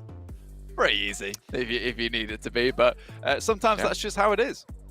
I mean, it's what you need to do as well, and it shows you the volatility of the sprint format tournament that we're currently seeing. 12 games. I mean, we've seen 18 game sets back in the group stages where we found these teams for the survival stage. and that was 18 matches. It was still very, very volatile there. We were seeing massive changes even on the final day. There's only 2 days now, so that compounds that effect and means literally everything could completely change on its head by tomorrow. And certainly by the 3rd day, I'm expecting something that probably I'm not even thinking about right now. I mean, if a team coming from 16th place sends themselves up into 3rd place in a couple of matches, that for me, as any other team in the lobby, is fairly terrifying and also fairly hopeful. It means that if you ever get yourself into a tricky spot for teams tomorrow, like in Group Yellow, you already know that there's always a chance to get back up into a position where you can feel a bit more comfortable with your performance on the day. So this is something that a lot of these teams will have to consider for themselves going forward, is that it's not over until that final day and the bell rings. So some of these teams might just want to think about that whole not giving up mentality, because it seriously is a case that, like I said, with this sprint format, it's just a matter of willpower and how far you can take it. I think LGD, again, perfect example of this, of just a case of adapting on the fly, realizing they had to change something up here, and they do it on the day, and it works. Got to stay brave in the face of it. Have confidence in yourself, back yourself. That's what it's all about. Very, very central circle coming on through. Keeps a lot of the ground on in the plane path, cutting middle as well. We're going to see a fairly fair set for this final game of the day. And it's good to see that sort of a game come through as well. We've seen our fair share of hard shifts, hard first circles come through over the course of the group stages earlier. So it's nice to see at least some sensible circles come on through as well, Blank, that we kind of have seen today. I would say that most circles that we've had have been very, very reasonable, and that is exactly what you want if you're a team playing in this sprint format. I mean, this is the most reasonable of circles. It's the type of circle that you would go up to, try to haggle, but then just give you the price that you're looking for anyway. You accept that trade, and with this central shift on the circle, you are very, very pleased. If you're any of these teams, it's easy enough to get into. I don't think there's too much variability in the sense of you have to make any tricky or difficult decisions towards the end game. I think only if we see several northern shifts up towards Vampire Esports in Severny, where you're deciding whether to head over towards Rozhok or down towards Potato Hill, or up towards Severny itself, that is when you might have to make those difficult decisions. But I don't think that's going to come into play here. Watch the circle prove me wrong, though, which is more than likely going to happen. Inco, though, 63 points, 10 points clear of VPE in second place. I think Inco's done a fantastic job today, quietly brilliant in their own certain way here, which has been nice to see. It's nice to see a team that has had their bad days and been able to, get them back into a good position. This hasn't been a case of those wild big performances from LGD. This has just been good, steady PUBG Mobile gameplay. I mean, that's kind of what Sandstorm was singing their praises about, right? That Inco is this sprint format team that we've harped on about quite a lot, to be honest. This tournament is very much the most sprint we will see until, well, the end of this week. Although even that is still going to be all 16 teams playing all the time in that last chance scenario. Box losing a player early. Bad news, but good news for Aegon. IQ. Moves out to the side. We'll just leave this one alone. Box Gaming, take a little bit of a tumble from grace here. Down to 24 points. BTR with 22. Then you really have the down batters in I8 and Power with 13 and 14 points apiece. Down horrendous.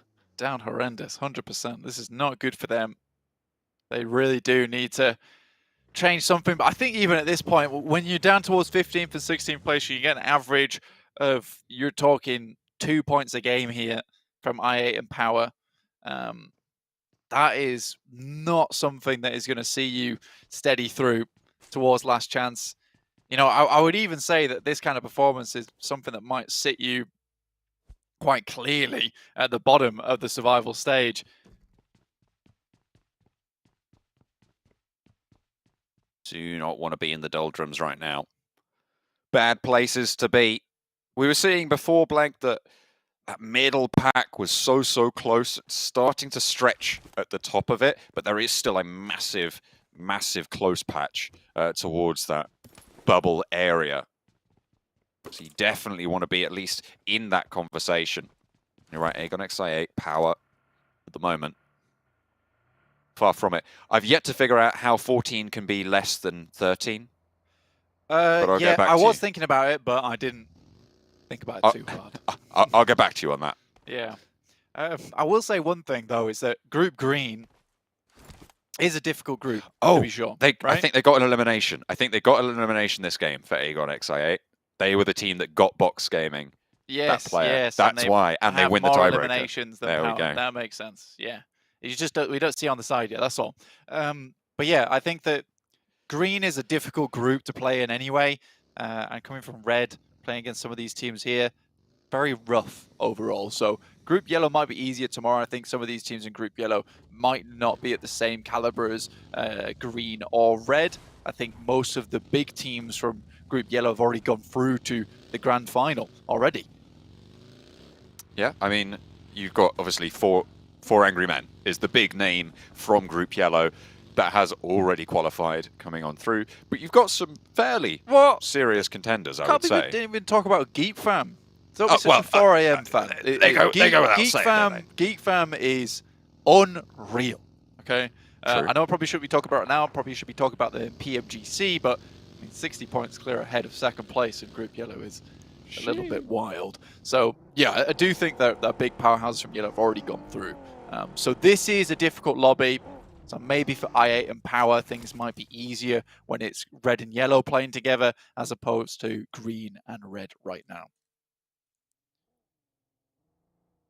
There is a lot of variability, but it comes down to a lot more than sometimes just pure power. It can be, do they drop near your location? Are they going to interfere with your rotational routes? I mean, we were talking about how over on the desk that it's a lot of the times, especially in Americas, it's teams that get just completely shut down on their rotation routes and are able to show a lot more when those things aren't happening to them, where they're not getting interfered with, where they're not getting stuck and embroiled in combat, when they're allowed to get a couple of shifty rotates in. It can be a completely different story for those squads. So it might be that some of the teams from Group Yellow aren't maybe as strong as some of the teams from Group Green. I think most people would probably agree with that point, but it's a question of how those playstyles interact as well as just that raw power. For sure, and I think if you're looking at Americas in particular as well, there's a region that's still developing, in my opinion, and it's developed a lot and come a long way, and we've had some real golden nuggets come out from Americas recently, Influence Gaming being one of them. And I think if you look at them, though, they are prioritizing rotations much more often. But if you go back a couple of seasons, you would just see absolute carnage during every single game. It made Americas very entertaining to watch. And if you don't watch Americas, you probably should, because it is an entertaining region. There's a lot of combat going on. Not as much as there used to be, though, and that's the main thing. I think that's what Alpha 7 maybe is finding a little bit difficult, and some of the other Americas teams, is the fact that they're falling back into old habits because they are rotating so close to a lot of these teams, and a lot of these teams are threading the needle when it's coming to these rotations, which is just something that happens at the highest caliber of gameplay. Interesting. There's a pretty hard shift here, but HVGP didn't go south of the river early. Generally, on this sort of a circle, we would see them try and get a little bit of a scout up, but they were punished a couple of times by, I think it was... actually, I can't remember. I think it was Fireflux who were punishing them a little bit. So they have instead gone a little bit further north of the river, and now in this next circle in Zone 2 are moving down south. Nobody else on this west side now, Blank. They have all moved eastward. Woo! I can't believe you got out of the way of that one. Chungsi tries to get back in, but Fabian hits the angle that's tighter than a yoga storm easily. Oh dear, unfortunately can't quite win the duel off against Suki. It's a knock and a flush there. LGD down to 2, however, and down 1 have got the numbers advantage on the hillside. Unfortunately, though, there are players waiting in the wings from Inco further up, and actually even Aegon XI8 were able to get an elimination early on into the game. Actually going to leave a little bit, potentially actually coming into conflict. Certainly shots going to be flying further south of this. as the crash comes on in. Aegon XI8 rolling up onto a duo from Inco. There is an off angle being held right now, but that's not going to help on the inside. Can they find what they're looking for? Playing it close, playing it tight. Ghost wants to put an aid in, and actually thinks better of it. Puts it back in the pocket, brings out the gun instead. Blade is down in the meantime, but Becca still stands on the top floor. Only player now remains for Inco. Aegon XI8 turn their attention out to the garage, and it's gone fairly well for now. But can they stay up? With LGD and Inco both going down to 1 and 2 players apiece, it's a great chance for VPE to actually finish out this game strong and maybe take that first place position. No matter what, though, this first place position isn't maybe as influential as we might think right now, purely because there's more games to go and more teams to prove themselves up towards that top side. But if VPE can get a good scoring on today up towards that top, that always is a very positive thing for you going forward as one of the teams that would make it towards that last chance with a good scoring to boot. Plus, there's also money involved, right? There's the survival stage, prize pool. We haven't talked about too much, but there is a prize pool for this as well, so it's worth getting that first place overall and adding to your total tally, making up for the fact that you weren't able to get towards those top 3 positions in group stage, which held the lion's share of cash. So no matter where you drop in this tournament, there's always money to be earned. It's really well thought out. I mean, this format this year is fantastic. I'm just gushing about it a little bit right now, so you have to ignore me. Yeah, that's fair. Well, the prize pool at the moment starts at $26,000 for first place and descends $1,000 per placement every single time. So it's a fully linear format on this survival stage points, but obviously you want to be in those top positions. It would be unfortunate for the teams that finish below 16th. But they will be going home with a minimum of $3,000 in 24th place, all the way up to 17th place, which is $10,000. It's a pretty hefty chunk for getting even that far. Yeah, you still get some going home money. It's always nice to see if you get this far in the tournament. You were eliminated straight away over in those group stages. Skylights Gaming up towards Ruins at the moment. In a very similar position to what we saw S2G do in the first week of Red. Some strong spots in those 2 compounds with the castle. Some very, very nice sight lines out to the side. It's when it gets a little bit too clustered in that area that you need to start leaving or taking as many shots as possible. That requires to be very, very fast on those peaks, though, which is a little bit easier said than actually done. Taking time, seemingly have a couple of angles over towards Titans, but not able to leverage. Enigma Galaxy close to box. LGD playing with 2. Current high flyers with Inco out of the picture. 52 points, looking to put a dent in that gap, as small as it is. 11 points. I mean, to be fair, at this early stage, 11 points, fairly significant.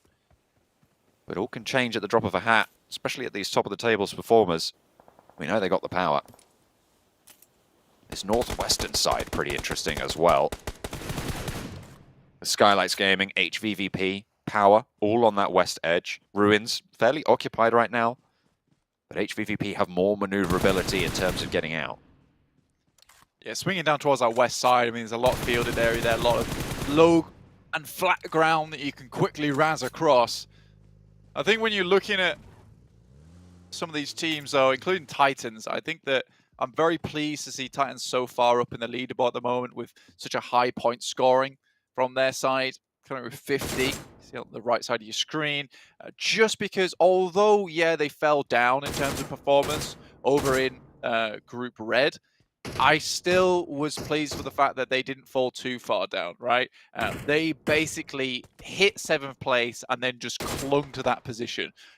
It's like if they were going to go out towards survival stage, they were at least going to stay at a respectable spot within the leaderboard. And I think that, yes, they didn't have any more pop-off days other than day 1, but they certainly didn't just leave it up to chance after that. They were still put some results in. And I think that there is more potential from Titans, and they're showing it here in this format. Down towards that south side, Pachinki finish potentially on the cards with I8 as well as A7 in front of Titans. So this is a challenge for them, and one that I would be pleased to see them meet.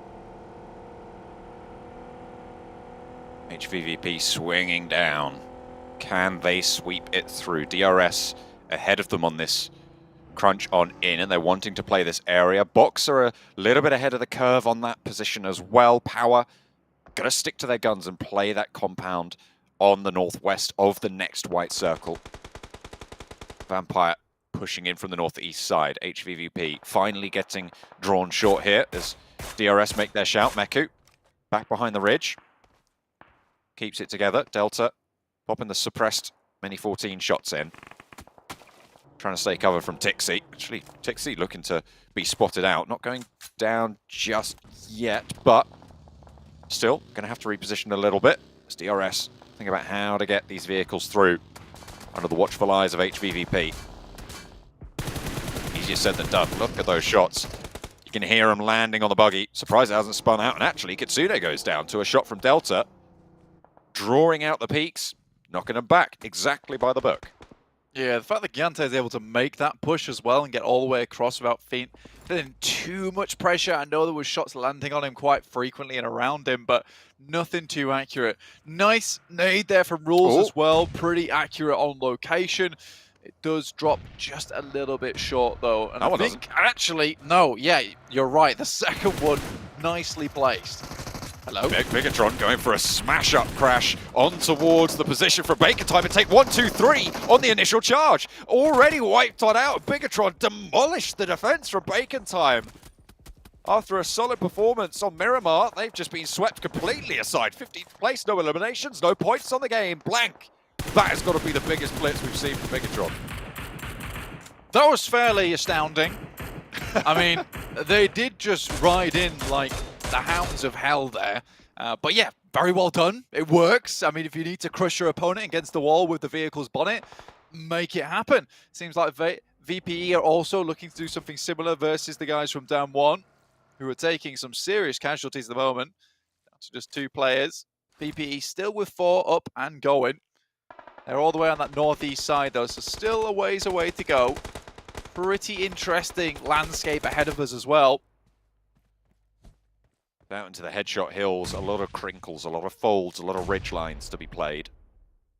Nades back and forth. Skylight's Gaming did lose a player on the roll-up, but Appy is traded off towards finally. Tixie should be able to spot the player underneath the vehicle and able to get the knock. And off angle there, it's going to force a fairly wide reposition from DRS if they want this res. In the meantime, Vampire crunching into the back of 4 rivals.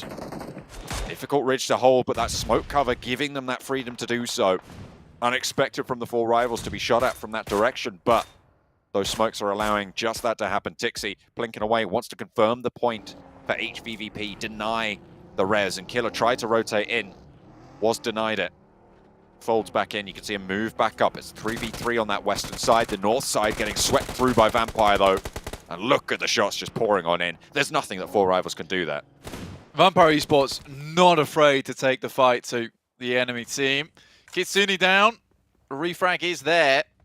HVB fighting for their lives over on this side. DRS, quite a tricky opponent at times, playing on that edge side very, very frequently. Really weird terrain going forward now though, John. Very tough to play with. Tixie steps up, looks to do some big damage. This guy is a heavy hitter. Down low as well. You've got Tixie already dealt with, flushed out, but Matic is now the main operative in the fight against Delta 1 versus 1 and stays alive. HVVP with 2, but from the north, Power have descended. They will try and move on in. Can they get an opening? DRS are swept away, but Vampire hold the northern hill. However, they will have to move further south after this engagement. They'll have to try and vault on over to the next. AJ last standing now for Skylight and Power, spreading themselves thin. They tried to scout out towards south. It worked out well. They folded back in. They got that information. And now they're playing with 3. Shots over towards Vampire, successfully land 1. Absolutely dominant at the moment. You know, I think this is a conscious decision coming through from VPE sometimes to lose a player, because in that situation, they know that they could all just back down off the ridge onto the edge and get the reses off, so they'd rather just go for the team shot, suffer a casualty in the process, but in the meantime, they can pick up a player over on Power with that kind of shooting, with the accuracy that they're showing us. Getting a knock and a flush is far more valuable than actually losing 2 players, so they're happy to do that. It's really interesting gameplay, very self-sacrificial, but if that's what you need to do to get those points, to get that space in the circle, you go for it. The road out of Pachinki at the moment strewn with boxes. Zagon XA8 feeling the brunt of it now. I think about 4 teams are going to be looking to leave, and at the moment, Nigma Galaxy hold the church and that northwestern peak, a really, really strong hillside to have in this next circle. Alpha 7 lobbing the nades over towards the remnants of LGD. Not having as good of a game as Vampire, but still keeping up in pace with both Damwon and HVVP, both close behind them on the tables. Titan, a little bit ahead, but they're swinging on that north side and could come a cropper pretty soon if they're not careful. MVM spotted, sprayed. Suki, last standing now. Wants to pop a smoke and stay alive. VPE taking no prisoners at the moment. If you even dare step into their sight lines, they're happy to send some bullets your way. I really do question the amount of bullets they have remaining in the back pockets, though. It feels like they've got sat beside them with just a massive crate filled with rounds. BTR to make their way down. I think VPE can quite hit those shots. A little bit more difficult than some of the others that they've been throwing through this game. Nigma Galaxy, haven't talked too much about them, but still a very good change of performance from them. I mean, you were worried as a fan that they were just going to leave it at that after Group Red. They had their big pop-off moment to get towards the survival stage, and then that was them done. They have brought the momentum back through, though, and that was extremely important for Nigma Galaxy's run here in PMGC. Bigatron shots over towards LGD's duo that remains. Currently not in the next circle as well, so they are going to have to move as a duo. For LGD, 3 players from Bigatron. Eastern side will have to push in as well. Nigma Galaxy continue the bombardment. This time around, it's over towards Titan, who are really on their last legs. Only 1 player remaining and moving through is Nigma Galaxy. Alpha 7 are chiming into the fray, but can't imagine they're going to have too big of an impact, not just yet. They are going to need to roll up now, though. They've moved northwards, and now is the time to strike. Whilst Nigma Galaxy are looking for that final player from Titans, Mythic pushes them back past the ridgeline, and they need to move up. Mythic sends a nade over the top. It could be right on target as well. It looked good to me. Finds one over towards Lord, and that's going to give some breathing room for now Alpha 7 start playing with. 5 eliminations found. Send some shots through the smoke to keep them at the bottom of the hill, keep them at bay, and now Freaks looking down towards Titans, and they're quickly dispatched, but there's still 1 more remaining, and Carrillo takes advantage of the moment. Moves on over the top of the hill, the last Titan to fall. Looking to take him down, will be able to do so. They see their Brazilian brethren at the top of the tables, and they are climbing now, Blank. Alpha 7 looking to try and mount up for a strong game. 6 eliminations already on the cards, 9 teams remain. VPE sending down at the moment. HVP also spotted by Alpha 7. LGD out, 4 eliminations, 7 elims currently so far for VPE, but they lost a member and also have a knock on their side, leaving at 3 players. Alpha 7 still with 4, looking to take this game to the max, and there's still an opportunity with how valuable the leaderboard is currently for Alpha 7 to send themselves rocketing up the lobby at the moment. Vampire on 3 managed to get the res onto their downed player, but they're right on the edge of this next circle. Will be tricky to find that route of egress. Down 1. They played some blinders, but haven't seen that power come back. Fortunately for them, though, staying in 5th place will be good enough, Blank. They will be absolutely fine to be able to do that. Stay alive nice and effectively. So 4 eliminations and a 7th place. It's a respectable game. It's a solid game, and that is what you need to finish top 16 here in the survival stage. Ravenclaw sends back. Ash Schweppes to send the grenades through. There's a few more than him.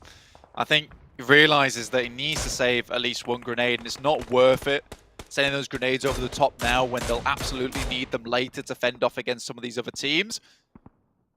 2 stops does go down, though. Nasty little angle from the side. Carrillo send grenades over towards Box Gaming. A little bit further this game. It's a good nade. Hits Trisme hard. Scry 2. Molotov. And that's the rest of the utility now gone. But another nade from Carrillo will seal the deal. Now just breaking the back. HVVP are still going, by the way. With the duo that they have and the position that they're in, no one's going to be looking to move past them. They've got some good sightlines. They've got some good cover to be getting on with. It's the next move that is worrying for them. Alpha 7 playing as 4 on the south side. actually the only team with 4 still alive. So HVVP still very much in the mix of it. Sung gets rolled straight up on. Unfortunately, though, it's not great news for Vampire, who have to hit the deck and try and stay alive. Alpha 7 not going to peek the ridgeline just yet, but Vampire on 2, 10 limbs, top 5. Yeah, good opportunity now for Alpha 7 to take this one home. Not performing up to scale so far. Oh, look at that HVP move in, though. He should have a good beat over towards Vampire Esports. Might have heard this roll up. Vehicle explodes. The nade might be on target to take down one, and then another should seal the deal. There we go. Finding actually quite a few points from that. 2 eliminations and the ladder up into 4th place as well. 10 elims 5th place. Good result for Vampire. Either way, any way you slice it. 9 elims for HVVP as the duo remains. 4 players alive for Alpha 7. Box with just the 1. Actually, HVVP are splitting up here. Matic sends up top side. Quick scout. This is the dangerous scout. I hate it, but I love it all the same. Oh, well. Never complain too much. No, you never Teasing them with the back of the vehicle. He knows the ridgeline so well, though. He's got that vision on lock. Kisune has to back it up. Reverse that bad boy. Doesn't even have time to give it the swivel. Kisune spotted. Not quite as slick with it as Matic is. HVVP down to 1. Who's going to be able to ladder up further? Bigatron, 5 eliminations, and this could be their game as well to prove that they deserve to be here. Box finally eliminated. HVVP ladder up 3rd place now. 9 eliminations. I think 10 eliminations just achieved by Alpha 7. 5 for Bigatron. Matic, if he can rack 1 more up, it could be good. Doesn't quite spot Jim Foster though, even though he's low. Misery in the sightlines instead. Spray looks good for 1, 2, and a headshot there, but not quite finding the knock. Jem Foster wants to put a nade out that way and see if he can bring HVVP's run to a close. Unfortunate there for Matic. Really felt like he could have had that one. Alpha 7's got full sightlines over this entire place. Jim Foster, the nades are getting closer. Matic's getting worried. Still has a lot of room to step around. It has to be a perfectly placed grenade there to hit him. No left. There's none left now from Jim Foster. Used all of those nades and fell them all short. Alpha 7 looking to move down the hillside. Oh, Matic spotted. Mafioso takes him out. That's HVVP down, 3rd place, 9 elims. Really strong game yet again, but cut on the sidelines. It's Bigatron to find a player from Alpha 7, bring them into line. It's 3 versus 3 blank. Fighting uphill, never an easy battle, but this tiny ridge side, BTR is giving themselves some room. A lifeline to play off of the back of. Mythic moves down. Alpha 7 would love to finish out this game strong. Mythic, though, spotted now. Liquid. But the angles are spotted as well from Alpha 7. That's a great scouting play. Didn't quite draw the fire from Liquid. They knew Liquid was there from the elimination that was got earlier. So that off angle is known. At the moment, more central is Alpha 7, which means that the impetus is on Bigatron to make something happen here in the 3 versus 3. From the north side. A split wide for Jen Foster. Looks like 2 players are going to mark that position as well for Alpha 7. Mafioso. They're looking for the off angles. I don't know if they know exactly where Jen Foster is. I say that as Mafioso is looking almost directly at him. They definitely know.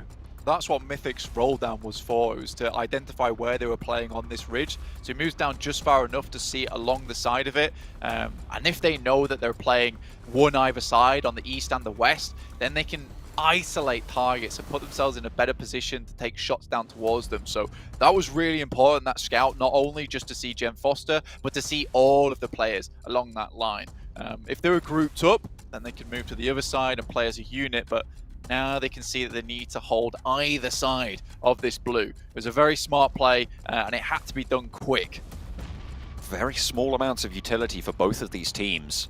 Alpha 7 fought out of Pachinki towards Enigma Galaxy's stronghold, so they've utilized a lot here. There is a smoke bloomed on that western edge, but the utility very, very low. Bigatron will be looking to try and keep it together as well, but 1 nade, 1 Molotov on side for Alpha 7. You see Liquid, Baron, not even got the stims active yet, which is interesting for the final circle. but maybe it's not even needed. Those ticks, though, all the same, can give you small edges. The Groza from Carrillo. If he spots Liquid, that's it.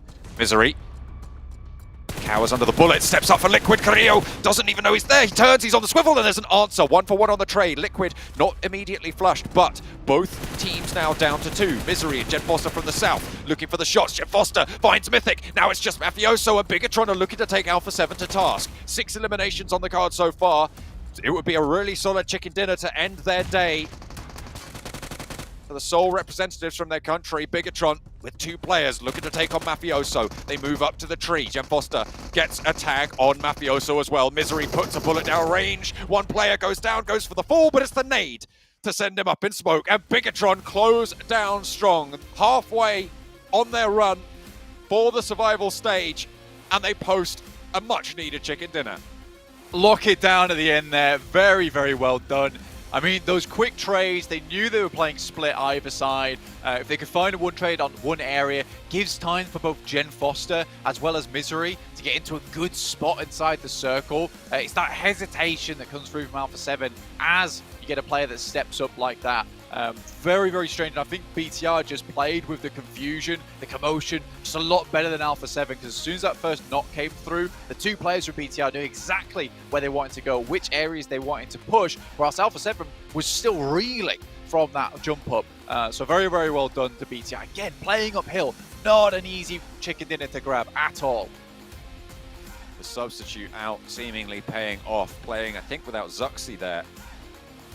They were able to do quite a lot of work. Look at the amount of nades being used towards the end there. It feels like today we've had a couple of games where utility hasn't been super utilized by the final teams, but I feel like this game really was a test of metal for a lot of teams, and actually a lot of teams did so well, Blank. I think there's a huge reasoning for that as well, is because really now we're getting to the best teams in the lobby, and any little bit of ground that you want to take, you need utility to pull it off. It's no longer a case that there are some of those teams in PMGC that you can just barrel over just in a 4v4 gunfight. It's no longer that case. You need utility to get into position, and these teams know it as well, so they're having to use utility early on to get to a strong position at the end. Either way, no BTR prank today, only BTR wins.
I'm not gonna lie, watching the recap of the reactions there just reminded me of this infamous meme when it comes to esports.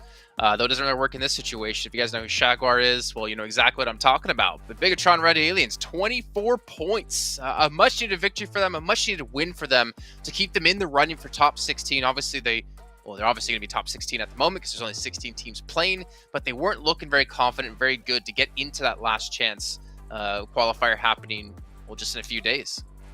It was looking a little bit scary, I would say, at the start of the day, Sandstorm, but they closed off. They get a little bit of a wake-up call with that game. Great chicken dinner. You saw Misery with his hand up at the end like, aren't you entertained? We are very entertained, BTR. Thank you very much. I would have loved to see that a little bit earlier, but it's still great. And you said it while we saw the stats there, Sandstorm, like Schweppes. What an incredible, strong day from Vampire as a whole. Like, they've been looking super impressive. Yeah, what an absolute beast. 21 eliminations throughout the day. That is absolutely insane. I definitely want to know, like, how many of those eliminations, I guess, or what's the total amount of eliminations for Vampire in general? Oh, just to see kind of like what's his impact on the stats of Vampire. Well, you know what? Luckily for us, this is our last match to come in tomorrow. That's something we can definitely discuss, but we can also discuss how they're currently sitting in first place, 69 points. But more importantly, they've done it with no chicken dinners. Them, Alpha 7, all in the top 4 right now without a win. I'm loving how Vampire playing these games. They're just constantly making it very, very fun. The game, their placement points in general looking great. I mean, if you're looking back on their results today, they got themselves a 3rd place, they got themselves a 2nd place, and of course, every game, even when they don't really make it too far into the match, they still get themselves like an average of 4-5 eliminations. So it seems like their fragging power is present, and Schweppes is definitely enabling that to happen. But that BTR jump up, they were in what, 15th position before that game? Now they're up in 9th position. Sir. They're back in that race to be in a really comfortable spot to make sure they at least reach the last chance. So they're looking safe now, but we need to see a good second day. But Yeah, Sandstorm, I mean...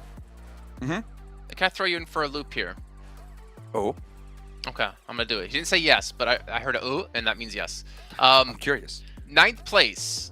9th place isn't going to get you to the finals. So the way BTR are currently playing, yeah, it might get you to the last chance. But keep in mind, we also don't have another 8 teams playing just yet until tomorrow. And there's going to be some really good teams coming into the mix here. So for Bigatron's case, I'm honestly still a bit worried. We need to see a lot more of them tomorrow for me to be confident that they can take a top 5. Oh yeah, 100%. They managed to get themselves that chicken dinner at the very last game of the day. So obviously that's going to give them a massive boost to their morale. But how is that going to impact them on day 2? That's definitely the question here, Jason. It is the question, but we're going to have a lot more questions. But it's not going to be with Bigatron. It's going to be with Vampire Esports down on the stage. Interesting day we have right here. We have just concluded match number 6 right here at day 1 of the survival stage of the PUBG Mobile Global Championship 2022. And hopefully for you guys back at home or wherever you may be are enjoying all the amazing PUBG Mobile actions happening throughout match 1 until match 6. But before we head over back to our amazing analysts at the show, we're going to be joining together with some amazing individuals right here up on stage. We have none other than Schweppes from Vampire Esports. And of course, we have our amazing translator on the most right. So Mo is going to be joining us today. So good evening. Congratulations on winning first overall on day number 1. So how do you feel today? ก่อนอื่นก็ต้องขอแสดงความยินดีด้วยที่เราได้เป็นท็อปแรงของวันนี้วันแรกเลยมีความรู้สึกไงบ้างครับ ก็รู้สึกดีใจครับแล้วมันก็เป็นเป้าหมายของพวกเราอยู่แล้วเพราะว่าวันพรุ่งนี้จะได้เล่นต่อง่ายๆครับ So he's really happy that he can make it today and this the team goal as well and tomorrow he can make it like more easier. Wow. All right. Okay. Now, here's the thing. Tomorrow is going to be yet another fresh day for you guys. You guys are not going to go up against the red group anymore. You guys are going up against the yellow group. Now, what is your strategy for scoring tomorrow? Will it be by elimination points or will it be by ranking points? แล้วก็สำหรับวันพรุ่งนี้เราก็จะไปเจอทีมจากสีเหลืองเรามีกลยุทธ์ยังไงบ้างว่าจะเป็นแบบการกำจัดคู่แข่งหรือว่าจะการเก็บแต้มเก็บลำดับก็น่าจะเล่นแบบเก็บคิวคู่แข่งอยู่แล้วครับเพราะว่ามันเรียกความมั่นใจของเราเราไม่ได้คิดจะตกรอบนี้อยู่แล้วแล้วก็เรียกความมั่นใจเพื่อไปรอบหน้าครับ Of course he gonna like go it by elimination because he gonna make it to the grand final. Yes. Wow, showcasing a little bit of confidence in their firepower right here. But of course, we have our next question is, tomorrow you'll face another group of opponents. Which team or player in specific that do you think will pose the biggest threat to you, especially since you're number 1 today? สำหรับวันนี้เรามองว่าสำหรับวันพรุ่งนี้ที่เราจะเจอทีมสีเหลืองเนี่ยมองว่าใครเป็นคู่แข่งที่แข็งแกร่งหรือว่าน่าเกรงขามที่สุดน่าจะไม่มีครับเพราะว่ากลุ่มสีเขียวน่าตึงกว่ากลุ่มสีเหลืองอยู่แล้ว He's saying that because the stronger team is in the green team already. Oh, okay.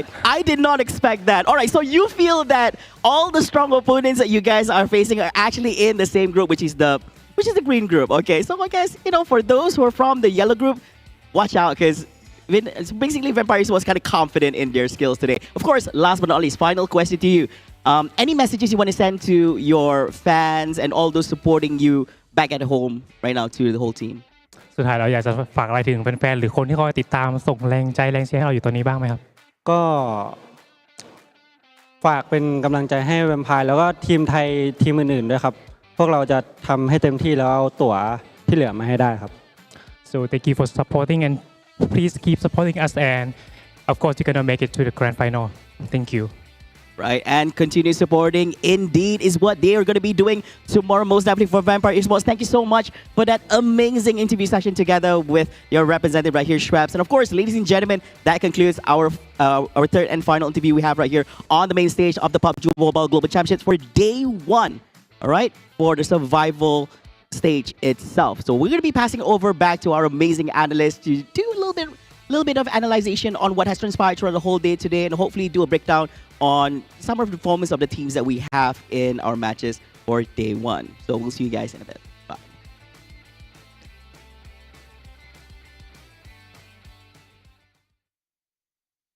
Flav, I'm a little sad, man. There's other people besides analysts here. There's also our handsome, fantastic producer, Steven, who's here with us in comms, talking to us and making sure this show does go smoothly.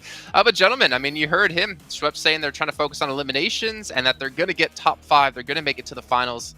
It's a bit of a bold statement, I would say. There's still a lot of good teams to come and a lot of things that can happen. I mean, it's just 12 matches of 12 matches.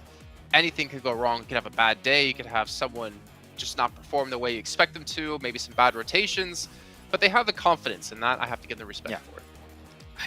They're looking great so far. I mean, in first place, I don't think it's that much of a bold call to make that you're going to be in top 5. They're looking great in the first day. I think they can keep it up. And Thailand, as a whole, is looking just so good this event, Jason. Of course, seeing Vampire, what they've been able to do. Buriram able to directly qualify to the grand finals for Group Red. The region might be the new region to actually become world champions after Nova. So I was going to say after Nova. Oh, after Nova, yeah. Maybe. Getting a little bit ahead of ourselves there, Max, man, aren't we? Just making the call early, you know, being ahead of the curve here. Since from any final thoughts, teams to watch, just all Thai teams. Final thoughts for the day, man. I mean, the teams from Thailand, Malaysia, they're performing really well. But if you look at the other side, I'm focusing on the MENA region, and I'm looking at Power, I'm looking at Enigma, not the performances that we've seen, not the performances we've expected, not even the play styles that we've expected from these guys. And the only thing I want to touch on is the fact that NGX had a great position in the previous game, but for some reason, they just decided not to grow up. Rauf was on his own, so something needs to change for both of these teams. But I think it might be already too late for Power. NGX still have a chance, though. So 6 more games, 6 more chances. Well, at least for Enigma's case, they have a day off tomorrow to think about things because we're coming back with our other groups. We got Green and Yellow playing tomorrow. And we'll see you guys then. The continuation here of our survival stage for the PMGC Grand Finals kicking off in January.